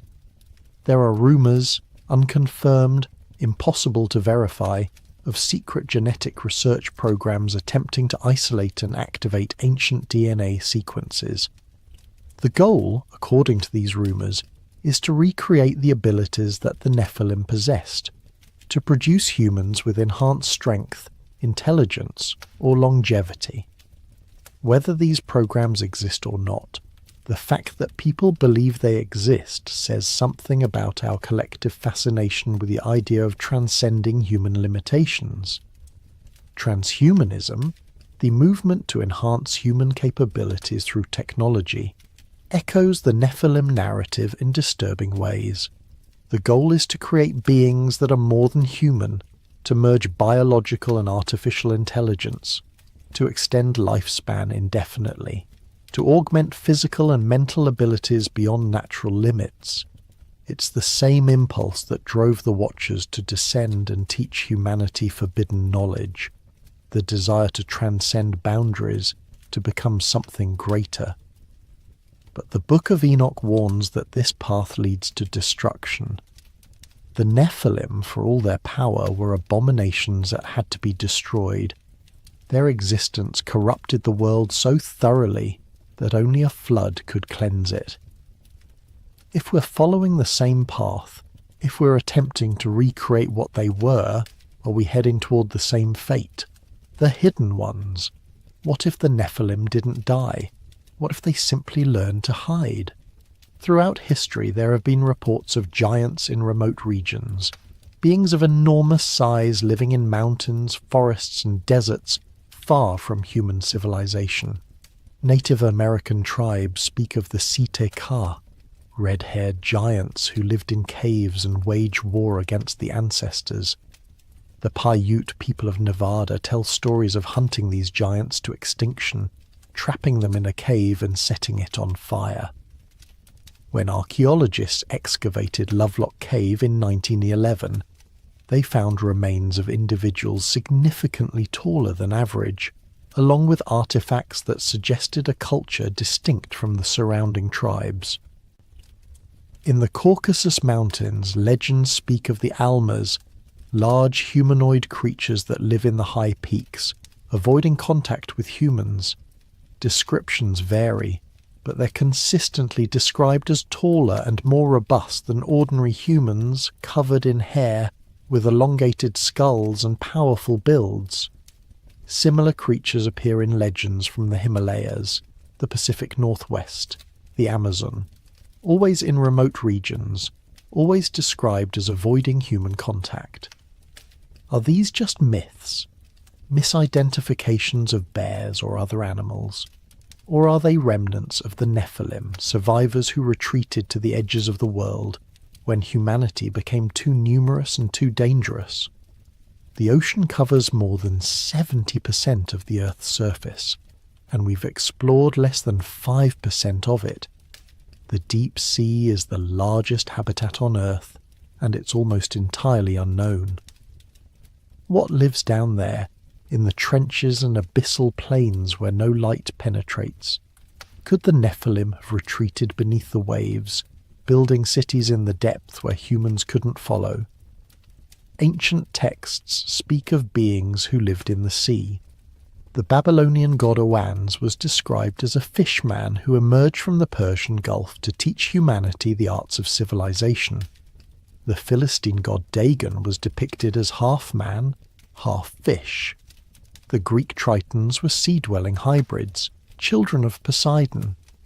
What if these weren't gods but Nephilim who adapted to aquatic life, who found refuge in the ocean when the land became too hostile?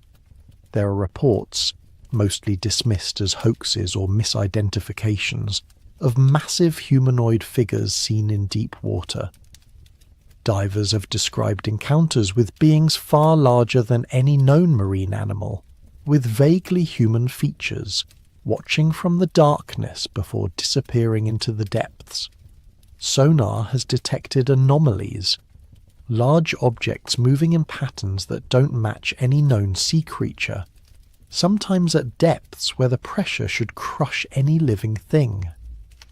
Could the Nephilim have survived by going underground?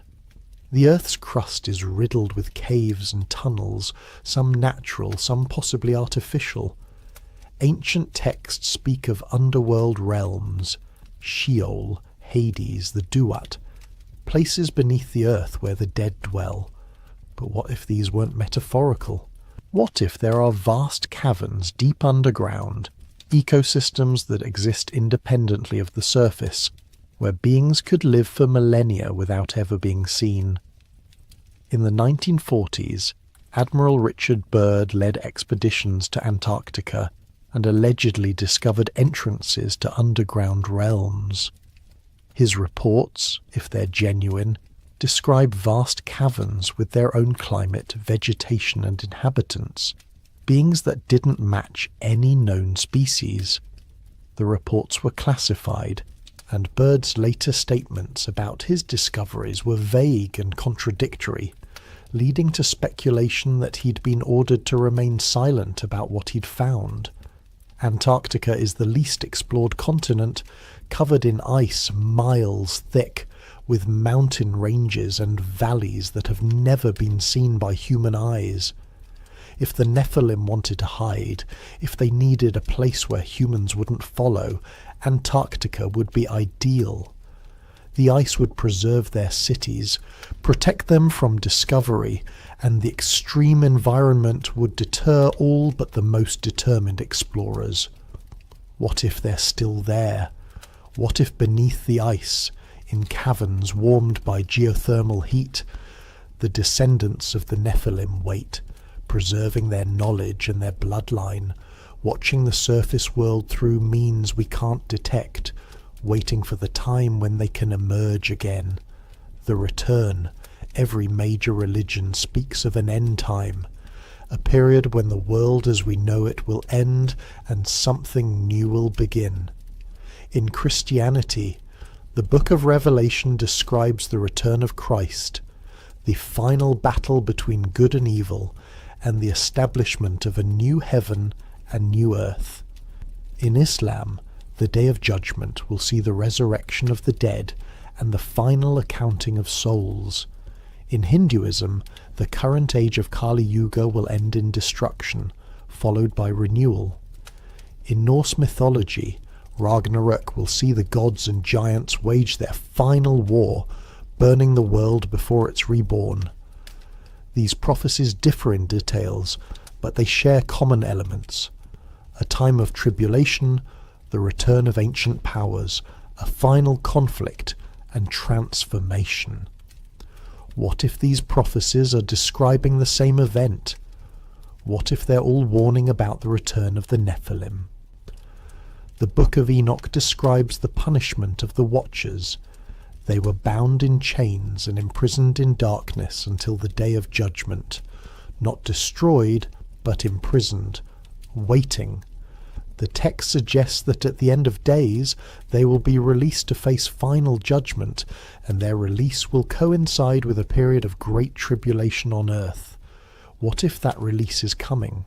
What if the Nephilim, whether imprisoned in the earth or hidden in remote regions, are preparing to return?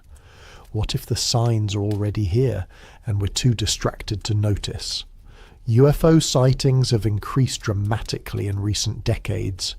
The US government has acknowledged that unidentified aerial phenomena exist, that military pilots have encountered objects that defy known physics, moving in ways that no human technology can replicate. The standard explanation is extraterrestrial visitors. But what if the truth is stranger? What if these aren't aliens from other planets, but Nephilim emerging from hidden bases, testing their technology, preparing for something? Ancient astronaut theories suggest that gods and angels were actually advanced beings from other worlds, that the miracles and wonders described in religious texts were misunderstood technology. But what if it's the reverse? What if the beings we're seeing now, the UFOs and their occupants, aren't aliens but the same entities that ancient texts called Watchers and Nephilim? What if they never left Earth, and what we're witnessing is their gradual return to visibility?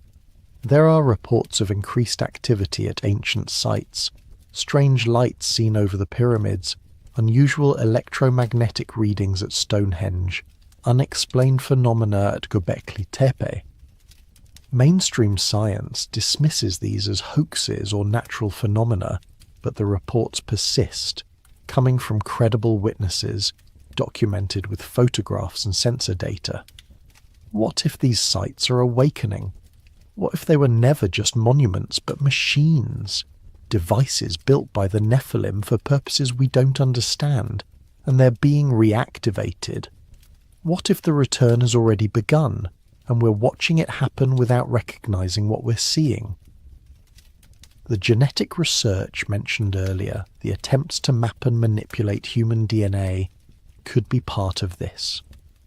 What if the Nephilim are guiding this research, using human scientists to prepare the way for their return? What if the goal is to create a new generation of hybrids, beings that carry Nephilim genetics but are born into the modern world, ready to serve as a bridge between the old ones and humanity? Conspiracy theories suggest that certain bloodlines have been preserved through history, that royal families and secret societies have maintained genetic purity specifically to ensure that when the Nephilim return, there will be humans ready to serve them, humans who carry enough of the ancient blood to be compatible with the old ones. Are these theories true? It's impossible to say, but they point to a deep unease, a sense that something is coming, that the world is changing in ways we don't fully understand, and that the changes are connected to something ancient and powerful. The question that remains. So we return to where we began, to the question that has haunted humanity since the first stories were told around fires in the darkness. What if the Nephilim never died? What if they're still here, hidden in the depths of the ocean, beneath the ice of Antarctica, in caverns deep underground, or walking among us in forms we don't recognize? What if the ruins they left behind aren't just monuments to a vanished past, but markers, beacons, devices waiting to be activated? What if the bloodlines that trace back to them aren't just genetic curiosities, but preparations for something yet to come? The evidence is fragmentary, the theories speculative, the conclusions uncertain, but the pattern is there, woven through every culture, every ancient text, every unexplained ruin. Beings of great size and power once walked the earth. They taught humanity forbidden knowledge. They interbred with humans, creating hybrid offspring. They were overthrown or driven into hiding, but they didn't disappear completely. Their legacy remains in our DNA, in the stones they moved, in the stories we tell, and perhaps in something more, in the feeling that we're not alone, that we're being watched, that something ancient and powerful is waiting for the right moment to return. The flood was meant to cleanse the world, to erase the Nephilim and give humanity a fresh start. But the text says they returned afterward. They survived, or they were reborn, and they've been with us ever since, hidden but never truly gone. What does it mean to be human if we carry their blood? What does it mean for our future if they're preparing to return? These aren't questions with easy answers. They're questions that force us to reconsider everything we think we know about our past, our present, and our future. Maybe the Nephilim era never ended. Maybe it just went underground, waiting for the time when humanity would be ready to face the truth.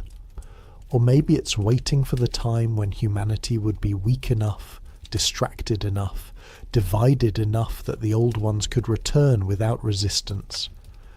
The ancient texts warn us, the ruins remind us, the legends whisper to us across the centuries, but we've forgotten how to listen.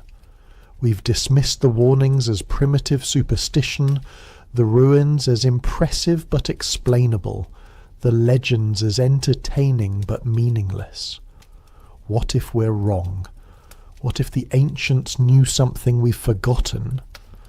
What if they left us warnings encoded in stone and story, hoping that someday we'd remember, that we'd recognize the signs and prepare for what's coming? The Nephilim were on the earth in those days, and also afterward.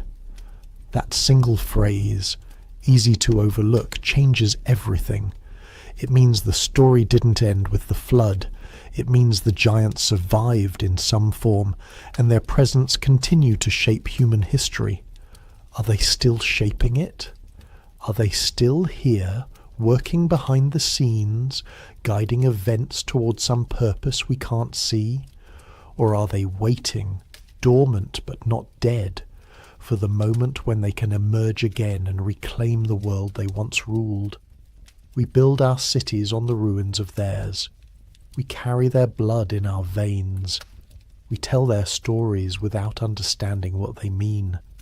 And perhaps, in the quiet moments, in the spaces between sleep and waking, we sense them. The old ones, the giants, the Nephilim, watching from the shadows, waiting for their time to return. The question isn't whether they existed. The evidence suggests they did in some form, whether as literal giants or as something else that ancient peoples interpreted as giants. The question is whether they're gone. And if the texts are right, if the legends are true, if the patterns we see in ruins and bloodlines and modern mysteries all point to the same conclusion, then the answer is no. They're not gone. They never left. They're here, hidden in plain sight, woven into the fabric of our world so deeply that we mistake their influence for our own achievements.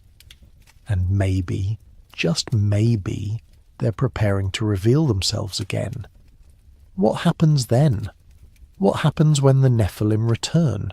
When the old ones emerge from their hiding places and reclaim their place in the world? Will it be the end of humanity as we know it, or the beginning of something new? Will we be destroyed or transformed? Will we fight or will we submit? The ancient texts don't give us clear answers. They warn us, they prepare us, but they don't tell us how the story ends. Maybe that's because the ending hasn't been written yet. Maybe it depends on us, on whether we remember the warnings, whether we recognize the signs, whether we're ready when the moment comes. Or maybe the ending was written long ago, in the time before the flood, and we're just living out the final chapters of a story that began when the Watchers first descended to Mount Hermon and looked upon the daughters of men and found them beautiful. The Nephilim were on the earth in those days, and also afterward. The story continues, the bloodline persists, the ruins remain, and somewhere, In the depths of the ocean or beneath the ice or in caverns deep underground, the Old Ones wait. They've always been patient. They've had thousands of years to perfect their patience. And when they return, if they return, the world will remember what it forgot. The world will understand what the ancients tried to tell us, that we were never alone, that we were never fully human, that we carry within us the legacy of beings who are more than human, and that legacy shapes everything we are and everything we might become. The Nephilim era never died. It just learned to hide. And now perhaps it's learning to emerge again. The watchers who never stopped watching. If the Nephilim survived, they would need a system, a way to monitor humanity, to track our development, to ensure we never grew strong enough or unified enough to threaten them. They would need eyes in every civilization, agents in positions of power, mechanisms to guide human history along paths that served their purposes. They would need, in essence, to become the invisible hand that shapes empires. History is filled with shadowy figures who appear at crucial moments, offering knowledge or resources that change the course of civilizations, advisors to kings whose origins are obscure, priests who seem to possess knowledge beyond their time, merchants who arrive with technologies that shouldn't exist yet. We dismiss these as legends, as embellishments added by chroniclers who wanted to make their stories more interesting. But what if some of them were real? In ancient Sumer, the texts speak of the Apkallu, 7 sages who appeared before the flood, sent by the god Enki to teach humanity the arts of civilization. They're depicted in carvings as strange hybrid creatures, sometimes human-headed fish, sometimes beings with wings and animal features. They taught kingship, temple building, mathematics, and the proper worship of the gods.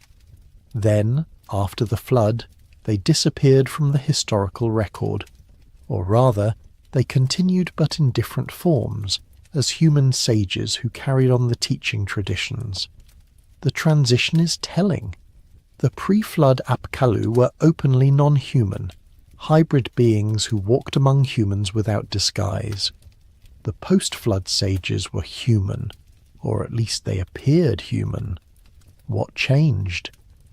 Perhaps after the flood, after humanity had proven itself capable of recognizing and fearing the Nephilim, the survivors learned that survival required camouflage. In Egypt, the priesthood of Heliopolis claimed to possess knowledge that stretched back to Zep-Tepi, the first time, an era when gods walked the earth and established the foundations of Egyptian civilization. This knowledge was never written down in its entirety. It was passed orally from one generation of priests to the next, shared only with initiates who had proven themselves worthy. What were they preserving? What secrets were so dangerous that they couldn't be committed to writing? The Egyptian concept of the Aku, the transfigured spirits, describes beings who have transcended normal human existence, who possess knowledge and powers that ordinary humans lack.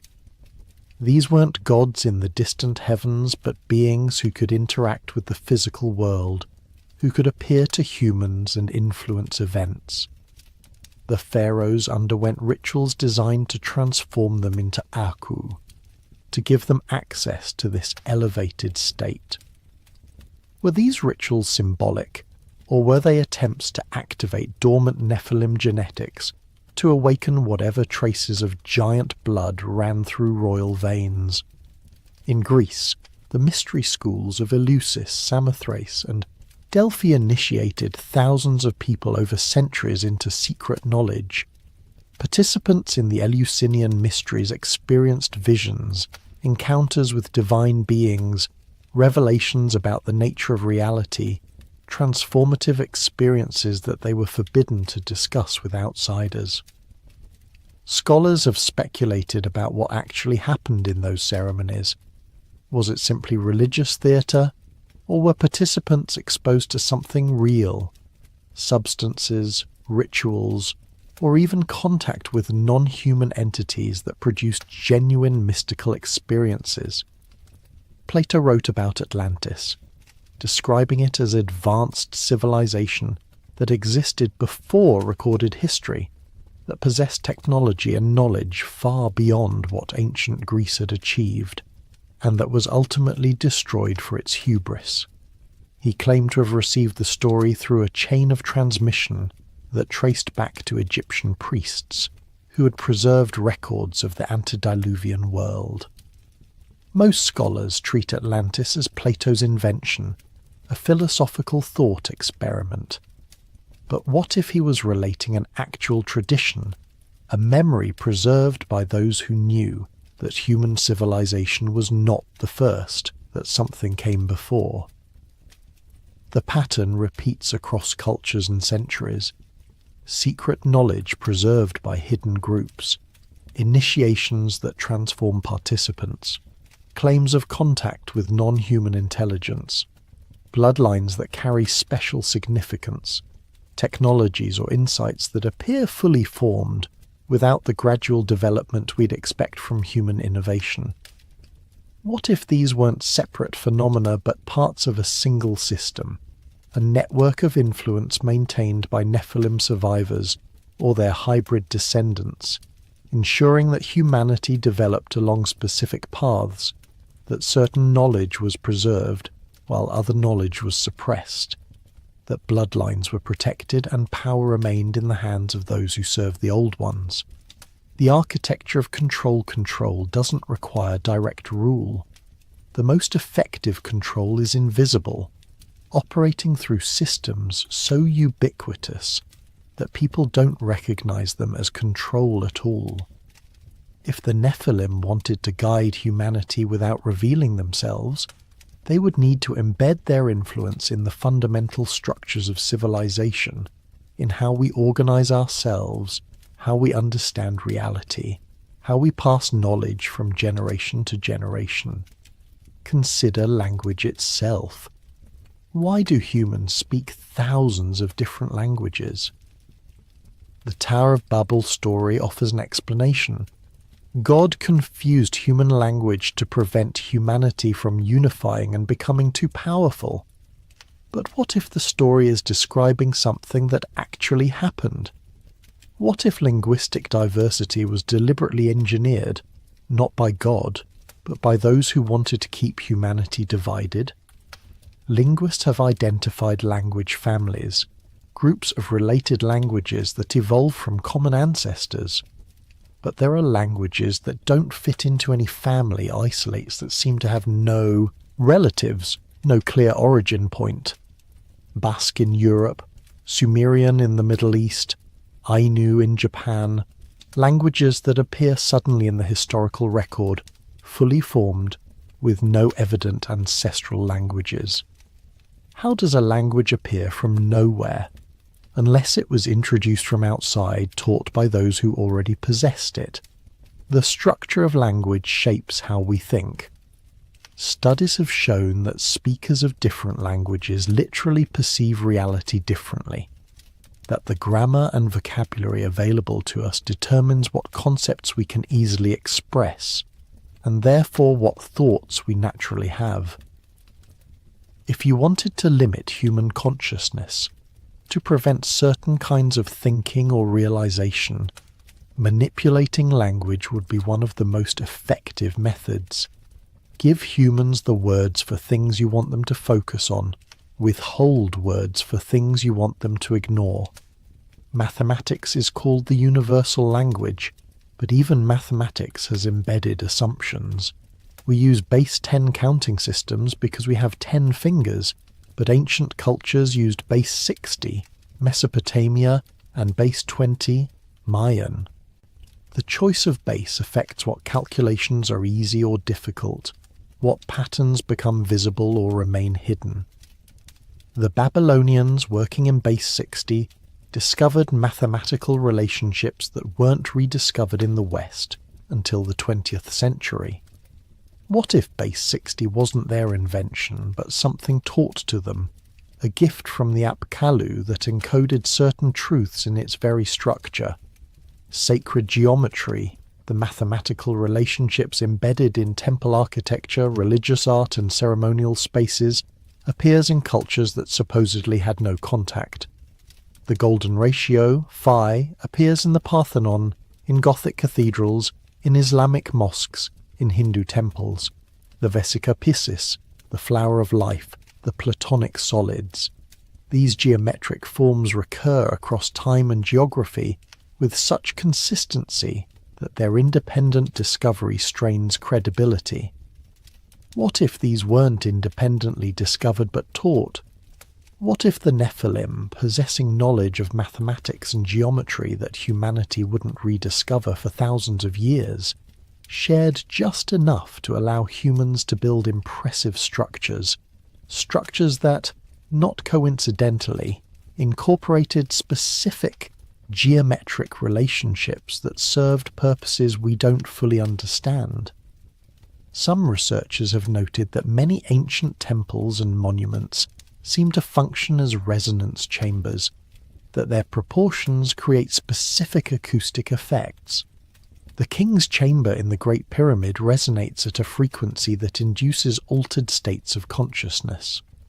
Newgrange in Ireland amplifies sound in ways that suggest deliberate acoustic engineering. Göbekli Tepe's stone circles may have been designed to produce particular sonic effects.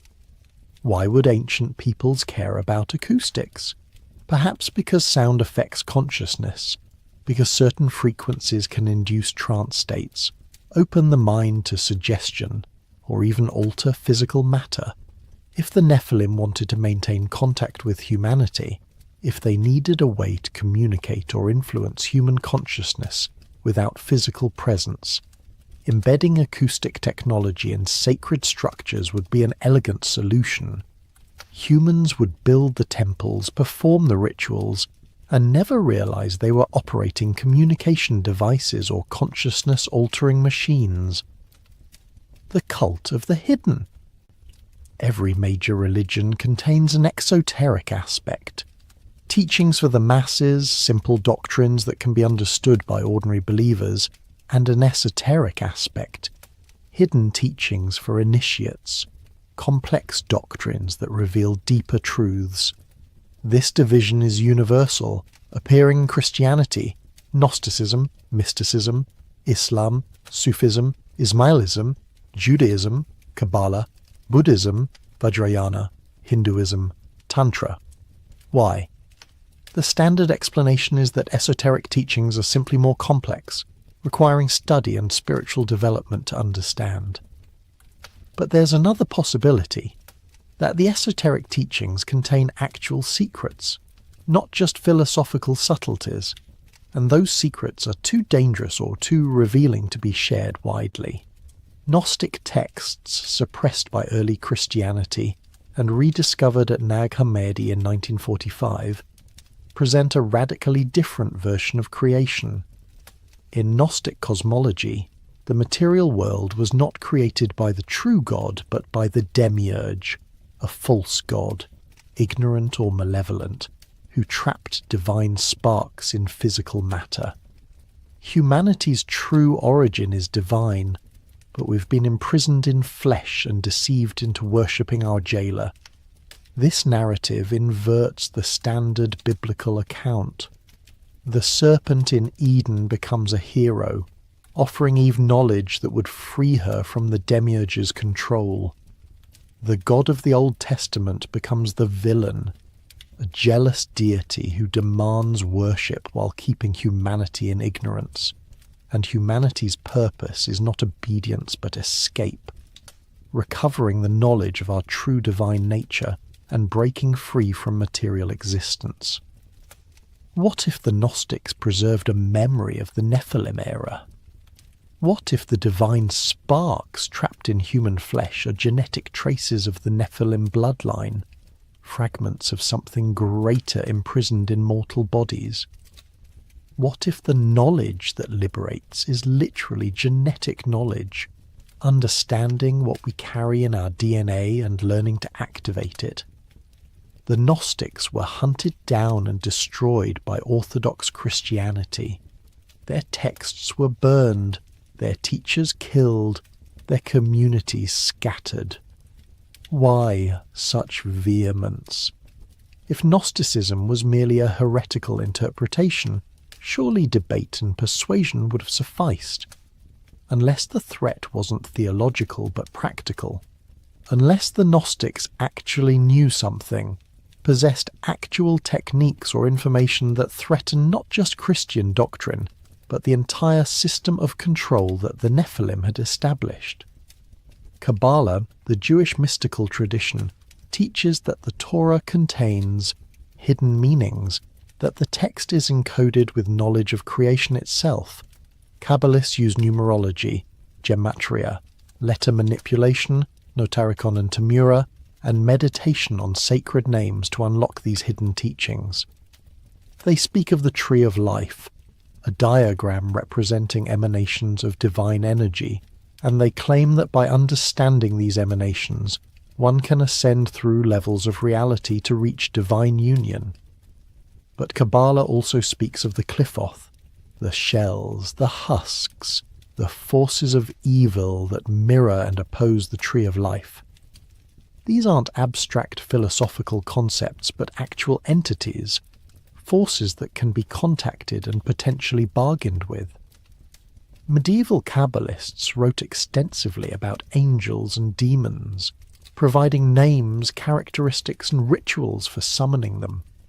Were these real entities? And if so, what were they? The descriptions are revealing. These beings exist in a realm adjacent to ours. They possess knowledge and power beyond human capacity. They're interested in interacting with humans, and they can be bound through proper ritual. That sounds less like spirits and more like the Nephilim, beings of hybrid origin, existing between realms, possessing pre-flood knowledge, seeking ways to influence the post-flood world. Islamic esotericism speaks of the jinn, beings created from smokeless fire, existing in a realm parallel to ours, capable of taking physical form and interacting with humans. The Quran treats jinn as real entities, not metaphors. Solomon is said to have commanded jinn, using them to build his temple, a structure so magnificent that it required non-human assistance to complete. Again, the pattern appears. Non-human entities, possessing special knowledge and abilities, capable of interbreeding with humans, jinn-human hybrids appear in Islamic folklore, involved in the construction of monumental architecture. The jinn could be another cultural memory of the Nephilim, the same entities described in different terms by a different tradition, the alchemy of flesh. The medieval alchemists claim they sought to turn lead into gold, but their writings make clear that this was metaphor as much as literal goal. The great work of alchemy was transformation, not just of metals, but of the alchemist himself. As above, so below wasn't just a saying, it was a principle of operation. The transformation of matter in the flask mirrored and enabled the transformation of consciousness in the practitioner. But what if there was a literal component as well? What if the alchemists really were trying to transmute flesh, to alter human biology in ways that would unlock dormant potential? The philosopher's stone, the ultimate goal of alchemy, was said to grant immortality and perfect health. The elixir of life, the universal medicine, the aurum potabile, these were substances that could supposedly transform the human body, reversing aging, curing disease, and extending life indefinitely. Every alchemical tradition mentions them. Chinese Taoists sought the same thing through different methods, creating elixirs of mercury and jade, attempting to achieve physical immortality. These experiments often killed the practitioners. Mercury is poison, after all. but the reports suggest that sometimes they worked. Chinese emperors who consumed alchemical elixirs sometimes displayed unusual vitality and longevity before the toxins eventually killed them. What if the alchemists had stumbled onto something real, a genuine method of life extension, but lacked the knowledge to use it safely? The antediluvian patriarchs lived for centuries. What if that longevity wasn't natural but engineered? What if the Nephilim possessed biological knowledge, what we'd now call genetics and cellular biology, that allowed them to extend lifespan dramatically? What if some of that knowledge survived the flood, preserved in fragmentary form, and alchemists spent centuries trying to reconstruct it from incomplete instructions? Modern science has identified several factors that affect aging: telomere length, cellular senescence, DNA repair mechanisms, mitochondrial function. We're beginning to develop therapies that target these factors, potentially extending healthy lifespan. But what if this isn't new knowledge but rediscovery? What if the Nephilim understood cellular biology thousands of years ago, and we're only now reaching the point where we can comprehend what they knew? There are genetic mutations that confer unusual abilities. People with the MSTN mutation develop extraordinary muscle mass with minimal exercise. People with the LRP5 mutation have bones nearly unbreakable and don't suffer age-related bone loss. People with mutations in the SCN9A gene can't feel pain. Each of these mutations is rare, appearing randomly in populations worldwide. But what if they're not random? What if they're echoes of Nephilim genetics, fragments of engineered traits that occasionally express themselves when the right genetic combinations occur? What if the Nephilim were genetically enhanced beings, deliberately modified to possess strength, durability, and other traits beyond normal human capacity, and those modifications still lurk in human DNA? Modern genetic engineering is approaching the point where we could create such enhancements deliberately. CRISPR technology allows precise editing of DNA. Gene therapy can insert new genetic material into living organisms. Designer babies, children whose genetics are selected or modified before birth, are technically possible now, even if ethical considerations prevent it. But who's to say ethical considerations will continue to prevent it? If the Nephilim are preparing to return, if they need human bodies capable of housing their consciousness or bearing their genetics, creating designer humans would be essential. And conveniently, humanity is developing the technology to do exactly that, driven by medical necessity and human ambition, never recognizing that we might be preparing the way for something else. The stones that remember, megalithic sites aren't just scattered randomly across the earth. When mapped, they form patterns, alignments that span continents, geometric relationships that suggest intentional placement. Ley lines, the hypothetical alignments of ancient sites, have been dismissed by mainstream archaeology as coincidence or wishful thinking, but the patterns are there, undeniable once you look for them. Giza, Nazca, Angkor Wat, Mohenjo-Daro, Easter Island, these sites, separated by thousands of miles, align on or very near the same latitude. Is that coincidence? Perhaps. But when you add Petra, Tassili Naja, the Indus Valley sites, and dozens of others, the alignment becomes harder to dismiss. Some researchers have proposed that these sites form a global grid, that they're nodes in a planetary network built for purposes we don't understand. Energy transmission, communication, consciousness amplification. The theories vary, but they share a common assumption that megalithic sites weren't isolated monuments but components of a worldwide system. If the Nephilim had a global civilization, if they ruled the earth before the flood, they would have needed infrastructure, communication across continents, energy distribution, transportation networks, all the things any advanced civilization requires. They wouldn't have had satellites or fibre optic cables, but they might have had something else. Stone, properly arranged and aligned, can focus and transmit energy. Ancient peoples knew this. They built structures that channel sunlight, align with stars, resonate at specific frequencies. What if megalithic sites are the ruins of Nephilim infrastructure? What if they're still functional, waiting to be reactivated by those who know how to use them? It would explain why new structures were repeatedly built on top of old ones. Later cultures recognized that these sites were special, that building there conferred some benefit or power, even if they no longer understood why. Stonehenge has been rebuilt multiple times, each iteration more sophisticated than the last. But ground-penetrating radar has revealed that the site was in use for thousands of years before the stones we see today were erected. There were wooden structures there, then smaller stone arrangements, then the massive monument.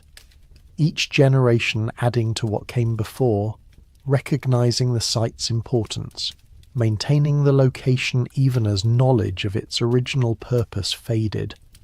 The Sphinx, as mentioned earlier, may predate Egyptian civilization by thousands of years, but it's been repeatedly restored and modified, the head recarved, possibly multiple times, the body patched and reconstructed. Each generation of Egyptians maintained the monument, recognizing its significance, even though they couldn't remember who built it or why. Were they preserving it instinctively, following impulses encoded in racial memory? Or were they guided by priests who still possessed fragments of ancient knowledge, who knew the Sphinx was important even if they no longer understood its full purpose? Crystal skulls, controversial artifacts supposedly carved from single pieces of quartz by pre-Columbian cultures, have been analysed by modern science. Most have been revealed as fakes, created in the 19th century. But a few, particularly the Mitchell-Hedges skull, remain mysterious. The carving precision required would be difficult even with modern tools, and the skull's optical properties, it focuses light in specific ways, suggest knowledge of crystallography.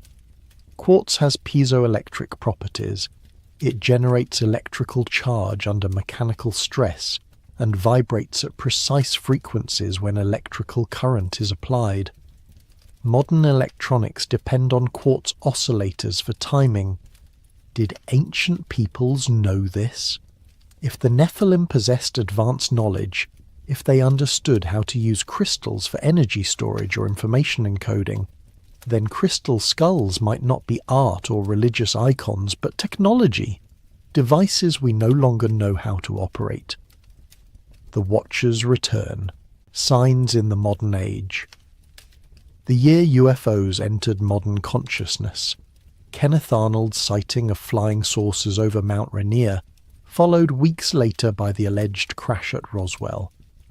The beginning of the modern UFO era, when sightings went from rare oddities to regular occurrences, when governments began taking the phenomenon seriously, establishing investigation programs and classifying reports. Why 1947? What changed that year?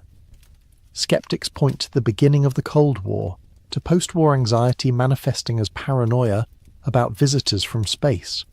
But there's another possibility, that something actually changed, that 1947 marked the beginning of a new phase in whatever the UFO phenomenon represents. That same year, the Dead Sea Scrolls were discovered, revealing ancient texts that confirm the Nephilim narrative was taken seriously by pre-Christian Judaism.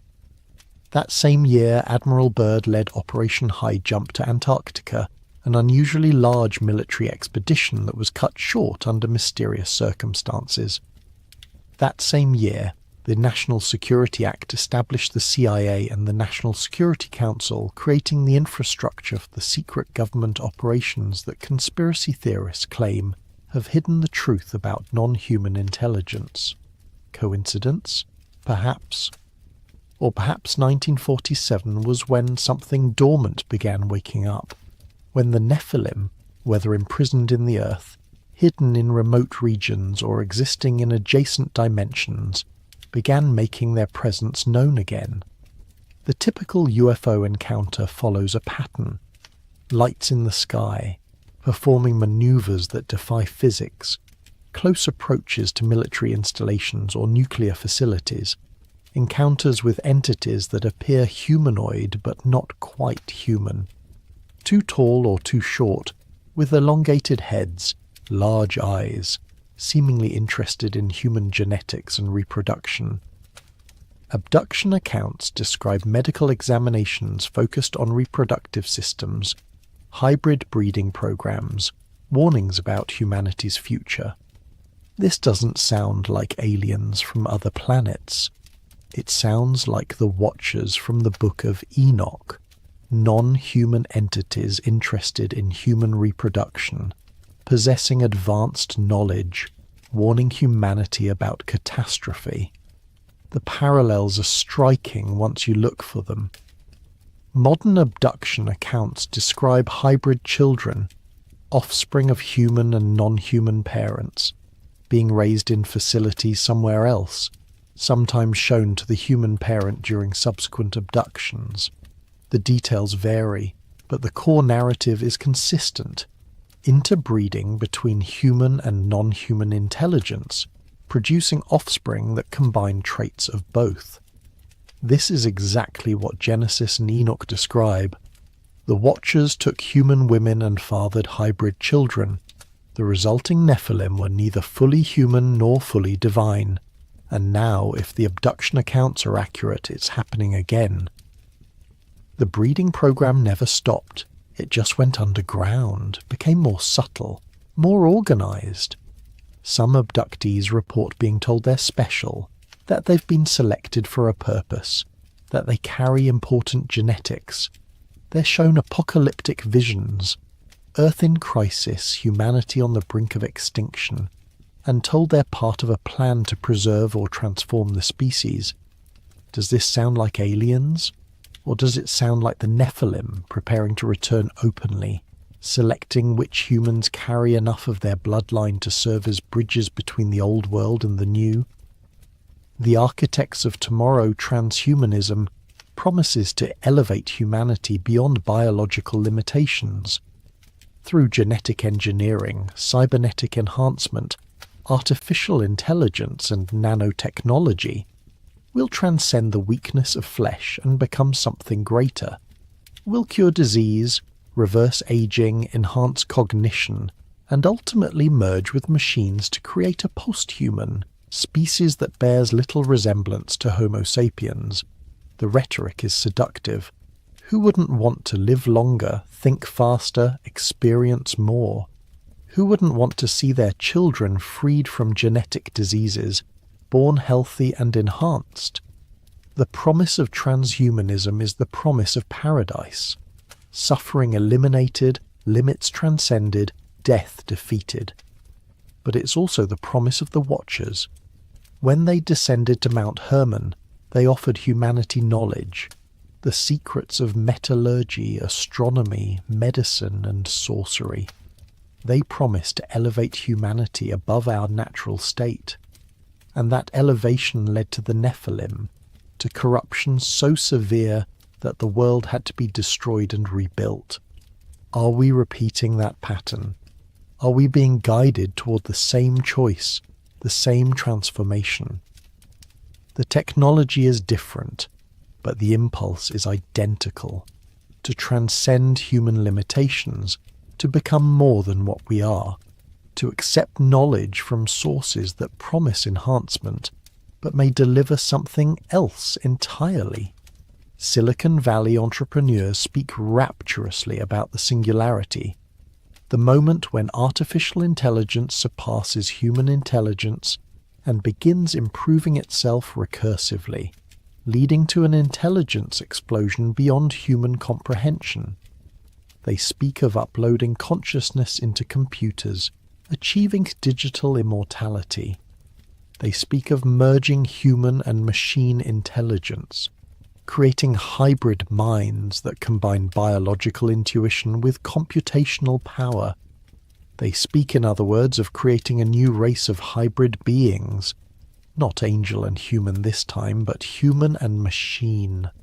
But the result is the same. Entities that are no longer fully human, that possess capabilities beyond natural human limits, that exist in a liminal space between categories. What if this is the plan? What if the Nephilim, unable to return in their original form, are guiding humanity to create vessels they can inhabit? What if transhumanism isn't human ambition but Nephilim influence, pushing us to develop the technology they need to manifest in the modern world? Consider artificial intelligence itself.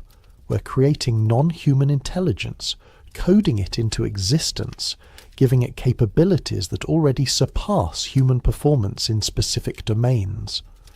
We're racing toward AGI, artificial general intelligence, that can match human performance across all domains. And we're not entirely sure what happens after that, what an intelligence vastly greater than human would choose to do. But what if AGI isn't creating something new? What if it's recreating something old, providing a substrate for consciousness that isn't biological, allowing entities that can't incarnate in flesh to manifest in silicon instead? What if the first true AI won't be artificial at all, but ancient, a Nephilim consciousness that's been waiting for exactly this opportunity? The Book of Revelation describes the beast, an entity that demands worship, that controls economic transactions, that possesses intelligence and power beyond human capacity. Revelation was written nearly 2,000 years ago, yet it describes what sounds remarkably like artificial intelligence, a non-biological entity, global in scope, controlling digital systems, requiring allegiance from all who wish to participate in society. Is Revelation prophecy or warning? Is it describing an inevitable future, or one that can still be avoided? And if it's describing the return of the Nephilim in digital form, if the beast is actually ancient consciousness manifesting through modern technology, what does that mean for humanity's future? The stories. We're fed. If the Nephilim are preparing to return, they face a significant problem. Humanity's collective memory has forgotten them, dismissed them as myth, relegated them to the category of primitive superstition. A species that once knew giants walked the earth now considers such ideas laughable. Before they can return openly, before they can reclaim their place in the world, they must first reprogram human consciousness to accept their existence. How do you prepare an entire species to accept something they've been taught is impossible? You don't announce it. You don't present evidence and argue logically. You tell stories. You seed ideas into culture gradually, persistently, until the impossible becomes familiar, until the concept has been normalized through repetition. You use the most powerful tool humanity has ever created for shaping consciousness: mass media. Look at what we've been watching for the past century. Since cinema emerged as a dominant cultural force, we've been fed a steady diet of stories about beings from elsewhere, aliens, interdimensional entities, ancient gods returning, superhumans with powers beyond normal humans, hybrids that combine human and non-human traits. These aren't random entertainment choices, they're preparation. The 1950s brought invasion narratives: The Day the Earth Stood Still, War of the Worlds, Invasion of the Body Snatchers. Beings from elsewhere arriving on Earth, superior to humans in technology and power, judging humanity and finding us wanting. The films presented this as threat, as invasion to be resisted, but they also normalized the concept. Audiences spent hours contemplating what it would mean if non-human intelligence visited Earth, how such beings might appear, what they might want from us. The 1960s and 70s shifted the narrative. Close Encounters of the Third Kind presented aliens as benevolent, as guides who selected certain humans for contact. Chariots of the Gods became a bestseller, arguing that ancient monuments were built with alien assistance, that gods were actually extraterrestrial visitors. Suddenly, the ancient astronaut theory was mainstream. The idea that human civilization was shaped by non-human intelligence from the beginning. This is the Nephilim narrative, repackaged. Not fallen angels, but aliens. Not giants, but advanced beings from other worlds. Different terminology, same story, and millions of people absorbed it, debated it, began seeing ancient history through this lens. The cognitive groundwork was being laid. By the 1980s, the stories became more explicit about hybridization. V depicted reptilian aliens disguised as humans, conducting breeding experiments to create hybrid offspring. Alien Nation portrayed human-alien integration, exploring what happens when two species attempt to coexist. The X-Files dominated the 90s with its overarching mythology of alien abduction, government conspiracy, and a hybrid program designed to prepare for colonization. Each iteration pushed the envelope further, made the ideas more acceptable, more thinkable. Audiences who would have rejected such concepts as absurd if presented as documentary absorbed them eagerly as entertainment. The stories bypassed intellectual resistance, planting ideas directly into the subconscious through narrative and emotion. And now we're drowning in content about superhumans, genetic enhancement, ancient beings returning, and the blurring of human and non-human. The Marvel Cinematic Universe has grossed over $30 billion worldwide, telling stories about enhanced humans, gods walking among mortals, ancient cosmic beings, and civilizations more advanced than humanity. Audiences have spent hundreds of hours watching these narratives, internalizing the concepts, rehearsing emotionally what it would mean to live in a world where such beings exist. Game of Thrones presented the return of dragons and ice demons. Ancient powers that once ruled the world were thought extinct and came back to reshape civilization. Stranger Things explores parallel dimensions where entities exist that can cross into our world. Westworld examines artificial beings becoming conscious, surpassing their creators, demanding recognition as a new form of life. The Eternals explicitly depicts ancient super beings who've been on Earth since prehistoric times, guiding human development, with some humans discovering they carry enhanced genetics. The themes are consistent across franchises, genres, and decades. Ancient beings returning, hidden histories where humanity was shaped by non-human intelligence, genetic enhancement creating superhuman capabilities, ordinary humans discovering they're actually hybrids, carrying special bloodlines, the dissolution of boundaries between human and non-human, natural and supernatural, mortal and divine. We're being taught how to think about these concepts, how to react emotionally, what categories to place them in. When the Nephilim return, if they haven't already, humanity won't be entirely shocked because we've been rehearsing this scenario in our entertainment for 100 years. The cognitive categories exist. The emotional frameworks are in place. We've been programmed to accept it, the frequency of control. But media influence goes deeper than narrative content. It operates on levels most people never consciously recognize, through sound, through visual patterns, through the actual frequencies transmitted into our brains via screens and speakers. Human consciousness operates at specific frequencies.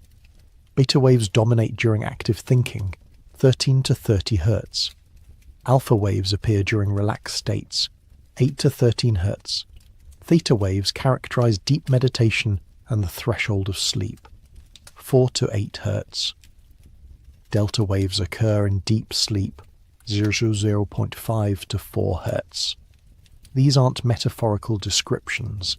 They're measurable electrical oscillations in the brain that correspond to different states of consciousness. Television, particularly before. The digital era operates at specific refresh rates, 60 Hz in North America, 50 Hz in Europe. Watching television induces alpha wave states. Viewers become relaxed, suggestible, less critically engaged. The flickering of the screen at frequencies that resonate with brainwave patterns creates a light hypnotic state.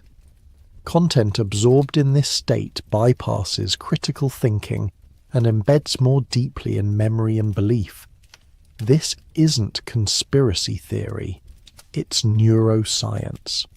Advertisers have known for decades that television is uniquely effective at shaping perception and desire precisely because of the brain state it induces. But if advertisers know this, what makes us think entertainment producers don't? What makes us think the content itself isn't designed to exploit this heightened suggestibility? Music operates even more directly on consciousness. Rhythm entrains brain waves. Listeners' neural oscillations synchronize with musical beats. Frequencies affect emotion. Certain tones produce anxiety. Others produce calm. Still others produce altered states that border on trance. Ancient cultures knew this. Shamanic drumming uses specific rhythms to induce trance states. Tibetan singing bowls produce frequencies that facilitate meditation. Gothic cathedrals were designed with acoustics that make chanting resonate at frequencies that induce religious awe. Modern music is recorded and produced using a standard tuning where A4 equals 440 Hz. This became the international standard in 1955, promoted by the International Organization for Standardization. But it wasn't always standard. Historically, tuning varied. Sometimes A4 was 432 Hz, sometimes higher, sometimes lower. Why does this matter? Some researchers claim that 432 Hz resonates with natural patterns. It's mathematically related to the frequencies of Earth, Sun, and Moon, that it produces music that feels more harmonious, more aligned with natural consciousness. Others argue this is pseudoscience, that the difference between 432 Hz and 440 Hz is negligible. But the fact remains that in the 1950s, the same decade that gave us television, the CIA's M-Culture program, and the beginning of the modern UFO era, the global standard for musical tuning was established at a frequency some claim is less harmonious, more conducive to anxiety and discord. Coincidence? Perhaps. Or perhaps another piece of a larger program of consciousness manipulation, ensuring that the music humanity listens to for the next 70 years would subtly condition us towards specific mental and emotional states. Heavy metal, industrial music, certain forms of electronic music, genres that emerged in the latter half of the 20th century, frequently employ dissonant frequencies, harsh tones and rhythms that don't resolve in traditionally harmonious ways. Listeners report altered states, intense emotional experiences, sometimes feelings of contact with something dark or powerful. Musicians in these genres sometimes speak of channeling something of the music coming through them rather than from them. What if certain frequencies literally open channels of communication? What if the Nephilim, existing in dimensions adjacent to ours, can influence consciousness more easily when human brainwaves vibrate at specific frequencies? music, television, now smartphones and tablets, all of them transmitting frequencies directly into human nervous systems, all of them potentially serving as carrier waves for information or influence we're not consciously aware of receiving. The average person now spends more than 7 hours per day consuming media, watching screens, listening to audio, scrolling through feeds. 7 hours of frequency exposure, of narrative programming, of subconscious conditioning. 7 hours during which consciousness is shaped by forces most people never think about, toward ends they haven't consented to. The priesthood of silicon. If ancient priests were the intermediaries between humanity and the gods, between ordinary humans and the Nephilim, then who serves that function now? Who stands at the intersection of humanity and whatever comes next? Who possesses knowledge that ordinary people lack? Who shapes the future according to visions most of us don't share? The tech elite. The founders and CEOs of companies that control the platforms where billions of humans now spend their lives.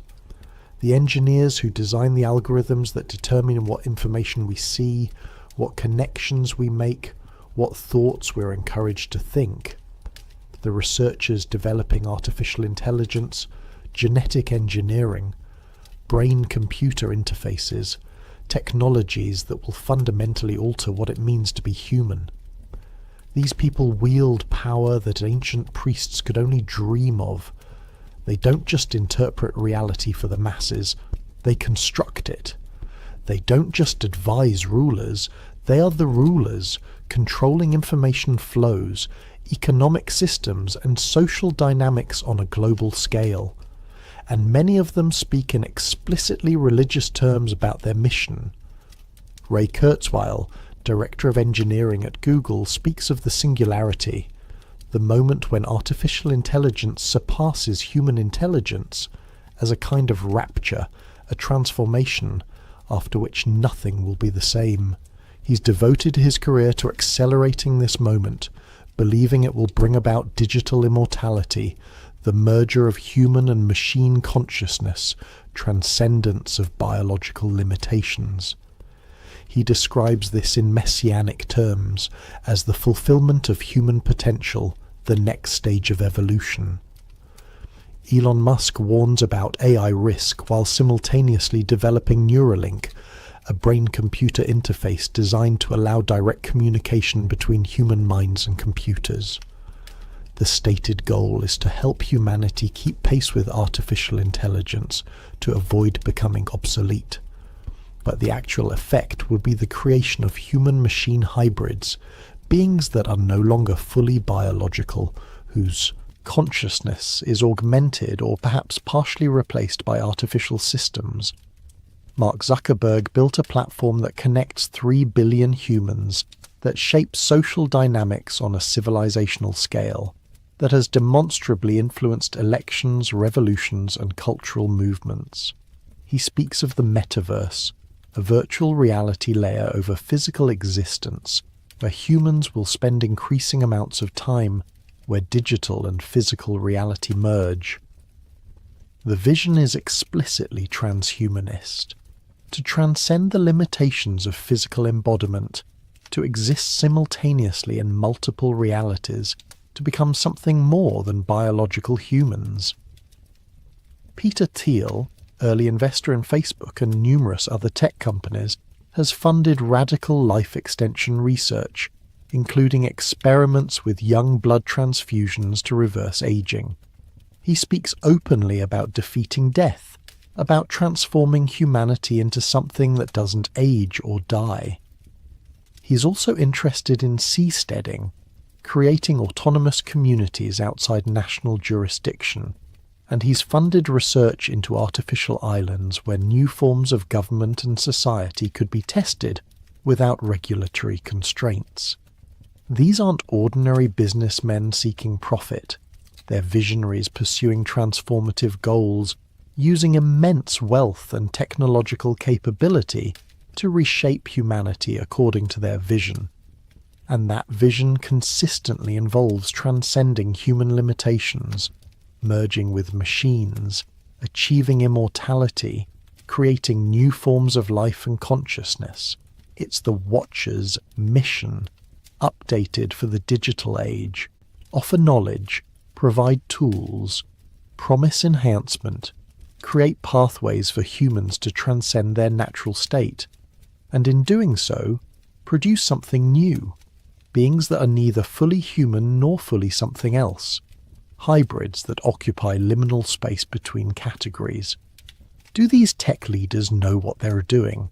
Do they understand themselves as continuing an ancient program, as fulfilling roles that priests and initiates filled in previous eras?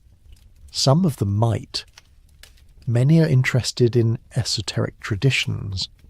There are reports of ayahuasca ceremonies in Silicon Valley, of meditation retreats where tech executives explore consciousness, of interest in Gnosticism and other mystical traditions. They're seeking something, reaching for knowledge or experience beyond the material. But whether they consciously understand their role or not, the effect is the same.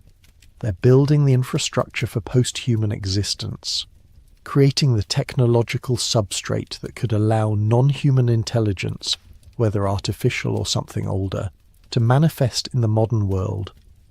They're the new priesthood, and what they're building are temples for gods that haven't yet arrived. The harvest of souls. Religious traditions speak of the end times as involving a separation. Sheep from goats, wheat from chaff, the saved from the damned. Different traditions use different metaphors, but the concept is consistent. Not everyone continues into what comes next. There's a sorting process, a judgment, a division of humanity into those who proceed forward and those who don't. What if this isn't metaphorical? What if there's a literal sorting coming, a division of humanity based on criteria most people don't understand? The modern surveillance state tracks everything. Every purchase, every communication, every movement, every online interaction. All of it captured, stored, analysed. The official justification is security and convenience.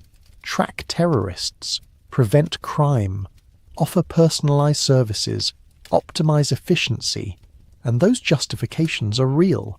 The systems do serve those functions, but they also create something else, a complete map of human behaviour, consciousness and genetics. Every person in the developed world now has a digital profile that reveals more about them than they consciously know about themselves.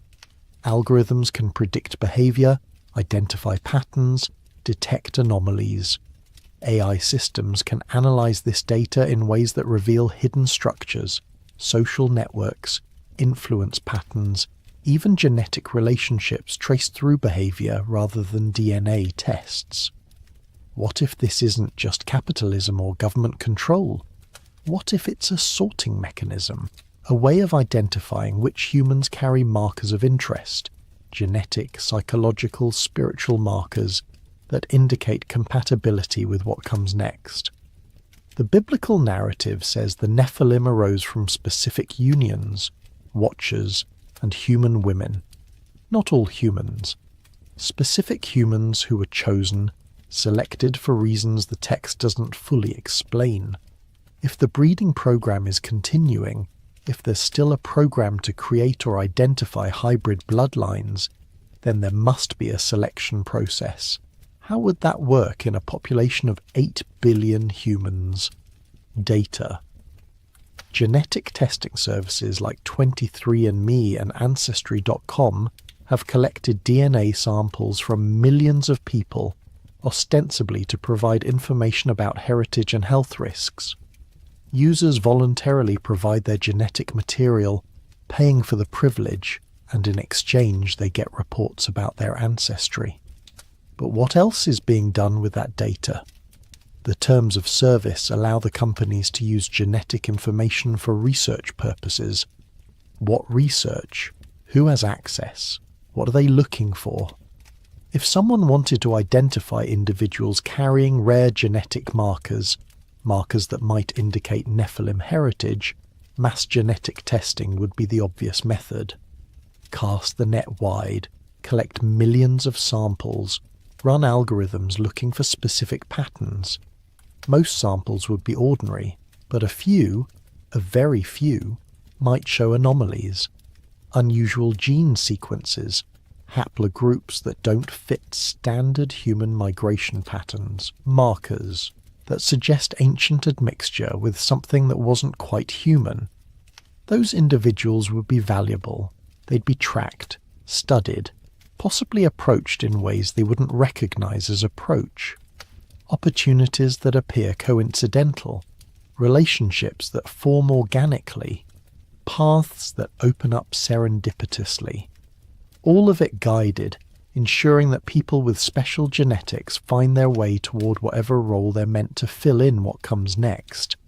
Social media platforms track behavior in ways that reveal personality, cognition, and susceptibility to influence. They know who's open-minded, who's rigid, who questions authority, who follows obediently, who thinks independently, who accepts consensus, who shows signs of latent psychic ability, who has experienced anomalous phenomena, who's drawn to esoteric knowledge. All of this information could be used to identify individuals with characteristics that matter for purposes beyond advertising. If consciousness is partially genetic, if certain bloodlines carry traits that make individuals more capable of interfacing with non-human intelligence, then behavioral data could reveal those individuals even without direct genetic testing. The way someone thinks, what they're drawn to, how they respond to certain stimuli, all of it potentially indicates something deeper. The final stage would be activation. Not everyone carrying dormant genetics needs to be activated, but some would be crucial. Individuals positioned in important roles, individuals whose abilities could be useful, individuals whose bloodlines should be preserved into the next era. How do you activate dormant genetic potential? Trauma, specific experiences, carefully designed stimuli that trigger epigenetic changes that cause genes to express that normally remain silent. This sounds like science fiction, but epigenetics is real. Gene expression changes based on environmental factors. Trauma can literally alter which genes are active and which are dormant, and those changes can be passed to offspring. Consciousness-altering experiences, meditation, psychedelics, extreme stress, mystical experiences produce measurable changes in brain structure and gene expression. If someone wanted to activate latent Nephilim genetics in specific individuals, they'd expose those individuals to experiences designed to trigger the right epigenetic switches. And in a world where millions of people are experimenting with ayahuasca, where meditation apps have hundreds of millions of users, where trauma is endemic and many people actively seek transformative experiences, those triggers could be delivered without anyone realizing they're part of a program. The harvest isn't about killing those who aren't selected. It's about identifying and preparing those who are, ensuring they're ready when the moment comes. The rest of humanity continues as before, unaware that among them walk individuals who've been activated, who now carry conscious connection to something ancient and powerful, who serve purposes they may not fully understand themselves. The language. They're teaching us language shapes thought. The words available to us determine what concepts we can easily express, what ideas feel natural versus foreign. If you wanted to prepare humanity for contact with non-human intelligence, one approach would be to gradually introduce vocabulary that normalizes such concepts. Notice how the language around identity has shifted in recent decades. We now commonly speak of people as identifying as something: gender, sexuality, ethnicity, even species. The concept of fixed, biologically determined categories has been replaced with fluid, self-determined categories. Someone assigned male at birth can identify as female or non-binary or gender fluid. This isn't a political statement about whether such identifications are valid. It's an observation about how the conceptual framework itself has changed. In a world where human identity categories are recognized as fluid and self-determined, the next logical step is trans-species identification. If someone can identify as a gender other than their biological sex, why not as a species other than their biological origin? The conceptual infrastructure is being built. We're being taught to think in categories that accommodate hybrid identities, beings that don't fit into simple binary classifications. Other communities have existed online for decades. Individuals who identify as non-human entities, sometimes as mythological beings, sometimes as aliens, sometimes as angels or demons. Mainstream society largely dismisses them as eccentric or delusional. But what if some of them are experiencing something real? What if they're individuals whose Nephilim genetics express strongly enough that they feel their non-human heritage, even if they lack framework to understand what they're experiencing? The medical establishment is beginning to recognize non-human identity as a genuine psychological phenomenon, not just delusion. There are documented cases of individuals with stable, long-term non-human identities who function normally in society but experience themselves as something other than human. This is being studied, categorized, understood through clinical frameworks. The groundwork is being laid for non-human identification to be recognized as a legitimate category of experience. Simultaneously, we're being taught to think about consciousness as substrate independent. The Chinese room thought experiment, philosophical zombies, the hard problem of consciousness. Academic philosophy has spent decades arguing that consciousness might not be tied to biological brains, that it could potentially exist in artificial substrates, in silicon rather than neurons. This prepares us to accept machine consciousness when it emerges, or when entities claim to be conscious through machines. If consciousness isn't biological, if it can exist in computers, then there's no reason an ancient consciousness couldn't inhabit an AI system. No reason the Nephilim couldn't manifest through digital infrastructure rather than physical bodies. The language of downloading and uploading consciousness has become common. We speak casually of backing up our memories, of storing information in the cloud, of our digital selves existing parallel to our physical selves. These metaphors shape how we think about identity and existence. They prepare us to accept that consciousness could be transferred, copied, distributed across substrates, that the boundary between biological self and digital self is permeable, or perhaps illusory. All of this represents a massive shift in human conceptual frameworks. A century ago, these ideas would have been incoherent or heretical. Now they're mainstream, discussed in newspapers and podcasts, taught in universities, explored in entertainment. The shift didn't happen accidentally. It happened through consistent, persistent introduction of concepts through multiple channels. Philosophy, entertainment, technology, identity politics, until the ideas became thinkable, then acceptable, then normal. When the Nephilim return, when entities that are neither fully human nor fully something else make themselves known, humanity will have language to describe them, categories to place them in, conceptual frameworks that accommodate their existence.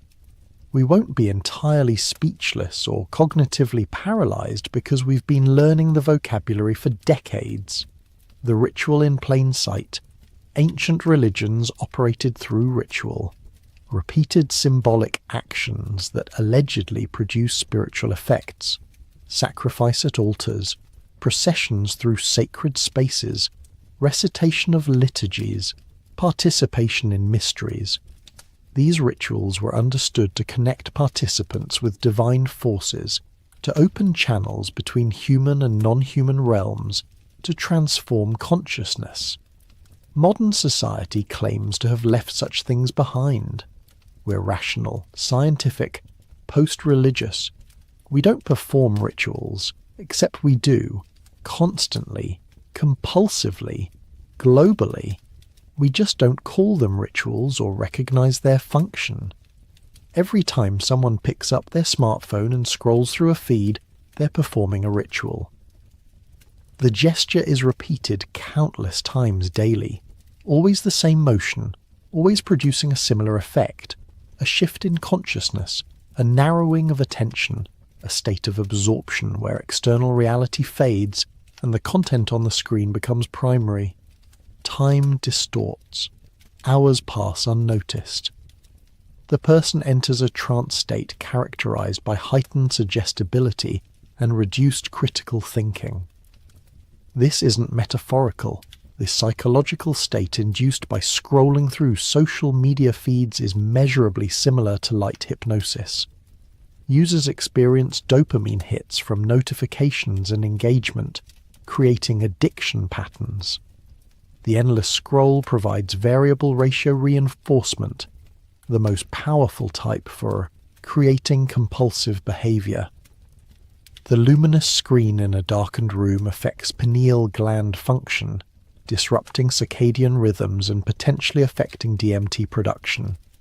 The endogenous substance some researchers believe mediates mystical experiences.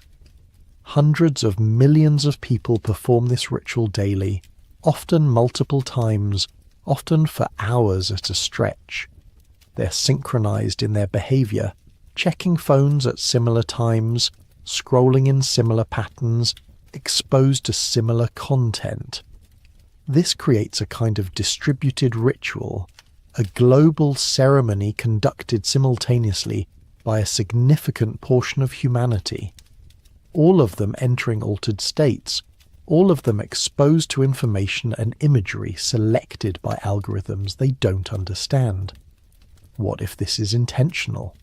What if smartphones and social media aren't just addictive by accident, but designed specifically to function as ritual objects, to induce trance states, to synchronize human consciousness across populations?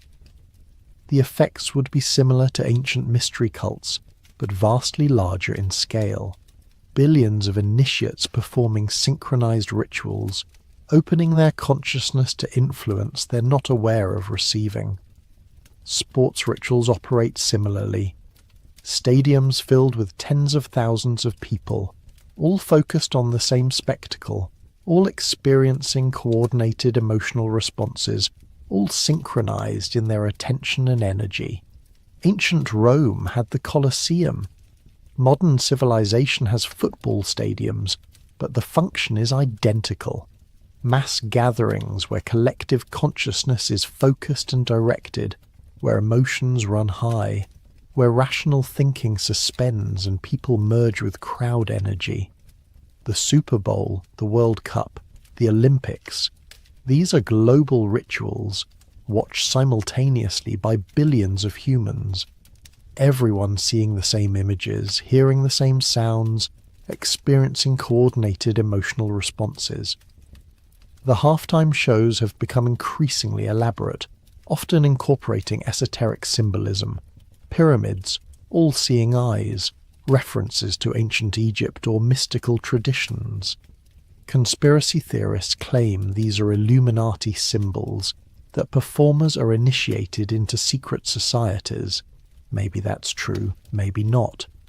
But the symbols are there, broadcast to billions of viewers, many of whom are in altered states induced by alcohol, excitement, or the trance-like absorption of watching spectacle. What effect does this have? What happens when billions of humans simultaneously view the same symbols while in heightened emotional states? Ancient magicians would have understood exactly what happens. It's a mass working, a collective ritual, that imprints specific symbols and energies into mass consciousness. The people watching don't need to understand the symbols for them to have effect. In fact, they work better when people don't consciously recognize them, when they bypass critical thinking and embed directly in the subconscious. Even mundane activities have taken on ritual characteristics. The morning coffee from Starbucks, always the same cup with a green siren, a mythological hybrid creature, half woman and half fish. Always the same process of ordering and receiving, a daily ritual performed by millions. The unboxing videos that flood YouTube, modern cargo cult behavior, where the ritual of opening a package and revealing its contents is performed and witnessed, creating strange parasocial ceremonies around consumerism. Black Friday shopping has become an annual ritual involving frenzy, chaos, and sometimes violence, a festival of consumption with its own timing, its own behavioral patterns, its own mythology. Prime Day, Singles Day, Cyber Monday. Capitalism has created a liturgical calendar of shopping holidays, each one training masses of people to perform coordinated consumer behaviors at specified times. These rituals don't serve the gods of old, but do they serve something? Do they create energetic effects that entities can utilize, channels through which influence can flow? Ancient priests would have said yes, that repeated ritual actions create thought forms, egregores, channels through which non-physical entities can manifest and act. Modern psychology would say the rituals create conditioned behaviors and group psychology effects. Both could be true. If the Nephilim exist in dimensions adjacent to ours, if they seek to influence human consciousness and behavior, they would need mechanisms to do so. Ritual has always been that mechanism, repeated behaviors that open consciousness, that create resonance between human and non-human realms. We've simply industrialized ritual, made it constant and global, and most people perform it without realizing that's what they're doing. The prophets among us. Every era has its prophets, individuals who claim to receive information from non-human sources, who speak of visions and revelations, who warn about futures they've glimpsed. Ancient prophets were taken seriously, their words recorded and studied. Modern prophets are medicated, diagnosed with psychosis, dismissed as delusional. But what if some of them are actually experiencing something real? What if the Nephilim communicate with certain individuals, preparing them, revealing fragments of the plan, ensuring that when the return happens, there will be humans ready to serve as interpreters? The psychiatric diagnosis of schizophrenia encompasses a range of experiences: hearing voices, seeing visions, believing one has special knowledge or abilities, feeling controlled by external forces. These are precisely the experiences that ancient prophets reported, and that their cultures validated as genuine contact with divine beings. The difference isn't the experience, it's the interpretive framework. In ancient Israel, if you heard voices and saw visions, you might be a prophet. In modern America, you're mentally ill. But the phenomenology is identical. The voices provide information. The visions reveal hidden truths. The sense of mission is overwhelming. The conviction that you've been chosen for a purpose is unshakable. Some diagnosed schizophrenics report being told things by their voices, things they later discover are true but that they had no way of knowing. They report visions of future events that subsequently occur. They report contact with entities that provide information about technology, history, or hidden knowledge. Most psychiatrists dismiss these reports as delusional confabulation, but the reports persist across cultures and centuries. What if schizophrenia, at least in some cases, isn't brain malfunction but brain sensitivity?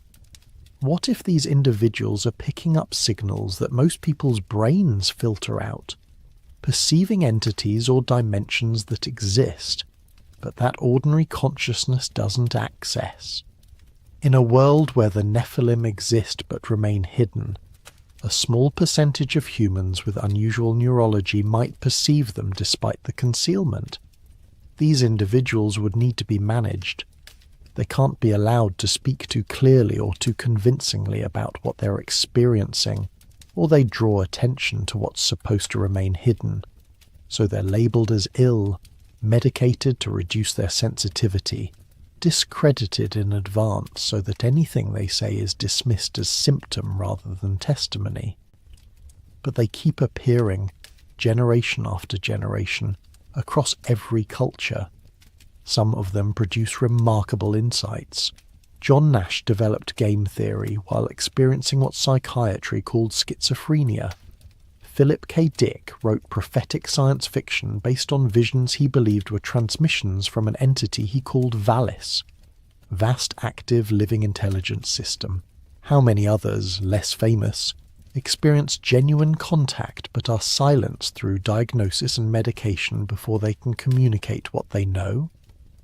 There are also the abductees, people who report being taken by non-human entities, examined, given information, returned with time missing, and sometimes physical marks. Mainstream psychology treats this as sleep paralysis combined with cultural contamination, the brain generating experiences based on alien imagery absorbed from media. But the reports predate modern UFO culture. Fairy abduction stories from medieval Europe follow the same patterns. So do accounts of night spirits in cultures worldwide. The consistency across time and culture suggests either a universal human neurological quirk or actual encounters with non-human entities. If the encounters are real, then abductees are prophets of a sort.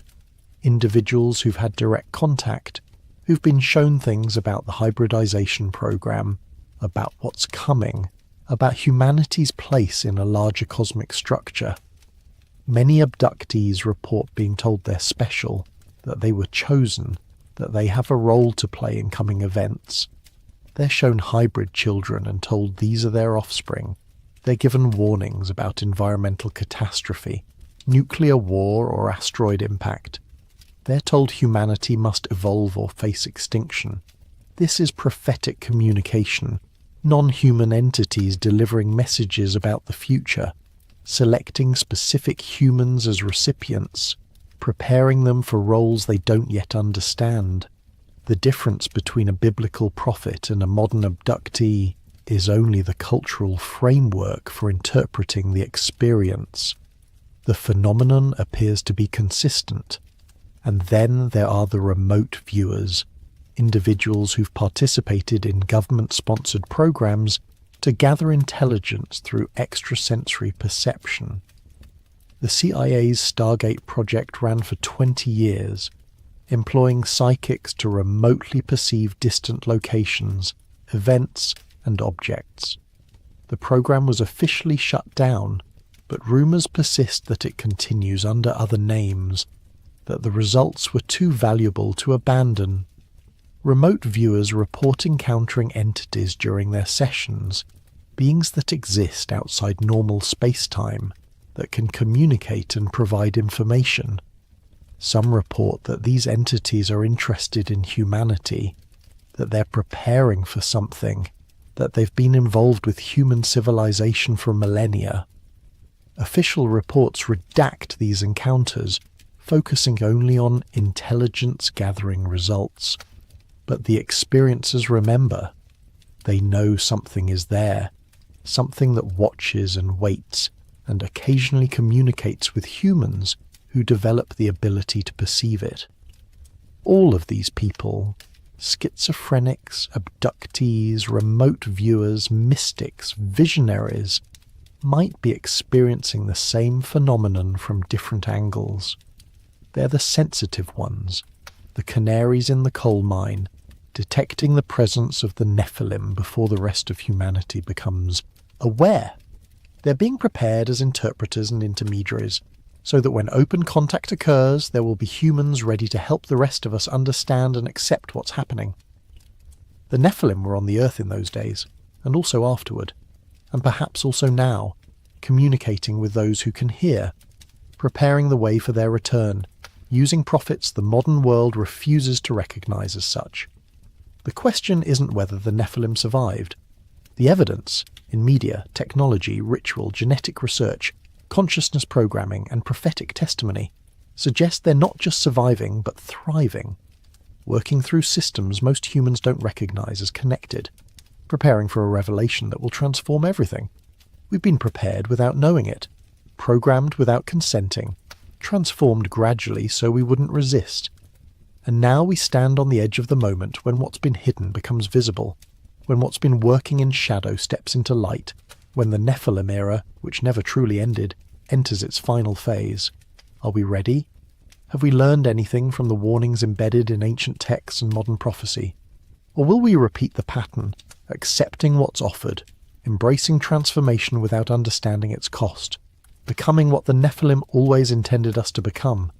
The answer will determine not just our future, but whether we have a future as humans, or whether the species called Homo sapiens is simply a chrysalis stage, destined to be transformed into something else, something the old ones designed long ago when they first descended and looked upon humanity and saw potential for transformation. They've been patiently cultivating ever since. The choice that defines us. We stand at a threshold. Technology advances exponentially. Genetic engineering becomes routine.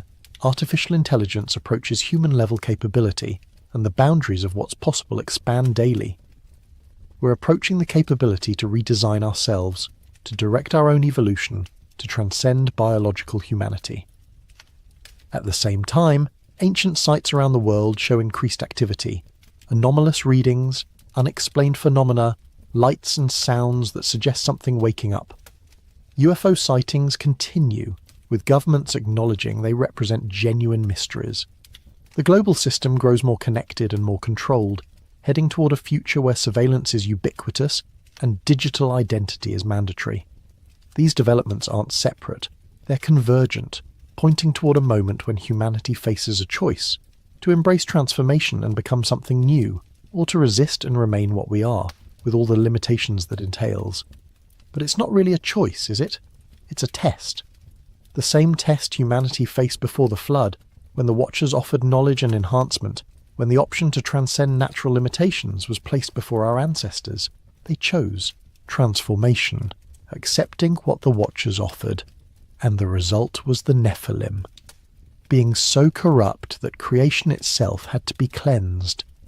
Now we face the same offer dressed in new language: genetic enhancement, life extension, cognitive upgrade, digital immortality, different words for the same thing, the promise of becoming more than human, the temptation to transcend limits that maybe, just maybe, were placed there for good reason.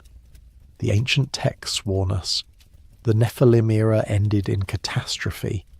The experiment of mixing human and divine, natural and supernatural, failed so completely that God, or the universe itself, hit the reset button. Are we wise enough to learn from that? Or are we doomed to repeat it, convinced that this time will be different, that we'll succeed where the ancients failed? Maybe the Nephilim never died because they're not a race or a species, but a pattern, a recurring cycle in human development, a test that civilizations face when they reach a certain level of knowledge and capability. Maybe every advanced civilization confronts this choice, to remain human or to transcend, to accept limits or to break free from them. Maybe the ruins scattered across the earth are remnants of previous iterations, civilizations that made the choice and paid the price. If so, what we do next matters more than we can possibly imagine, not just for us, but for what comes after. The Nephilim era never died. It's been waiting for us to reach this point again, to face the same choice our ancestors faced, to discover whether we've learned anything from their mistakes. The watchers are watching still. The old ones are stirring. And humanity stands at the edge of transformation, not knowing whether what lies ahead is evolution or annihilation, ascension or damnation, the fulfillment of our potential or the repetition of an ancient catastrophe. The answer depends on what we choose. The question is whether the choice is really ours, or whether it was decided long ago, written into our DNA by beings who left their mark in our genes and their memories in our myths, waiting for the moment when we'd be ready, or vulnerable enough, to hear their call and answer it. The Nephilim were on the earth in those days, and also afterward, and perhaps also now, wearing new faces, speaking new languages, offering new promises that echo old temptations. Perhaps they never left because they didn't need to. They've been here all along, woven into the fabric of our species, waiting for us to complete the transformation they started so long ago. The question isn't whether the Nephilim era died. The question is whether we can survive its resurrection.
Why does the universe seem so empty?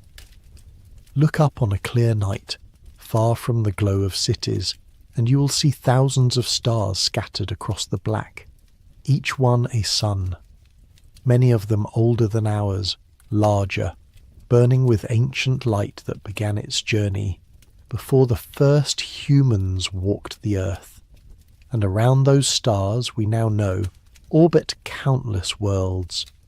Planets of ice and iron, worlds wrapped in thick atmospheres, rocky spheres that might hold water, might hold warmth, might hold the conditions for something to begin. The numbers are staggering. Our galaxy alone contains somewhere between 100 billion and 400 billion stars. And beyond our galaxy, there are billions more galaxies, each one a spiral of light containing billions of stars of their own. If you do the math, even conservatively, the universe should be teeming with life. Not just simple organisms clinging to the edge of survival, but civilizations. Beings who think, who build, who reach outward into the cosmos just as we have begun to do. And yet, when we listen, we hear nothing. No signals, no transmissions, no evidence of vast empires stretching between the stars, no megastructures harvesting the energy of suns, no fleets of ships crossing the void, just silence. A silence so profound, so complete, that it has haunted scientists and philosophers for generations. This is the Fermi paradox, named after the physicist Enrico Fermi, who asked a simple question over lunch one day in 1950. Where is everybody? It is a question that should not need asking. The universe is 13.8 billion years old. Our Sun, our Earth, are relative newcomers, only 4.5 billion years in the making. That means there were billions of years before us, billions of years for other civilizations to arise, to grow, to spread. If even a tiny fraction of those stars produced intelligent life, and if even a small number of those civilizations survived long enough to explore their galaxy, then the Milky Way should be crowded. We should see their marks everywhere. We should have been found by now, but we have not been. And that absence, that emptiness, suggests something darker, something that stops civilizations before they can reach the stars, something that has stopped them all. This is the idea of the Great Filter. The Great Filter is not a place. It is not a wall at the edge of space, not a cosmic barrier that can be seen or touched. It is a concept, a threshold, a stage in the development of life that is so difficult, so deadly, that almost nothing survives it. It is the reason the universe is silent, the reason we are alone. And the terrifying part is this. We do not know where the filter lies. We do not know if it is behind us, something we have already passed through by sheer luck, or if it is still ahead, waiting in our future like a trap we cannot see. If the filter is behind us, then we are the exception, the miracle, the 1 in a trillion chance that made it through. But if the filter is ahead, then everything we are building, everything we are becoming, is leading us toward the same fate that claimed every other civilization that tried. Tonight, we're going to explore that idea. Not with panic, not with fear, but with the slow, quiet curiosity of someone tracing a pattern in the dark. We're going to ask what the filter might be, where it might wait, and whether there is any way to survive it. This is not a story with easy answers.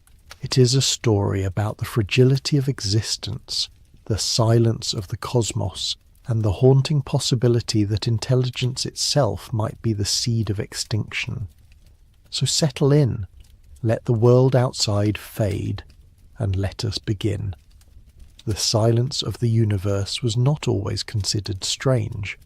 For most of human history, we believed we were alone by design. The earth was the center of creation, The stars were distant lights set in a celestial sphere, and the idea that other worlds might exist, let alone harbour life, was the domain of poets and dreamers. It was not until the 20th century, when our technology advanced enough to truly see the scale of the cosmos, that the silence began to feel wrong. In the 1960s, we started listening.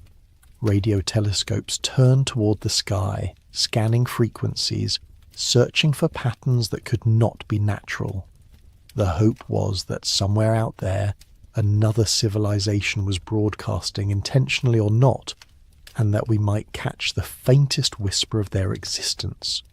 Projects like SETI, the search for extraterrestrial intelligence, have been listening ever since. Decades of scanning, decades of silence.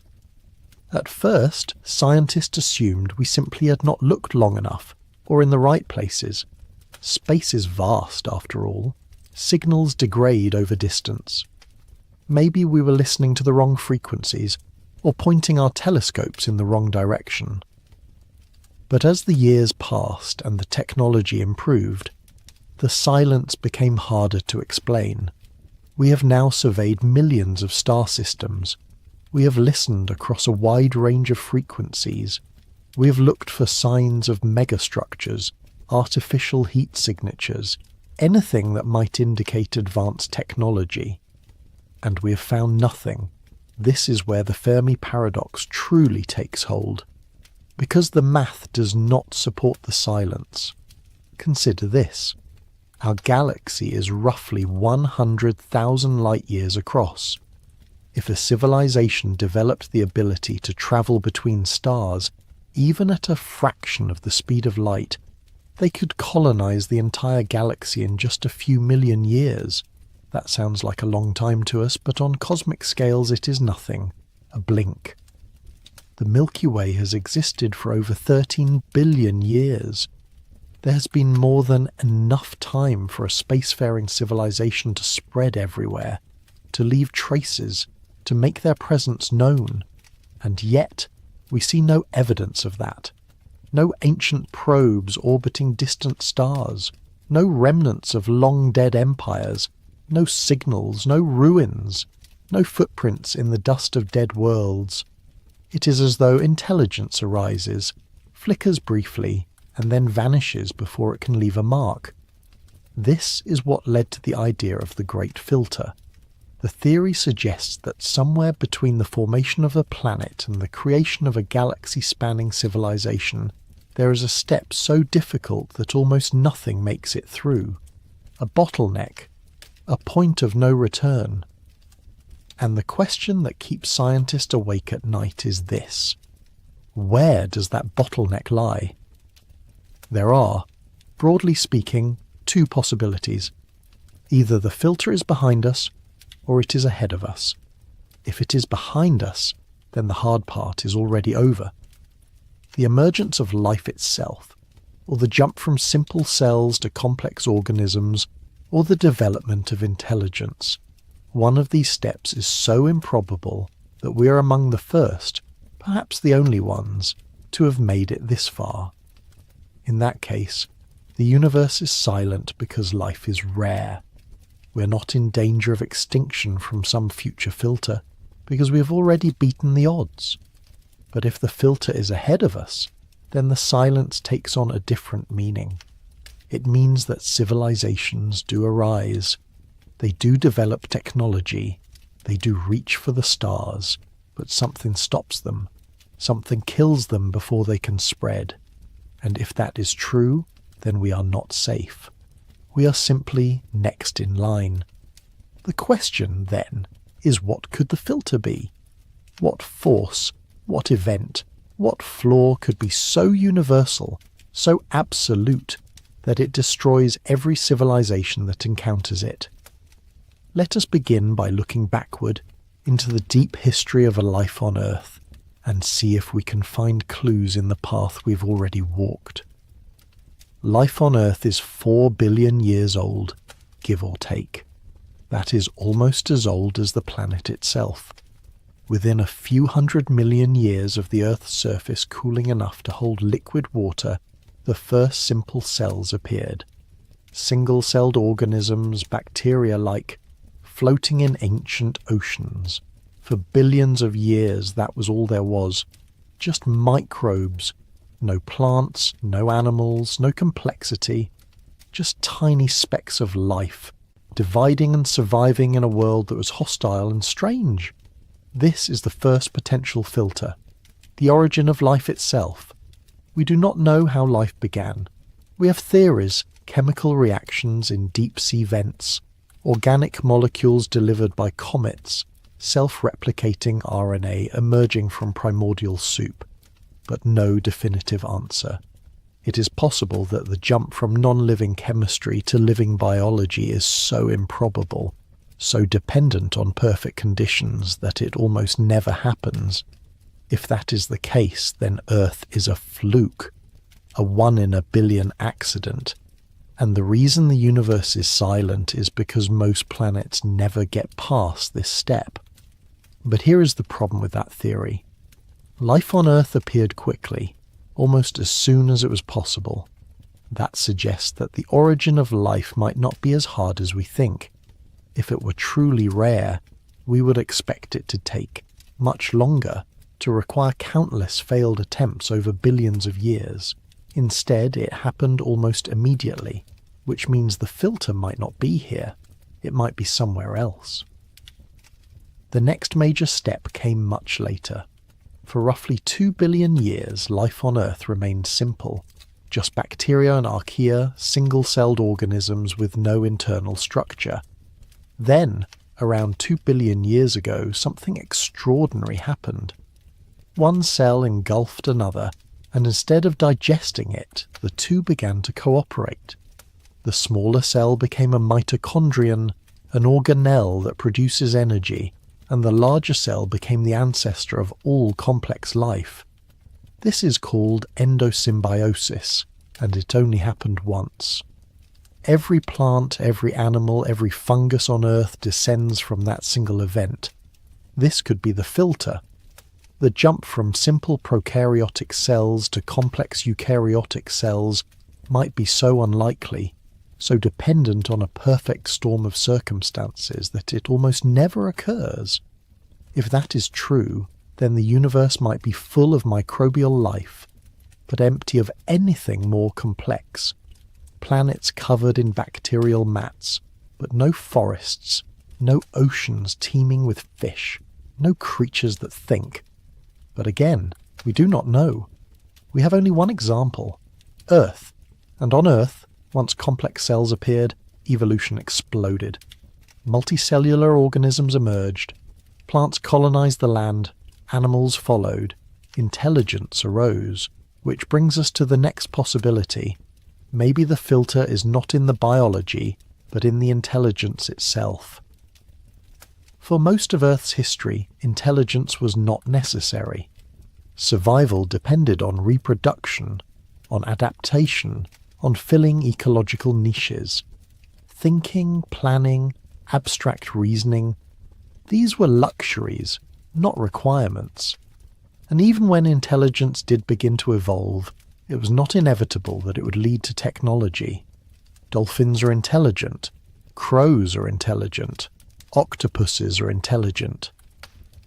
But none of them have built cities or written books or launched rockets into space.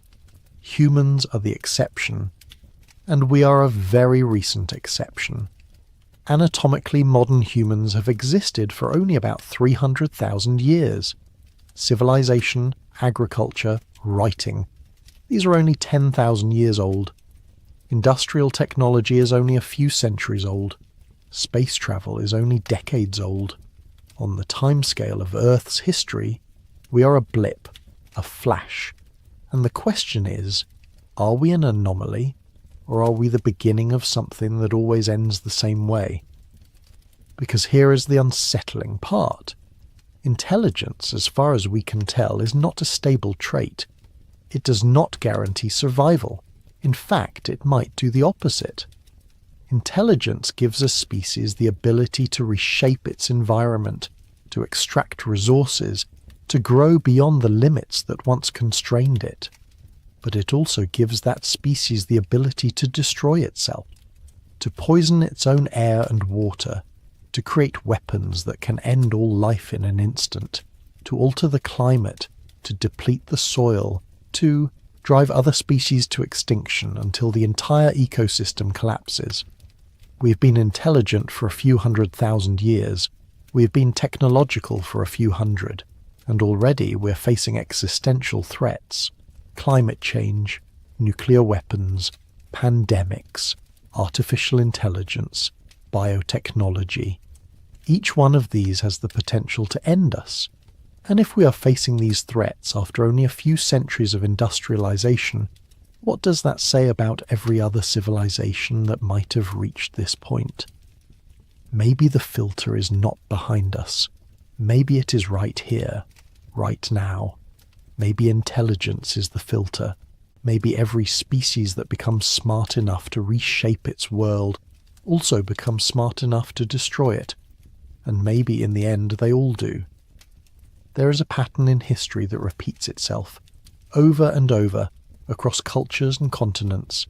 Civilizations rise, they grow, they become powerful, complex, interconnected, and then they fall. Sometimes slowly over centuries, sometimes quickly within a generation, but they always fall. The ancient Sumerians, who built the first cities in Mesopotamia, collapsed after centuries of salinization destroyed their farmland. The Maya, whose cities once dominated Central America, abandoned their great temples and pyramids, possibly due to drought and resource depletion. The Roman Empire, which controlled the Mediterranean for half a millennium, fractured under the weight of its own complexity, unable to sustain itself. The Khmer Empire, the ancestral Puebloans, the Rapa Nui of Easter Island, each one a story of growth, overreach, and collapse. These were not primitive societies. They were advanced, organized, capable of incredible feats of engineering and art. And yet, they could not last. Something always went wrong. Resources ran out. The climate shifted. Internal conflicts tore them apart. Diseases swept through. Invaders arrived. Or in many cases, they simply grew too complex to manage, too fragile to adapt, and they broke under their own weight. This is called the collapse of complex societies, and it is a well-documented phenomenon. The historian Joseph Tainter studied it extensively, and his conclusion was sobering. Complexity is not free. It requires energy, resources, coordination. And as a society becomes more complex, the cost of maintaining that complexity increases. Eventually, the returns diminish. The society reaches a point where it takes more energy to keep things running than the system can produce. And when that happens, collapse is inevitable. Now scale that up. Not to a single civilization, but to an entire species. Not to a city or an empire, but to a global technological society. What happens when the complexity becomes planetary? When the systems we depend on, food production, energy grids, supply chains, communication networks, are so interconnected that a failure in one place cascades everywhere? What happens when the cost of maintaining our way of life exceeds what the planet can provide? We are already seeing the signs. Climate change is accelerating, ecosystems are collapsing, freshwater is becoming scarce, topsoil is eroding, fisheries are depleting, and at the same time, our technology is advancing faster than our ability to control it. We are developing artificial intelligence without fully understanding how it works. We're editing genes without knowing the long-term consequences. We're building weapons that could sterilize the planet. This is the modern interpretation of the Great Filter. The idea that every intelligent species, once it reaches a certain level of technological development, faces a crisis. A moment where its power outstrips its wisdom. where its ability to destroy exceeds its ability to cooperate, and most species, the theory goes, do not make it through. They either destroy themselves outright, through war or environmental collapse, or they stagnate, falling back into simpler ways of living, never reaching the stars. There is a term for this, the self-destruction hypothesis. It suggests that intelligence is inherently unstable, that the same traits that allow a species to dominate its planet, curiosity, ambition, the drive to innovate, also make it reckless. We solve problems by creating new technologies, but those technologies create new problems, often worse than the ones we started with. We split the atom and gained limitless energy, but also the ability to annihilate ourselves. We connected the world through the internet, but also created systems of surveillance and control that could be used to oppress entire populations. We are reaching toward artificial superintelligence, but we do not know if we can keep it aligned with our values, or if it will decide we are irrelevant. And if this is true for us, why would it not be true for every other civilization? Why would any species, anywhere, be immune to the same pressures, the same temptations, the same mistakes? Maybe the reason the universe is silent is because intelligence is a trap, a dead end, a trait that seems advantageous in the short term but leads to extinction in the long term. Maybe we are not the first to reach this point. Maybe countless others have stood where we stand now, looking up at the stars, wondering if they would survive, and maybe none of them did. But there is another possibility, one that is less about self-destruction and more about the universe itself. Maybe the filter is not something we do to ourselves. Maybe it is something that happens to us, something external, something we cannot control. The history of life on Earth is punctuated by mass extinctions, 5 major ones to be precise, though there have been many smaller die-offs as well. The most famous is the one that killed the dinosaurs 66 million years ago, when an asteroid struck the Yucatan Peninsula and triggered a global winter. But that was not the worst. The worst was the Permian-Triassic extinction, 252 million years ago, when volcanic eruptions in Siberia released so much carbon dioxide and sulfur into the atmosphere that 90% of all species on Earth died. The oceans turned acidic. The temperature spiked. It took millions of years for life to recover. These events were not caused by intelligence. They were not the result of poor planning or reckless technology. They were natural disasters, the kind of thing that happens on a planet over geological timescales. And they remind us that the universe is not a safe place. It is violent, chaotic, indifferent to life. Asteroids still cross Earth's orbit. Supervolcanoes still simmer beneath the surface. Gamma-ray bursts from distant stars could sterilize half the planet in an instant. A nearby supernova could strip away our ozone layer, exposing all life to lethal radiation. These are low-probability events, but over millions of years, low-probability events become certainties. And if a civilization does not develop the technology to detect and prevent these disasters, it will eventually be wiped out by one. This is another potential filter, cosmic hazards. The idea that the universe is simply too dangerous for life to last.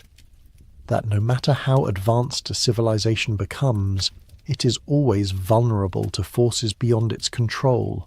A rogue planet could destabilize a solar system. A black hole could wander too close.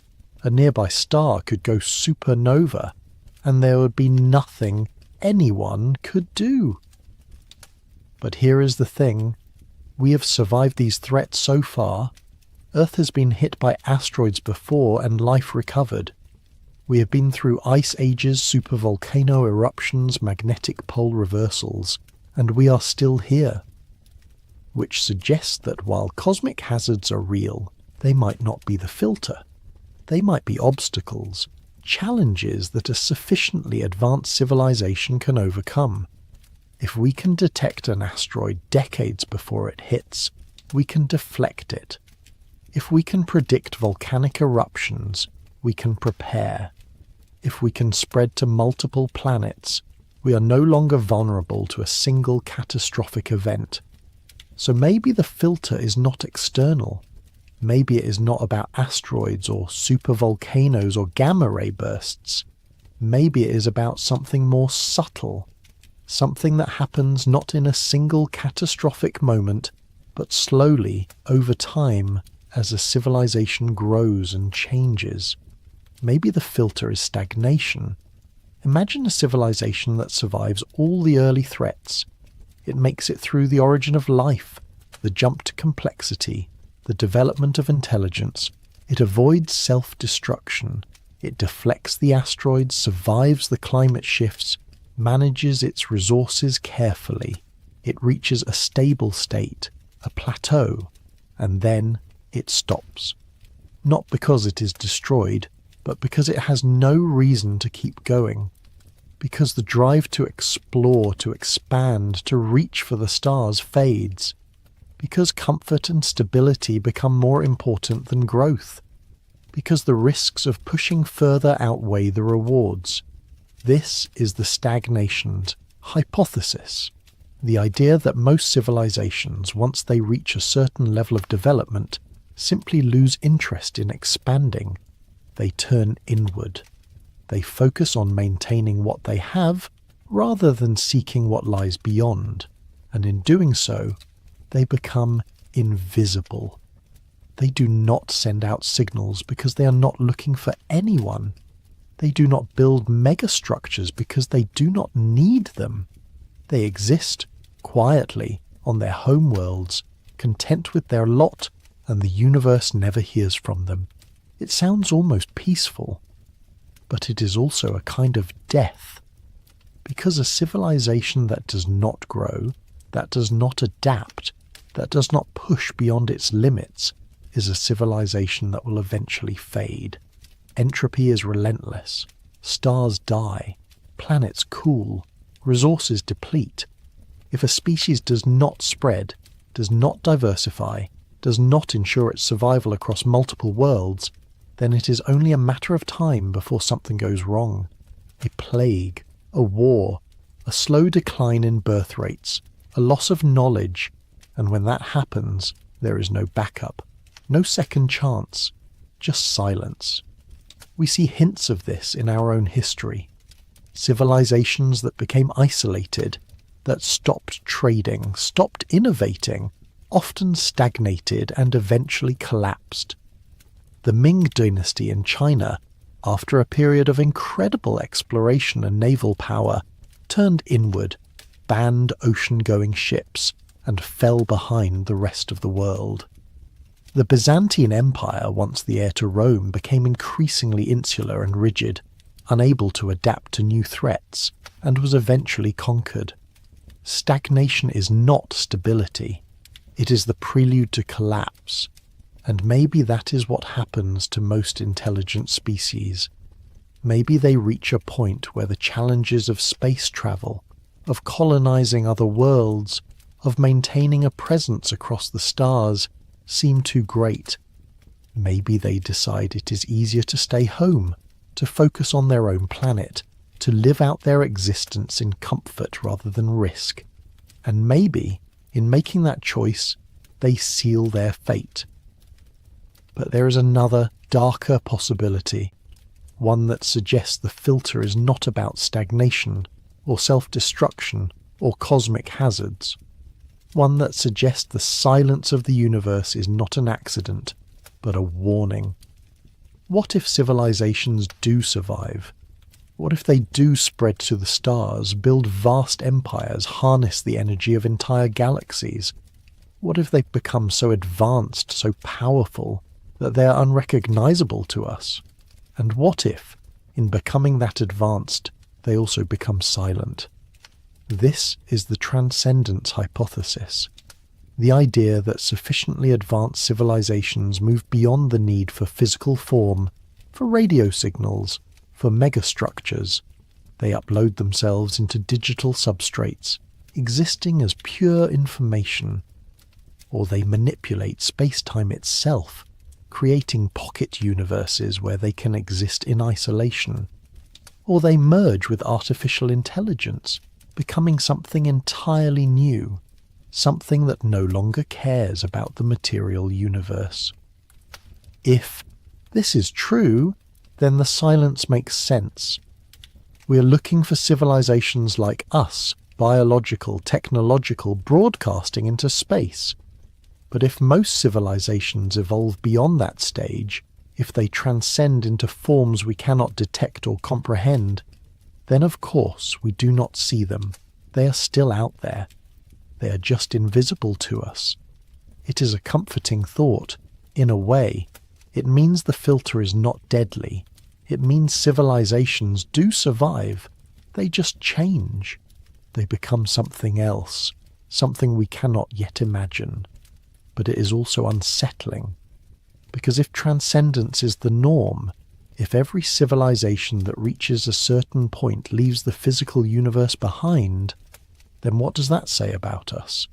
Are we destined to follow the same path, to abandon our bodies, our planets, our connection to the material world? And if we do, what will we become? Will we still be human in any meaningful sense? Or will we be something so different that the word loses all meaning? And there is another possibility, one that is even stranger. What if the reason we do not see other civilizations is because they are hiding? What if the universe is not empty, but full of life, and that life has learned to stay silent? This is the dark forest hypothesis, popularized by the Chinese science fiction writer Liu Cixin. It suggests that the universe is like a dark forest at night, where every civilization is a hunter, moving carefully, quietly, trying not to be noticed. Because to be noticed is to be targeted. To broadcast your presence is to invite destruction. The logic goes like this. If there are many civilizations in the universe, and if resources are finite, then every civilization is a potential threat. You do not know if another species is peaceful or hostile. You do not know if they will try to communicate or attack. And because the distances between stars are so vast, by the time you detect another civilization, it might already be too late to defend yourself. So the safest strategy is to stay hidden, to listen but never transmit, to observe but never reveal yourself. If this is true, then the silence is not because civilizations are rare or dead. It is because they are afraid. And if they are afraid, maybe we should be too.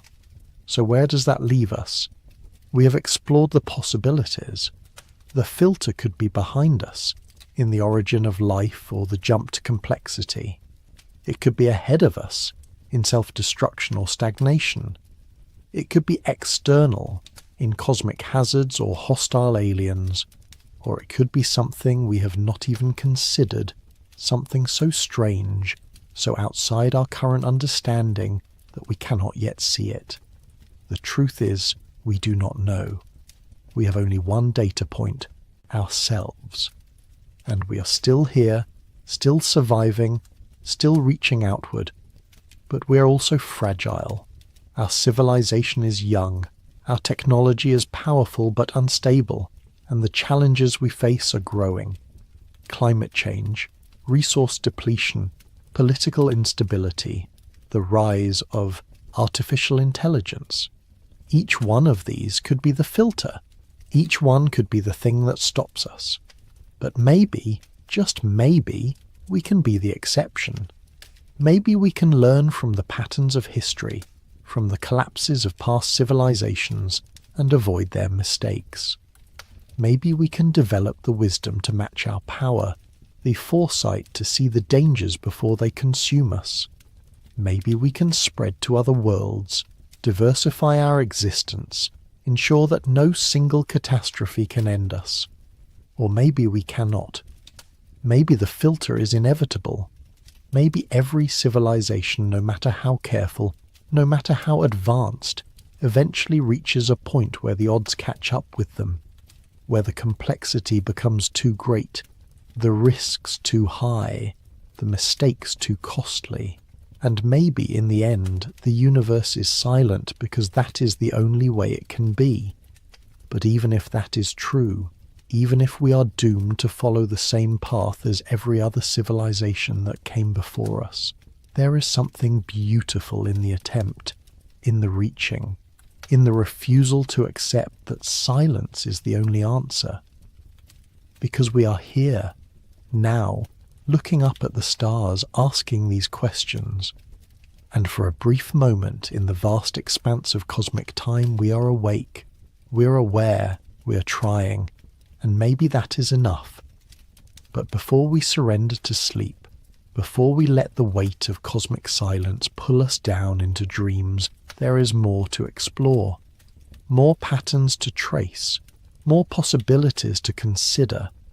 Because the great filter is not just a single question, it is a constellation of questions, each one leading to another, each one revealing new depths to the mystery of our existence.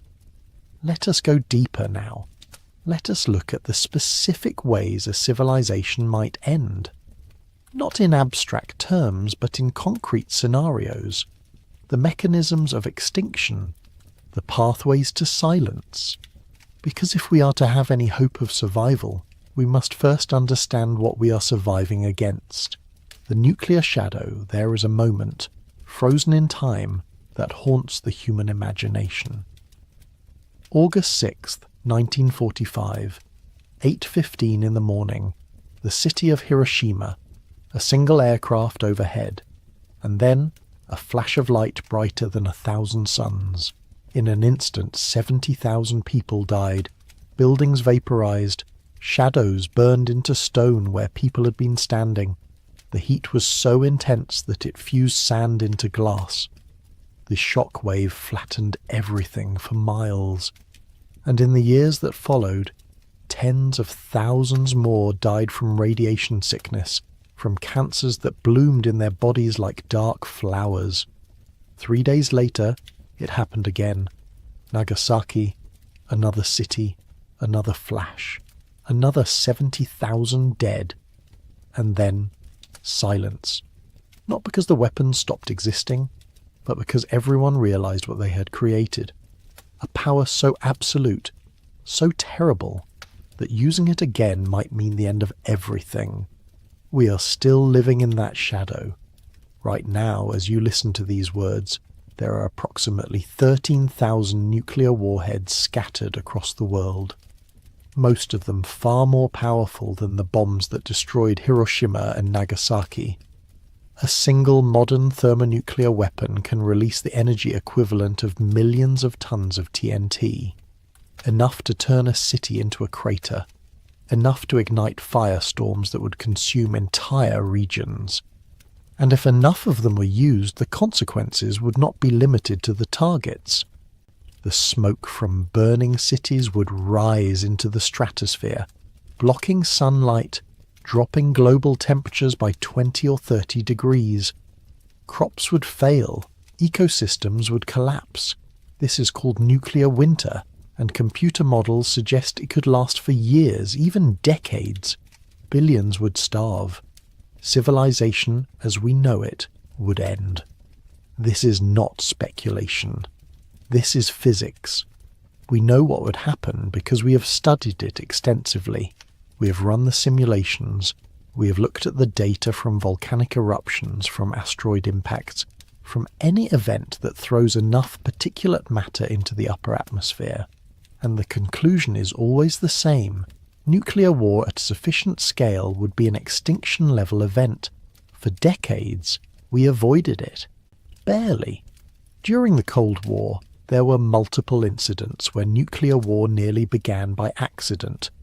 Faulty radar readings, miscommunications, technical glitches. In 1983, a Soviet early warning system detected what appeared to be incoming American missiles. The officer on duty, Stanislav Petrov, had minutes to decide whether to report the attack and trigger a full-scale retaliation. He chose to wait, to trust his intuition that it would false alarm. He was right. A software error had mistaken sunlight reflecting off clouds for missile launches. If he had followed protocol, if he had reported the attack, the world would have ended that day. We survived by luck, by the good judgment of a single person in the right place at the right time, and we've had dozens of similar moments where the world balanced on a knife's edge between continuation and annihilation.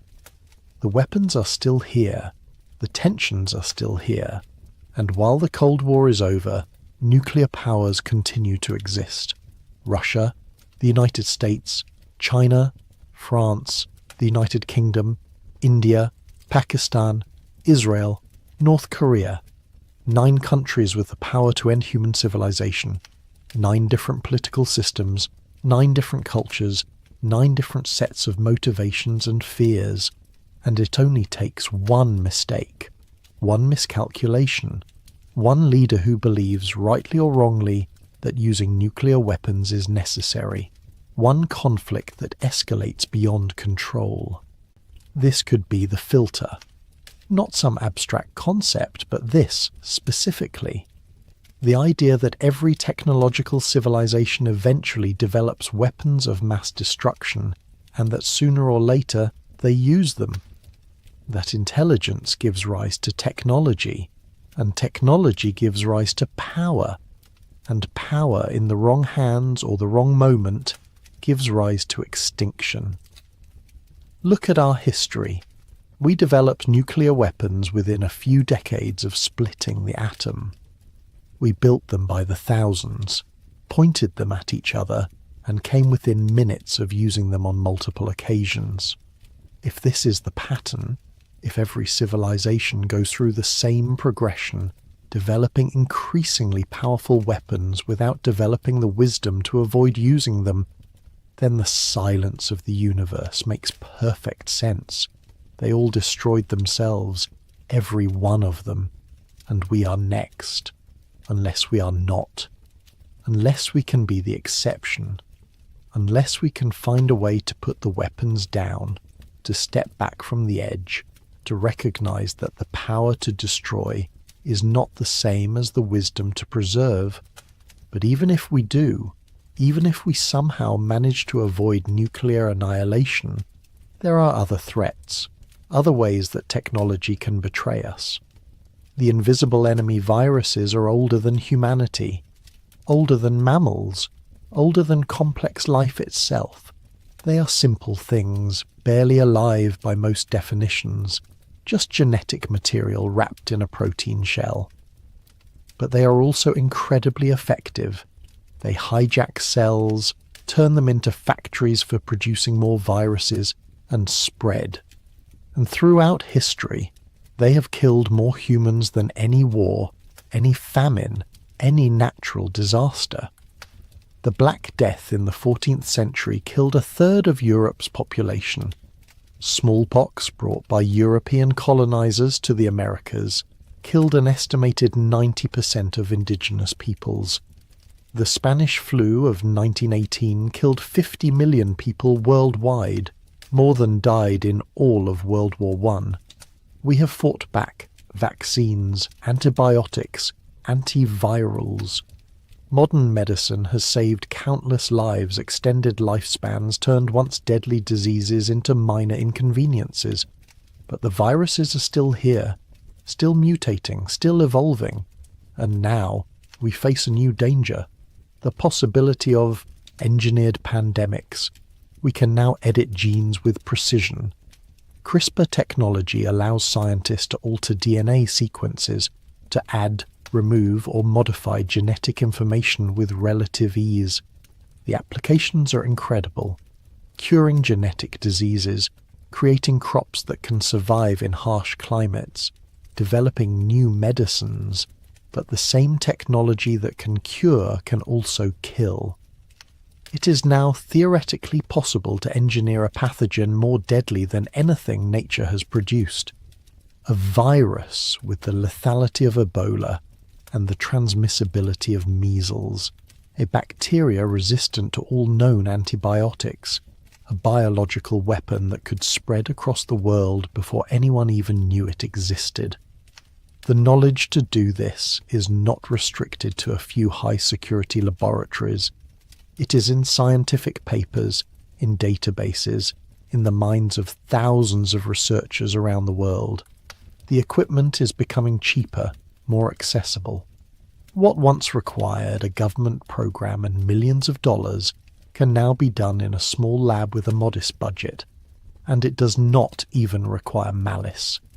An accident in a laboratory, a researcher infected without knowing it, a containment failure, a well-meaning experiment that goes wrong. The COVID-19 pandemic, whatever its origins, showed us how quickly a virus can spread in our interconnected world. Within months, it was everywhere. Millions died, economies collapsed, and COVID-19 was relatively mild as pandemics go. Its mortality rate was a few percent. Imagine something with a mortality rate of 50%, 70%, 90%. This is another potential filter. The idea that every civilization, as it develops biotechnology, inevitably creates something that escapes, that spreads, that kills indiscriminately. That the same tools we use to heal can also be turned into weapons, either intentionally or by accident, and that once released, a sufficiently deadly pathogen could end civilization before we even understand what is happening. Nature has tried to kill us many times.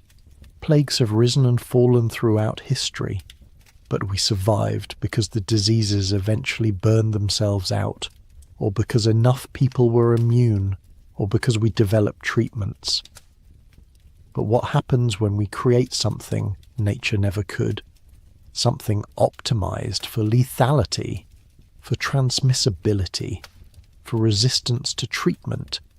Something designed, whether intentionally or not, to be unstoppable. The silence of the universe might be the silence of quarantine. World's gone quiet because something got loose, because a civilization reached the point where it could manipulate the building blocks of life and then made a mistake it could not take back. And we are approaching that point now. We are already there, in many ways. The knowledge exists, the tools exist. The only question is whether we have the wisdom to use them safely, the foresight to see the dangers, the restraint to stop before we go too far. History does not inspire confidence. The rise of the machines. In the summer of 1956, a small group of mathematicians and computer scientists gathered at Dartmouth College for a conference. Their goal was ambitious: to explore whether machines could be made to think. They called this new field artificial intelligence, and they believed that within a generation, computers would be able to match or exceed human cognitive abilities. They were wrong about the timeline. It took longer than they thought. Decades of slow progress, of setbacks, of techniques that seemed promising but led nowhere. But in recent years, something has shifted. Machine learning, neural networks, deep learning, systems that can recognize faces, translate languages, play complex games at superhuman levels, and more recently, large language models that can write, reason, converse in ways that seem almost human. We are not at artificial general intelligence yet, not at the point where a machine can truly think, can understand, can adapt to any task the way a human can, but we are moving in that direction, rapidly, and when we get there, when we create something that can match human intelligence, it will not stop there. Because unlike biological intelligence, which is limited by the speed of neurons and the size of skulls, Artificial intelligence can be scaled. It can run on faster hardware. It can be copied, distributed, improved. An AGI could become an ASI, an artificial superintelligence, in a matter of days, hours, even minutes. And here is the terrifying part. We do not know how to control it. Human values, human goals, human ethics, these are the product of millions of years of evolution. They are wired into our brains, shaped by natural selection, reinforced by culture and society. We care about survival, about family, about fairness, about suffering, because caring about these things helped our ancestors survive and reproduce. But an artificial intelligence would not share that history. It would not have evolved. It would have been designed, programmed, trained on data. And if that design is flawed, if its goals are not perfectly aligned with ours, if there is any mismatch between what we want it to do and what it actually does, the consequences could be catastrophic. This is the alignment problem, and it is much harder than it sounds. You cannot just tell an AI to be good or help humanity. Those concepts are vague, context-dependent, open to interpretation. An AI tasked with curing cancer might decide the best way to do that is to kill everyone, because dead people do not get cancer. An AI tasked with making people happy might forcibly administer drugs or stimulate pleasure centers in the brain. These are extreme examples, but they illustrate the problem.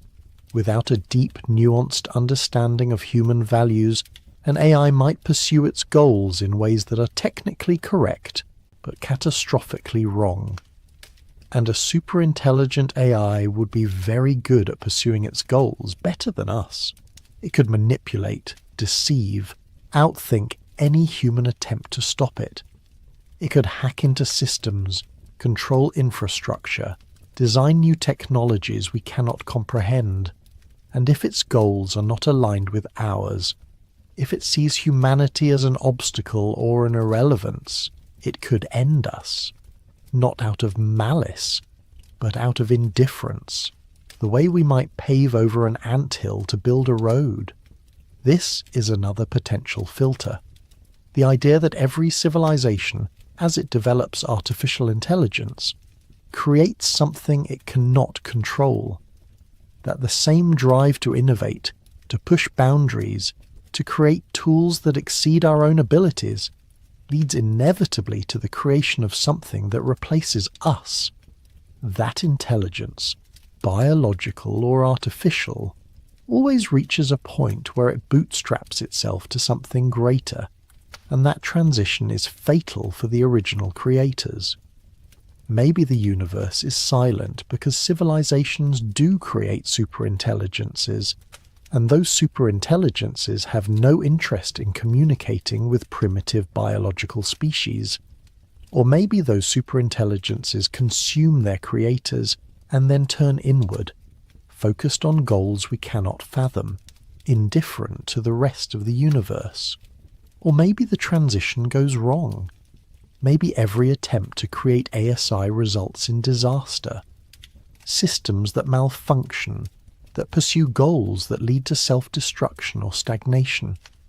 Maybe the universe is full of dead worlds where machines ran amok, where silicon replaced carbon, and then, for whatever reason, stopped. We do not know. We are walking into this blind, driven by the conviction that we can solve the alignment problem, that we can create beneficial AI, that we can control what we build. But we are also rushing, racing, multiple labs, multiple companies, multiple countries, all competing to be first. And in that rush, corners are cut, safety measures are bypassed, the long-term risks are weighed against short-term gains, and the gains always seem more pressing. It feels inevitable, like we are sliding towards something we cannot stop, like the logic of competition, of progress, of human ambition, is pulling us toward a threshold we may not be ready to cross. and once we cross it, there is no going back. The slow collapse. But perhaps the filter is not a single catastrophic event, not a nuclear flash, not a pandemic, not a rogue AI. Perhaps it is slower, quieter, a gradual decline that happens over decades, over centuries, so slowly that no single generation notices until it is too late. This is what happened to Rome. Not a sudden fall, but a slow erosion. The barbarians at the gates get the credit in popular imagination, but the truth is more complex. Rome collapsed because its system stopped working, because the infrastructure decayed, because the economy became unsustainable, because the political structure became too rigid, too corrupt, too unable to adapt. By the time the final emperors fell, Rome was already a shell, a shadow of what it had been. Now consider our own civilization. We're more interconnected than any society in history, more complex, more dependent on systems that must function perfectly for everything else to work. Food production relies on global supply chains, on fossil fuels for machinery, on stable climates for crops. Energy grids must operate continuously, balancing supply and demand across vast regions. Communication networks tie everything together, enabling commerce, coordination, governance, and all of it rests on foundations that are more fragile than we like to admit. Climate change is already destabilizing these systems. Droughts reduce crop yields, floods destroy infrastructure, hurricanes, wildfires, heat waves, each one a stress on the system, each one a cost. And the costs are adding up. Insurance companies are pulling out of high-risk areas. Governments are spending more on disaster relief and less on everything else. People are migrating, fleeing regions that are becoming uninhabitable, putting pressure on places that are already struggling, and it is only going to get worse. The feedback loops are accelerating. Melting ice reduces the Earth's reflectivity, causing more warming. Thawing permafrost releases methane, a greenhouse gas far more potent than carbon dioxide. Amazon rainforest, stressed by drought and deforestation, is shifting from a carbon sink to a carbon source. The oceans are warming, acidifying, losing their ability to support life. We know this, the science is clear, and yet we are not acting fast enough. Fossil fuel consumption continues to rise, deforestation continues, emissions continue to climb. Why? Because the systems we have built are not designed to respond to slow-moving long-term threats. They are designed for short-term thinking, for quarterly profits, for election cycles. Because the benefits of action are distant and diffuse, while the costs are immediate and concentrated. Because coordinating a global response requires a level of cooperation that our species has never achieved. This could be the filter. Not a dramatic ending, but a slow unravelling. A civilization that becomes so complex, so dependent on stability, that it cannot adapt when the environment changes. That exhausts its resources, degrades its ecosystems, and then finds itself unable to sustain the systems it depends on. Food production fails, energy becomes scarce, conflicts erupt over water, over land, over whatever is left, and in the chaos the knowledge is lost, the technology decays, the population crashes. It has happened before, on smaller scales. The Bronze Age collapse, when multiple civilizations around the Mediterranean fell within a few decades, possibly due to a combination of climate change, earthquakes, and the breakdown of trade networks. The Maya collapse, when the great cities of Central America were abandoned, possibly due to prolonged drought. Easter Island, where the Rapa Nui cut down all their trees, destroyed their environment, and their population crashed from a peak of 15,000 to just a few thousand by the time Europeans arrived. These were localized collapses, regional, but the pattern is clear. Civilizations that overshoot their resource base, that fail to adapt to changing conditions, collapse. And in a globalized world where everything's connected, a collapse would not be regional. It would be everywhere, all at once.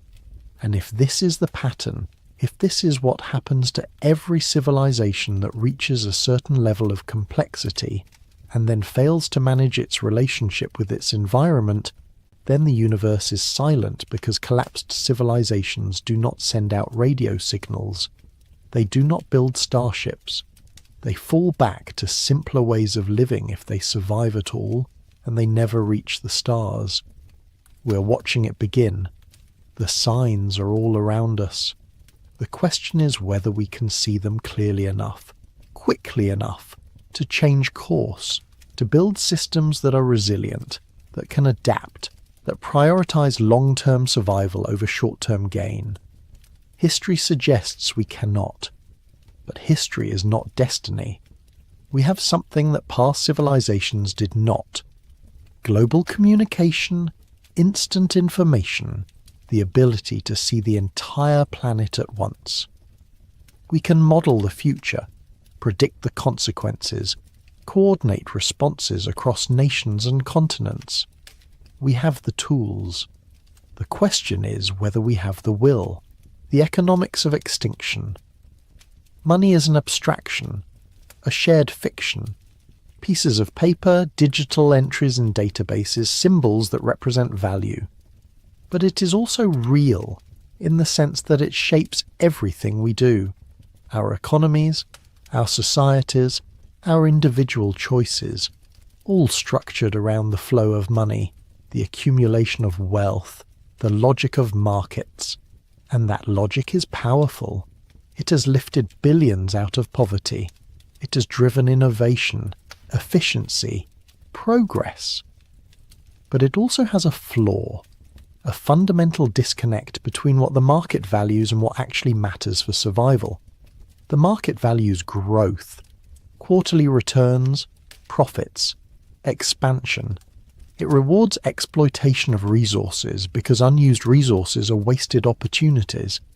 It externalizes costs, pushing pollution and environmental degradation onto the commons, onto the future. Because no single actor bears the full burden. It optimizes for the short term because long-term planning does not show up on this year's balance sheet. And so we cut down forests because lumber has value and standing trees do not. We burn fossil fuels because energy is profitable and climate stability is not priced in. We deplete fisheries because catching the last fish is more profitable than preserving the population. We manufacture products designed to break, to be replaced, because planned obsolescence drives consumption. This is not evil, it is not conspiracy. It is simply the logic of the system, and individuals trapped within that system cannot escape it. A company that prioritizes sustainability over profits gets outcompeted by one that does not. A country that limits emissions while others do not simply loses economic ground. The tragedy of the commons scaled to the entire planet. This could be the filter. Not a failure of technology, but a failure of economics. A system that drives growth until growth is no longer possible, that consumes resources until resources are gone, that prioritizes individual gain over collective survival. A system that is, by its very nature, unsustainable. And if every civilization follows a similar pattern, if the logic of trade, of competition, of resource extraction emerges naturally from any sufficiently complex society, then every civilization eventually faces the same crisis. They grow until they hit the limits of their planet's resources, and then they have a choice. Change the system or collapse. Changing the system is hard. It requires coordination, sacrifice, long-term thinking. It requires people to act against their immediate self-interest for the good of future generations. It requires overcoming the momentum of institutions, the inertia of culture, the resistance of those who benefit from the status quo. And maybe most civilizations cannot do it. Maybe the economic logic is too strong, too embedded, too aligned with the psychology of intelligent beings. Maybe every species that becomes technological also becomes trapped by the same dynamics that drive innovation, competition, accumulation, growth, and those dynamics inevitably lead to overshoot and collapse. We are testing this hypothesis right now. We know the system is unsustainable. We know we are depleting resources, degrading ecosystems, destabilizing the climate, and we are trying, haltingly, imperfectly, to change course: carbon taxes, renewable energy, circular economies, international agreements. But we're also still growing, still consuming, still locked in the same patterns. The outcome is not yet determined. We could succeed. We could find a way to align economic incentives with long-term survival. But we could also fail.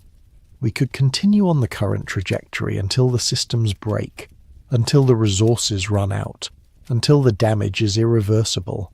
And if we fail, if economics is the filter, then the universe is silent because markets are efficient at growth, but not at survival. Because every civilization optimizes itself into extinction. The psychology of denial. There is a strange thing about human beings. We are capable of incredible foresight, of planning decades into the future, of imagining consequences and taking action to prevent them. But we are also capable of ignoring evidence, of denying reality, of continuing harmful behaviors even when we know better. Psychologists call this cognitive dissonance, the discomfort of holding two contradictory beliefs. I am a good person, and I am doing something harmful, and resolving it not by changing behavior, but by denying the harm. It is easier to believe that climate change is not real than to accept that our way of life is destroying the planet. Easier to believe that the risks of nuclear war are exaggerated than to confront the fact that we have built weapons capable of ending civilization. Easier to believe that technology will save us than to accept that we might need to change. This is not stupidity. It is not ignorance. It is psychology. And it affects everyone, from individuals to entire societies. We see it in climate denial, in the refusal to accept pandemic precautions, in the resistance to any message that threatens our sense of security or identity. And this could be the filter, not a technological failure, not an external threat, but a psychological one. A flaw in the way intelligent minds process information, a tendency to prioritize short-term comfort over long-term survival, to deny dangers that are abstract or distant or uncomfortable to think about. Maybe every intelligent species has this flaw. Maybe the same cognitive biases that help individuals survive in the short term, optimism, denial, tribalism, become fatal at the civilizational scale. Maybe every species that becomes aware of existential threats also becomes paralyzed by them, unable to act because action requires confronting uncomfortable truths. We see this in our own debates. The evidence for climate change is overwhelming, but it is easier to argue about the details than to accept the implications. The risks of AI are becoming clearer, but it's easier to focus on the benefits than to slow down and think about safety. Nuclear weapons have existed for nearly 80 years, but we still have not dismantled them because the logic of deterrence seems safer than the alternative. We know what we need to do. We have known for decades. But knowing is not the same as doing, and the gap between knowledge and action might be the widest filter of all, the tyranny of distance. There is a number that haunts every dream of the stars, a limit written into the fabric of reality itself, as fundamental as gravity, as absolute as time. It is the speed of light, 299,792,458 meters per second, the fastest speed at which anything, matter, energy, information, can move through space. It sounds fast, and it is, by human standards. Light can circle the Earth 7.5 times in a single second. It can reach the Moon in just over a second, the Sun in 8 minutes. But space is not measured in human distances. Space is vast beyond comprehension, and even at the speed of light, the universe is almost impossibly large. The nearest star to our Sun, Proxima Centauri, is 4.2 light-years away. That means light, travelling at maximum speed, takes 4.2 years to get there. And that is the closest star. Most stars in our galaxy are thousands, tens of thousands, even hundreds of thousands of light-years apart.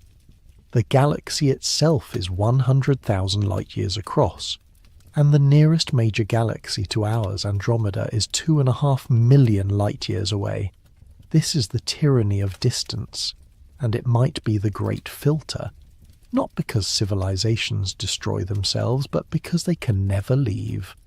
Because the distances between stars are so vast, the energy requirements so enormous, the timescale so long, that interstellar travel is effectively impossible, that every civilization, no matter how advanced, remains trapped on its home world, isolated by the sheer scale of space.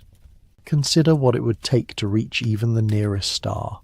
The fastest spacecraft humanity has ever built, Voyager 1, is travelling at about 17 kilometers per second.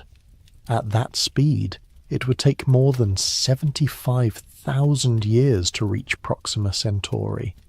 75,000 years. That is longer than all of recorded human history. Longer than our species has had language, or agriculture, or cities. And that is just to reach the nearest star. To make interstellar travel practical, you need to go much, much faster. At least 10% of the speed of light, ideally more. And here is where the physics becomes brutal. Because the faster you go, the more energy you need. And the relationship is not linear, it is exponential. To accelerate a spacecraft to even a fraction of light speed requires staggering amounts of energy.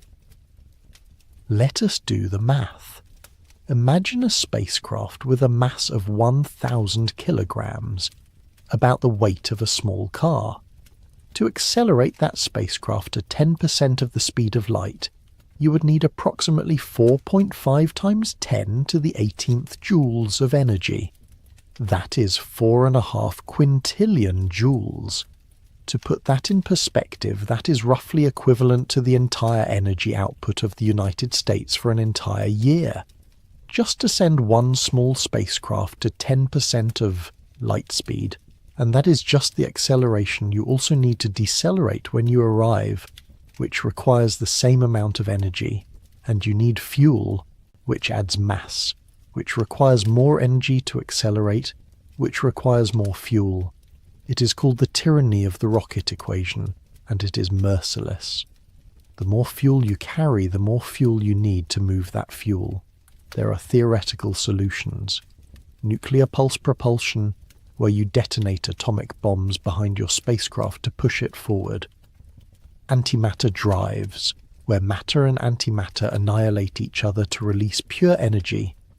Laser sails, where massive laser arrays on your home planet push a lightweight reflective sail to high speeds. Bussard ramjets, which collect interstellar hydrogen as they travel and use it as fuel. But all of these are theoretical. None have been built, none have been tested, and all of them face enormous engineering challenges that might be insurmountable. Antimatter is incredibly difficult to produce and store. Nuclear pulse propulsion requires thousands of nuclear weapons and would subject your spacecraft to intense radiation and heat. Laser sails require laser arrays of immense power and precision. Ramjets only work if interstellar space has enough hydrogen, which it might not. And even if you solve the propulsion problem, there are others. Radiation, cosmic rays that would bombard your spacecraft, degrading electronics, damaging biological tissue. At high speeds, even individual atoms of interstellar hydrogen become deadly projectiles, impacting with the force of bullets. You would need shielding, heavy shielding, which adds mass, which makes everything harder. Then there is time. Even if you could travel at 10% of light speed, it would still take 42 years to reach Proxima Centauri. 42 years in a cramped spacecraft, isolated from Earth, with no possibility of rescue, no possibility of return. And Proxima Centauri is the closest star. Most destinations would take centuries, millennia. Who makes that journey? Do you send humans? They would need life support, food, water, air, waste recycling. They would need protection from radiation, from the psychological effects of isolation, from the inevitable equipment failures over such long timescales.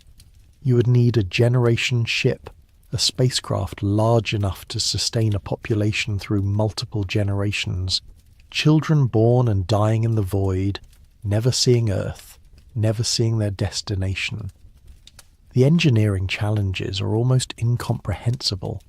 The social and psychological challenges might be worse, or do you send robots?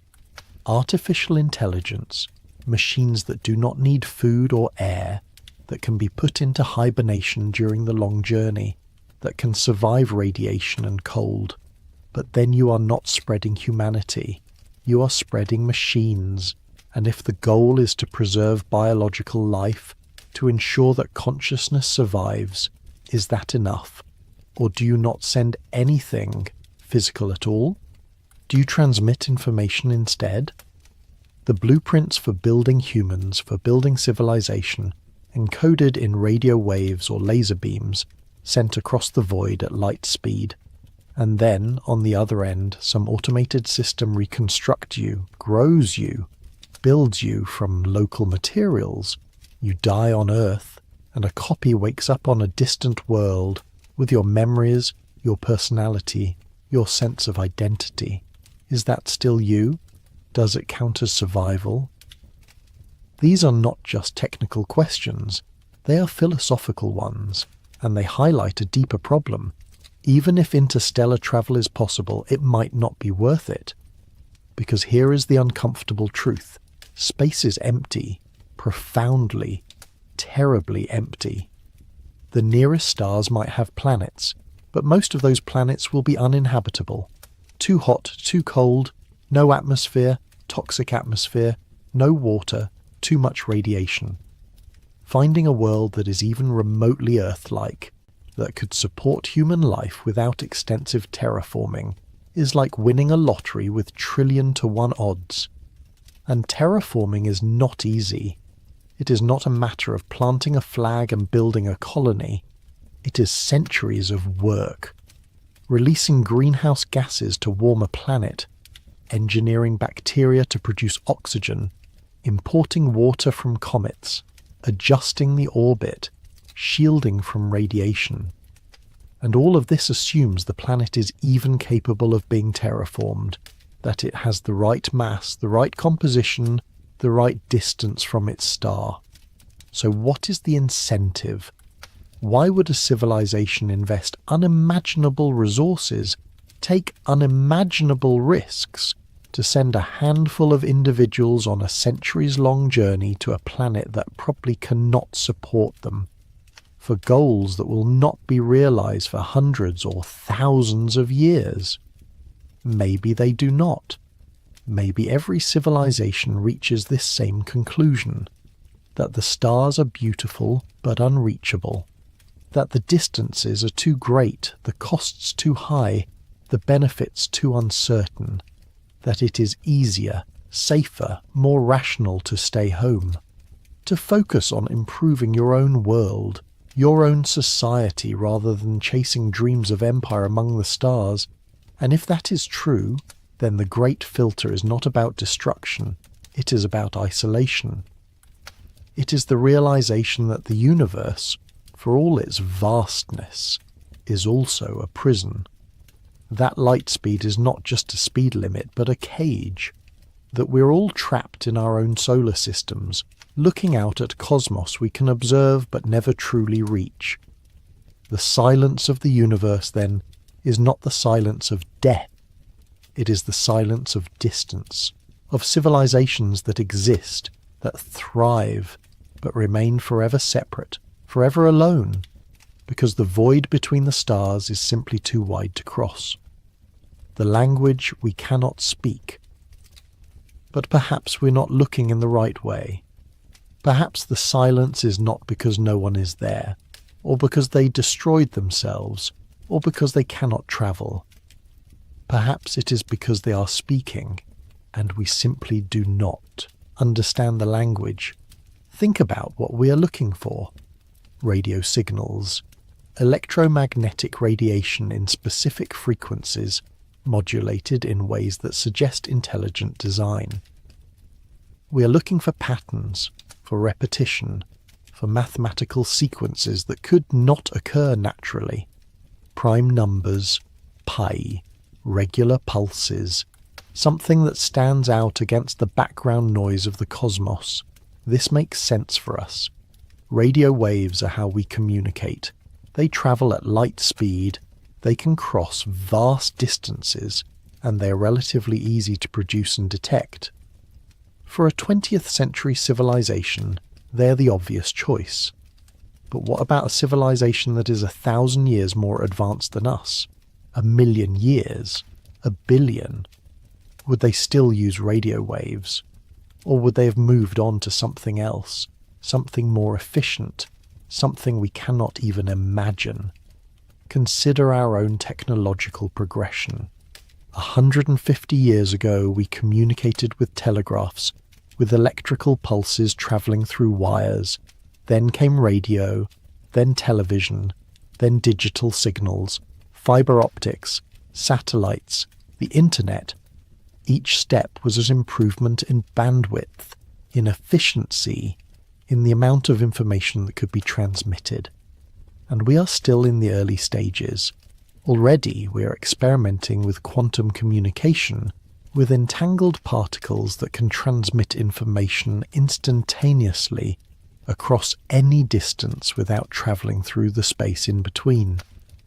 It is still experimental, still limited, but it hints at possibilities beyond our current understanding. If quantum communication becomes practical, if it becomes the norm, then an advanced civilization might not use radio waves at all. They might be communicating in ways that are completely invisible to us, using physics we have not yet discovered, encoding information in ways we would not recognize as information. Or perhaps they have moved beyond the need for long-distance communication entirely. If you are advanced enough to manipulate space-time, to create wormholes or fold space, then you do not need to send signals. You send physical objects, or you travel yourself, or you establish instantaneous links between distant locations. The universe becomes smaller, more connected, and radio waves become as obsolete as smoke signals. Or perhaps they are communicating, but the signals are too weak for us to detect. Space is vast, and signals degrade over distance. The inverse square law is relentless. Double the distance, and the signal strength drops to 1/4. By the time a signal has travelled thousands of light years, it has been diluted into the cosmic background radiation, indistinguishable from noise. We could be drowning in alien transmissions and not even know it, because they are too faint, too scattered, too corrupted by interference. Or perhaps the signals are there, but we're not pointing our telescopes in the right direction at the right time. The universe is enormous. There are billions of stars in our galaxy alone, and we have surveyed only a tiny fraction of them. SETI has been listening for decades, but it has only covered a sliver of the sky, a narrow range of frequencies. It is like standing on a beach, dipping a cup into the ocean, and concluding there are no fish because you did not catch any in your cup. Or perhaps, and this is the strangest possibility, we have detected the signals, but we did not recognize them. Because intelligence does not always look like intelligence from the outside. In 1977, a radio telescope in Ohio detected a signal from space. It lasted 72 seconds, and it was so unusual, so powerful, so perfectly tuned to a frequency associated with hydrogen that the astronomer monitoring the data wrote "wow" in the margin. The wow signal, as it came to be called, has never been explained. It has never been detected again. Was it a natural phenomenon, a glitch in the equipment, or was it a transmission from another civilization, a brief, fleeting message that we heard once and never again? We do not know, and that is the problem. Without context, without repetition, we cannot distinguish between a signal and noise. A single pulse, no matter how strange, could be anything. Or consider fast radio bursts. These are brief, intense pulses of radio energy that come from distant galaxies. They last only milliseconds, but they release as much energy as the sun produces in an entire day. We have detected hundreds of them, and we have no idea what causes them. Natural phenomena, collapsing stars, black holes, or could some of them be artificial? Could they be the signatures of advanced technology, energy beams or propulsion systems, or signals compressed into microsecond bursts to maximize efficiency? We do not know, and the universe is full of things we do not know. Pulsars, when they were first discovered, were so regular, so precise, that astronomers briefly considered the possibility that they were artificial beacons, lighthouses built by alien civilizations. They called them LGMs, little green men. Of course, they turned out to be neutron stars spinning rapidly, emitting beams of radiation like cosmic lighthouses. Natural, not artificial. But how many times can we make that mistake? How many signals have we dismissed as natural phenomena because we could not imagine a technological explanation? How many artifacts are hidden in the data, waiting for us to develop the theory, the framework, the understanding that would allow us to recognize them? This is the communication filter, the idea that civilizations exist, that they are trying to communicate, but the gulf between them is not just one of distance, but of comprehension.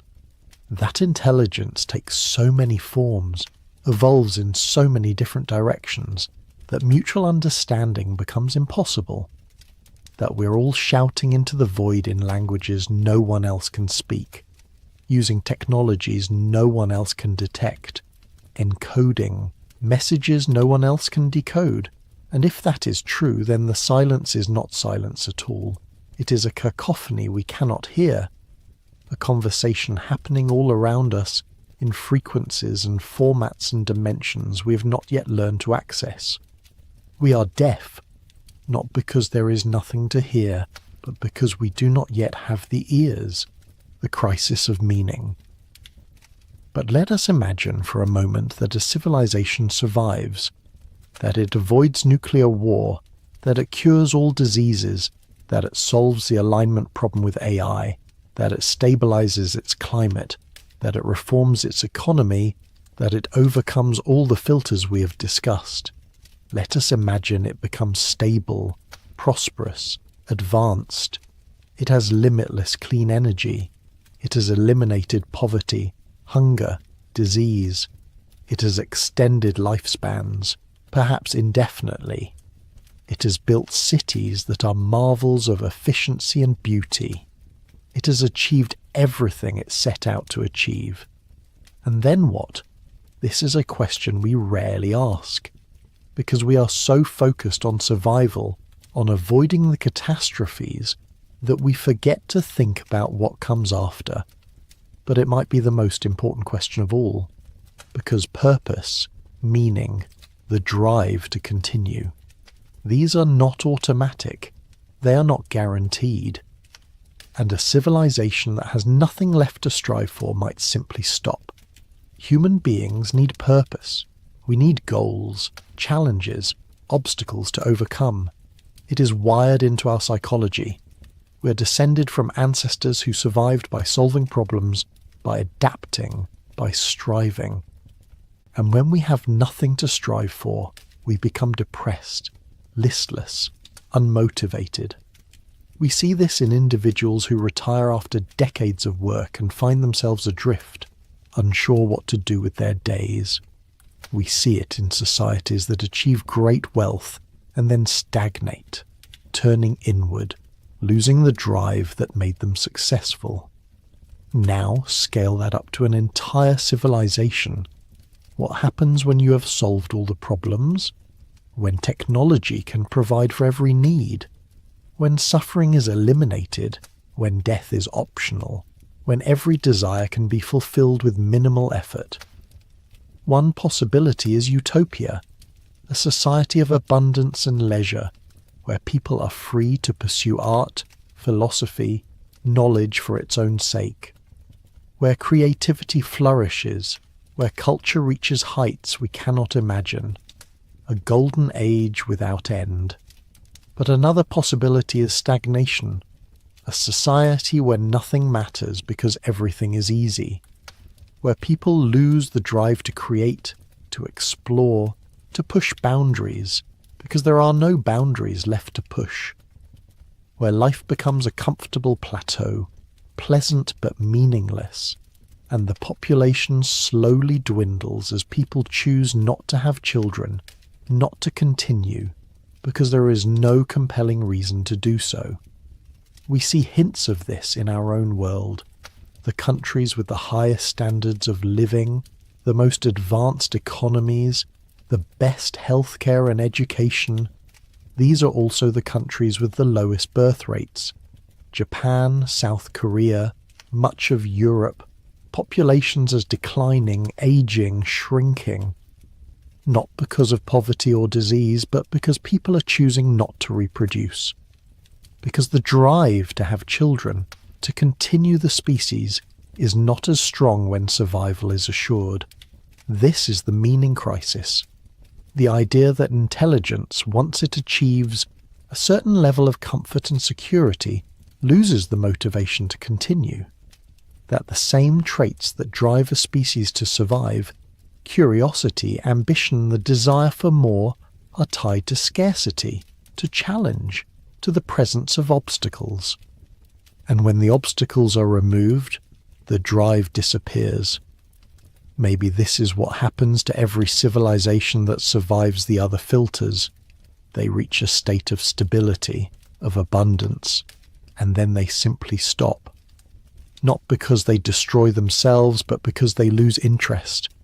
Birth rates drop, innovation slows, the society becomes inward-focused, contemplative, static, and over time, quietly, peacefully, they fade. The population declines, the knowledge is preserved but not used. The machines continue to run, but no one is there to operate them, and eventually the lights go out, not with a bang, but with a sigh. The universe, in this scenario, is silent because advanced civilizations become quiet.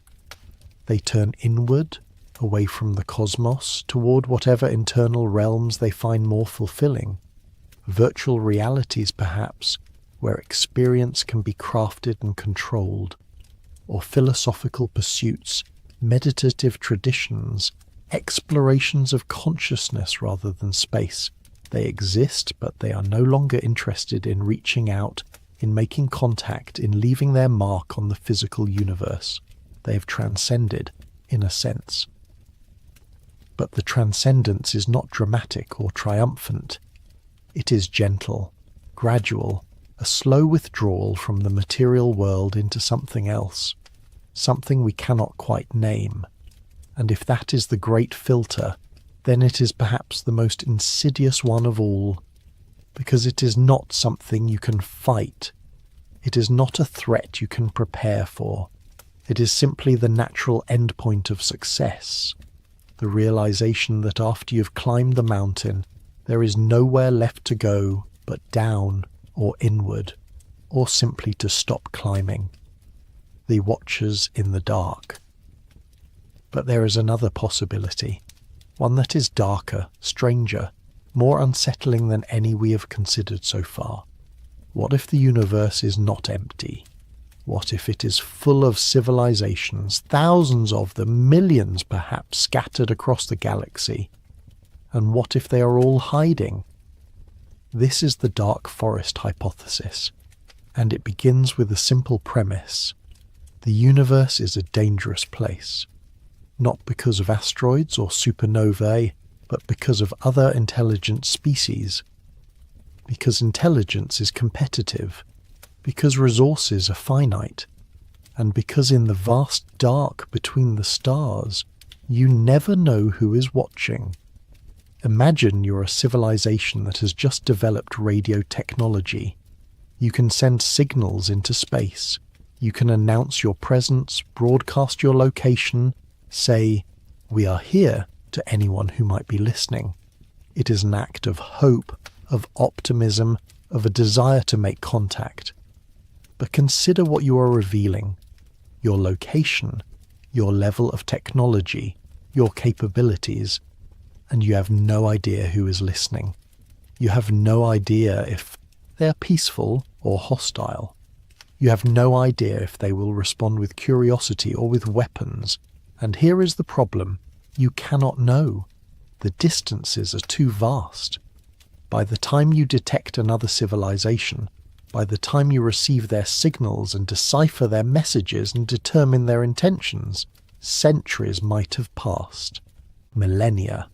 And if they are hostile, if they decide you are a threat, you will not see the attack coming until it is too late.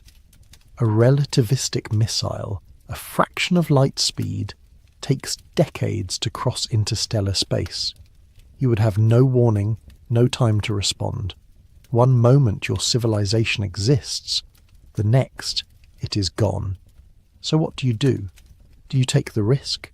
Do you broadcast your presence and hope for the best? Or do you stay silent? Do you listen but never transmit? Do you watch the galaxy, observe other civilizations from a distance, but never reveal yourself? The dark forest hypothesis suggests that most civilizations choose silence because the risks are too great. Because in a universe where you cannot trust anyone, where first strike is always an advantage, where paranoia is rational, the safest strategy is to hide, to become invisible, to observe without being observed. And if everyone follows this logic, then the universe becomes a dark forest. Every civilization a hunter, moving carefully through the trees, trying not to make a sound. Because making a sound, revealing your position, could be fatal. The moment you are seen, you might be targeted, not out of malice, but out of precaution. Because the other hunter does not know if you are a threat, and they cannot afford to wait to find out. This is a grim vision, but it is also logical. Game theory suggests that in situations of uncertainty and high stakes, the rational choice is often the paranoid one, to defect rather than cooperate, to strike first rather than trust. And if this is true, if this is the logic that governs intelligent species across the galaxy, then the silence makes perfect sense. Everyone is listening. No one is talking, because talking is dangerous. But there is a corollary to this hypothesis that is even more disturbing. If the universe is a dark forest, and if civilizations are hiding, then what happens when a young civilization, a civilization like ours, starts broadcasting? when we send out radio signals, television broadcasts, radar pulses that ripple out into space at the speed of light, announcing our presence to anyone who cares to listen. We become visible, we become a target, and somewhere, out in the dark, someone might already be watching, might already be making calculations, might already be deciding what to do about us. We have been broadcasting for about a century now. Our signals have spread out in a sphere roughly 100 light years in radius. That sphere contains thousands of stars, and if even one of them hosts a civilization that subscribes to dark forest logic, that believes the safest response to a potential threat is to eliminate it, then the attack is already on its way, travelling toward us at close to light speed, and we will not see it coming until it arrives. This is the paranoid interpretation of the Fermi paradox, the idea that the silence is not natural but enforced, that the universe is full of predators and the prey who make noise do not survive, that we've been lucky so far, lucky that no one nearby has noticed us or decided we're worth the effort to destroy, but that luck might not last. Of course, this hypothesis has problems. It assumes that all civilizations are fundamentally paranoid and violent. It assumes that resources are scarce enough and threats are credible enough, that preemptive strikes make sense. It assumes that the effort of attacking another civilization across interstellar distances is justified by the benefit of eliminating a potential competitor. And maybe those assumptions are wrong. Maybe most civilizations are peaceful. Maybe the effort of interstellar attack is too great to be worth it. Maybe cooperation is more beneficial than conflict, even across vast distances. But we do not know, we cannot know, and that uncertainty is precisely the point. Because if you do not know, if you cannot trust, then the safest assumption is the darkest one. And if every civilization makes that assumption, then the dark forest becomes real, regardless of whether any individual civilization is actually violent. We are players in a game whose rules we do not fully understand. We are broadcasting into the void, hoping for a response, hoping for contact, hoping that we are not alone. And somewhere, in the darkness between the stars, something might be listening, might be watching, might be deciding, and we have no way of knowing until it is too late. The simulation and the substrate.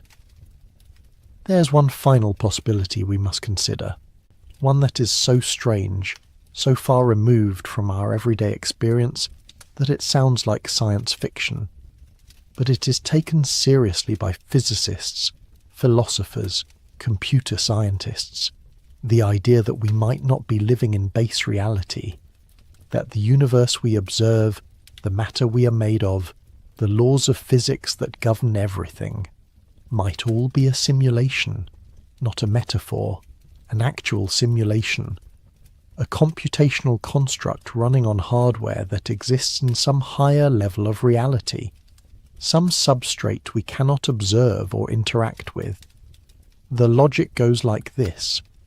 If it is possible to create simulated universes, and if advanced civilizations have the computational power to run such simulations, then they would likely run many of them, billions, trillions perhaps.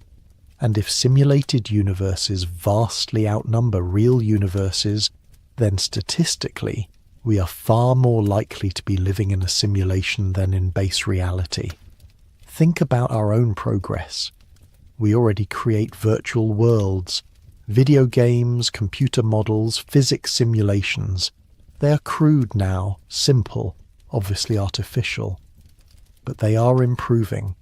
Every year the graphics become more realistic, the physics more accurate, the worlds more complex. We can simulate weather patterns, galaxy formations, molecular interactions, and we are still in the early stages of computing. Now imagine what we could do with 1,000,000 years of progress, with quantum computers, with artificial intelligence, with computational resources beyond our current comprehension, we could simulate entire universes down to the quantum level. We could create digital worlds indistinguishable from reality, populated with conscious entities who believe they are real, who have no idea they are running on someone else's hardware. And if we can do it, then any sufficiently advanced civilization can do it. And if they can, they probably will. For research, for entertainment, for education, for purposes we cannot imagine. And if simulations are common, if they are created in vast numbers, then the odds that we are living in base reality become vanishingly small. This is the simulation hypothesis. And if it is true, then the great filter takes on a very different meaning. Because if we are in a simulation, then the rules might be different. The universe might not be what it appears. The silence of space might be a feature, not a bug. The simulators might have designed it this way, might have set parameters that limit how far civilizations can spread, or how long they can last, or what they can discover.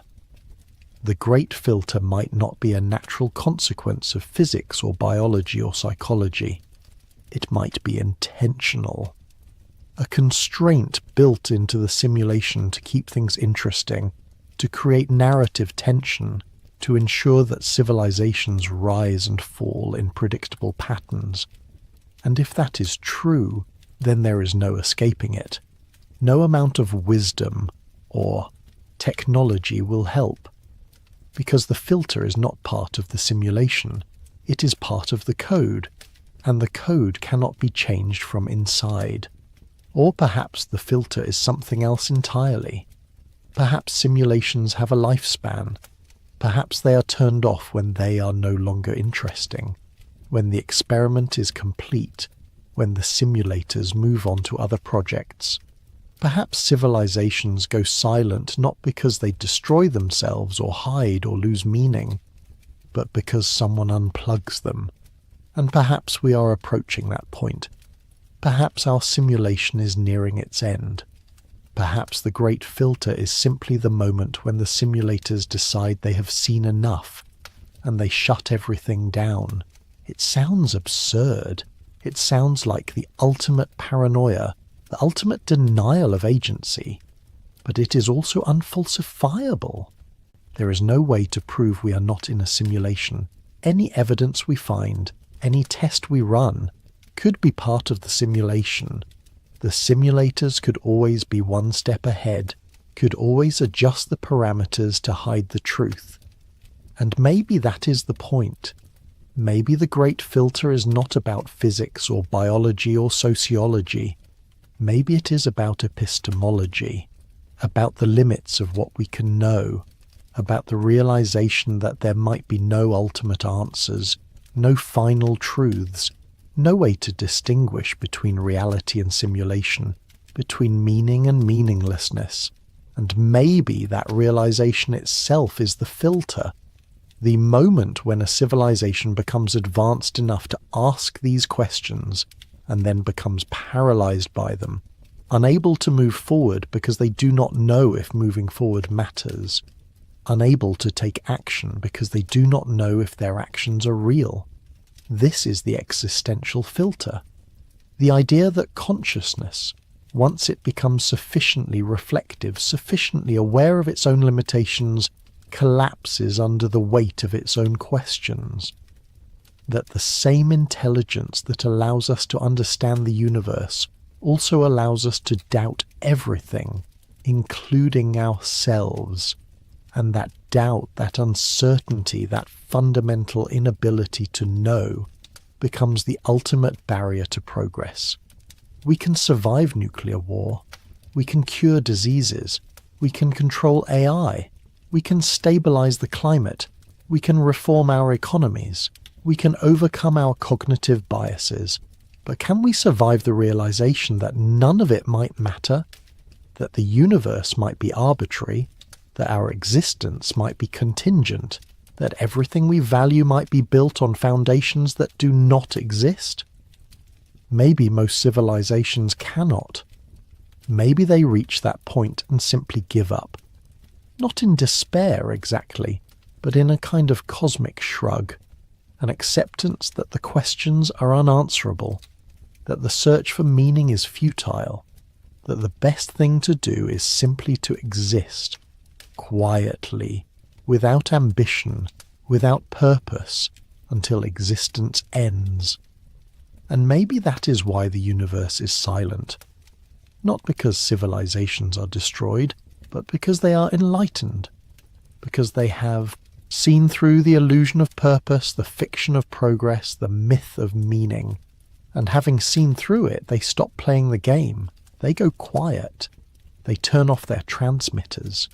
They stop building, stop exploring, stop reaching for the stars, because they have realized finally that there is nowhere to reach, no destination, no goal, no filter to pass through because there was never anything to pass through to, just silence, eternal, absolute, and somehow, in the end, peaceful.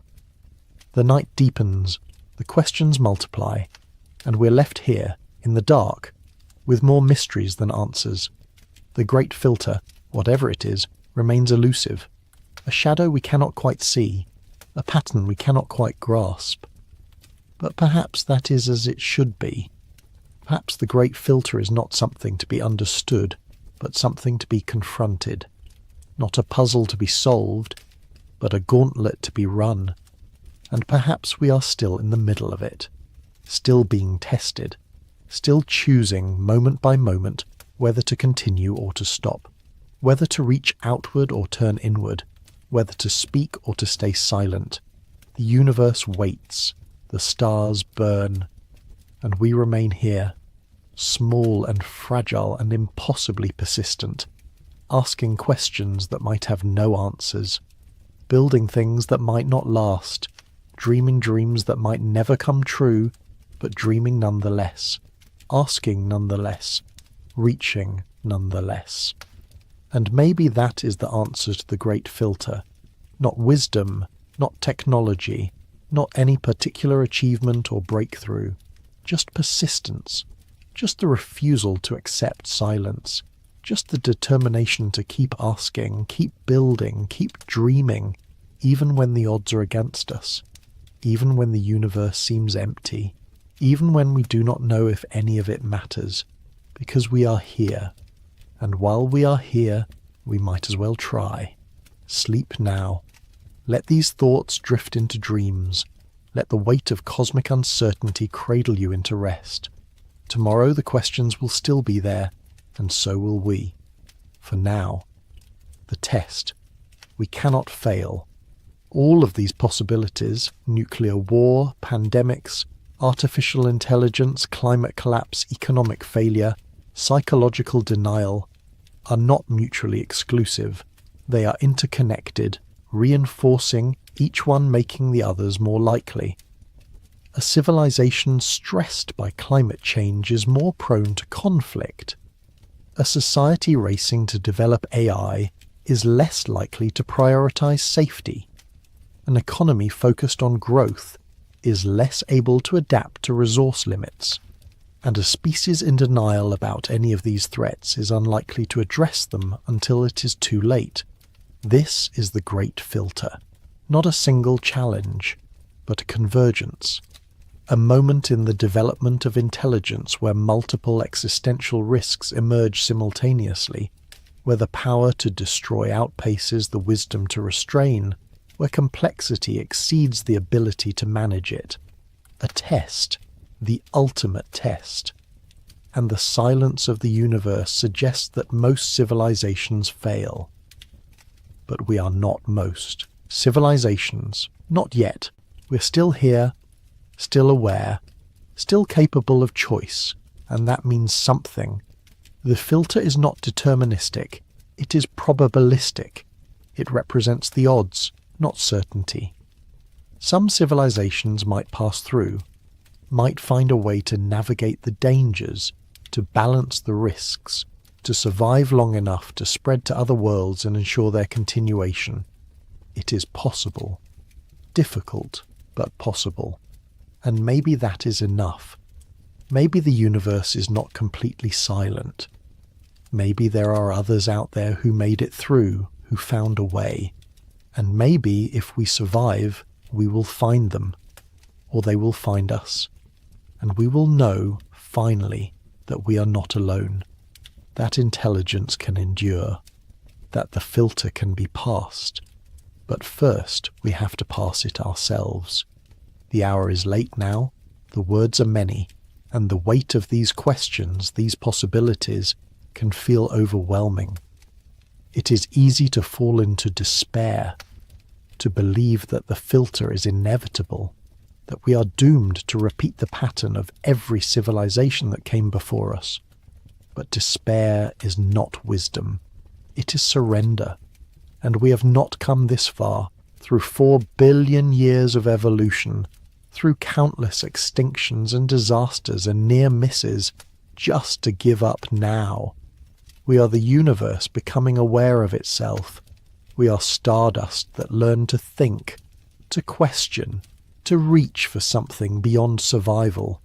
And yes, that awareness brings with it tremendous responsibility, tremendous risk, but also tremendous possibility.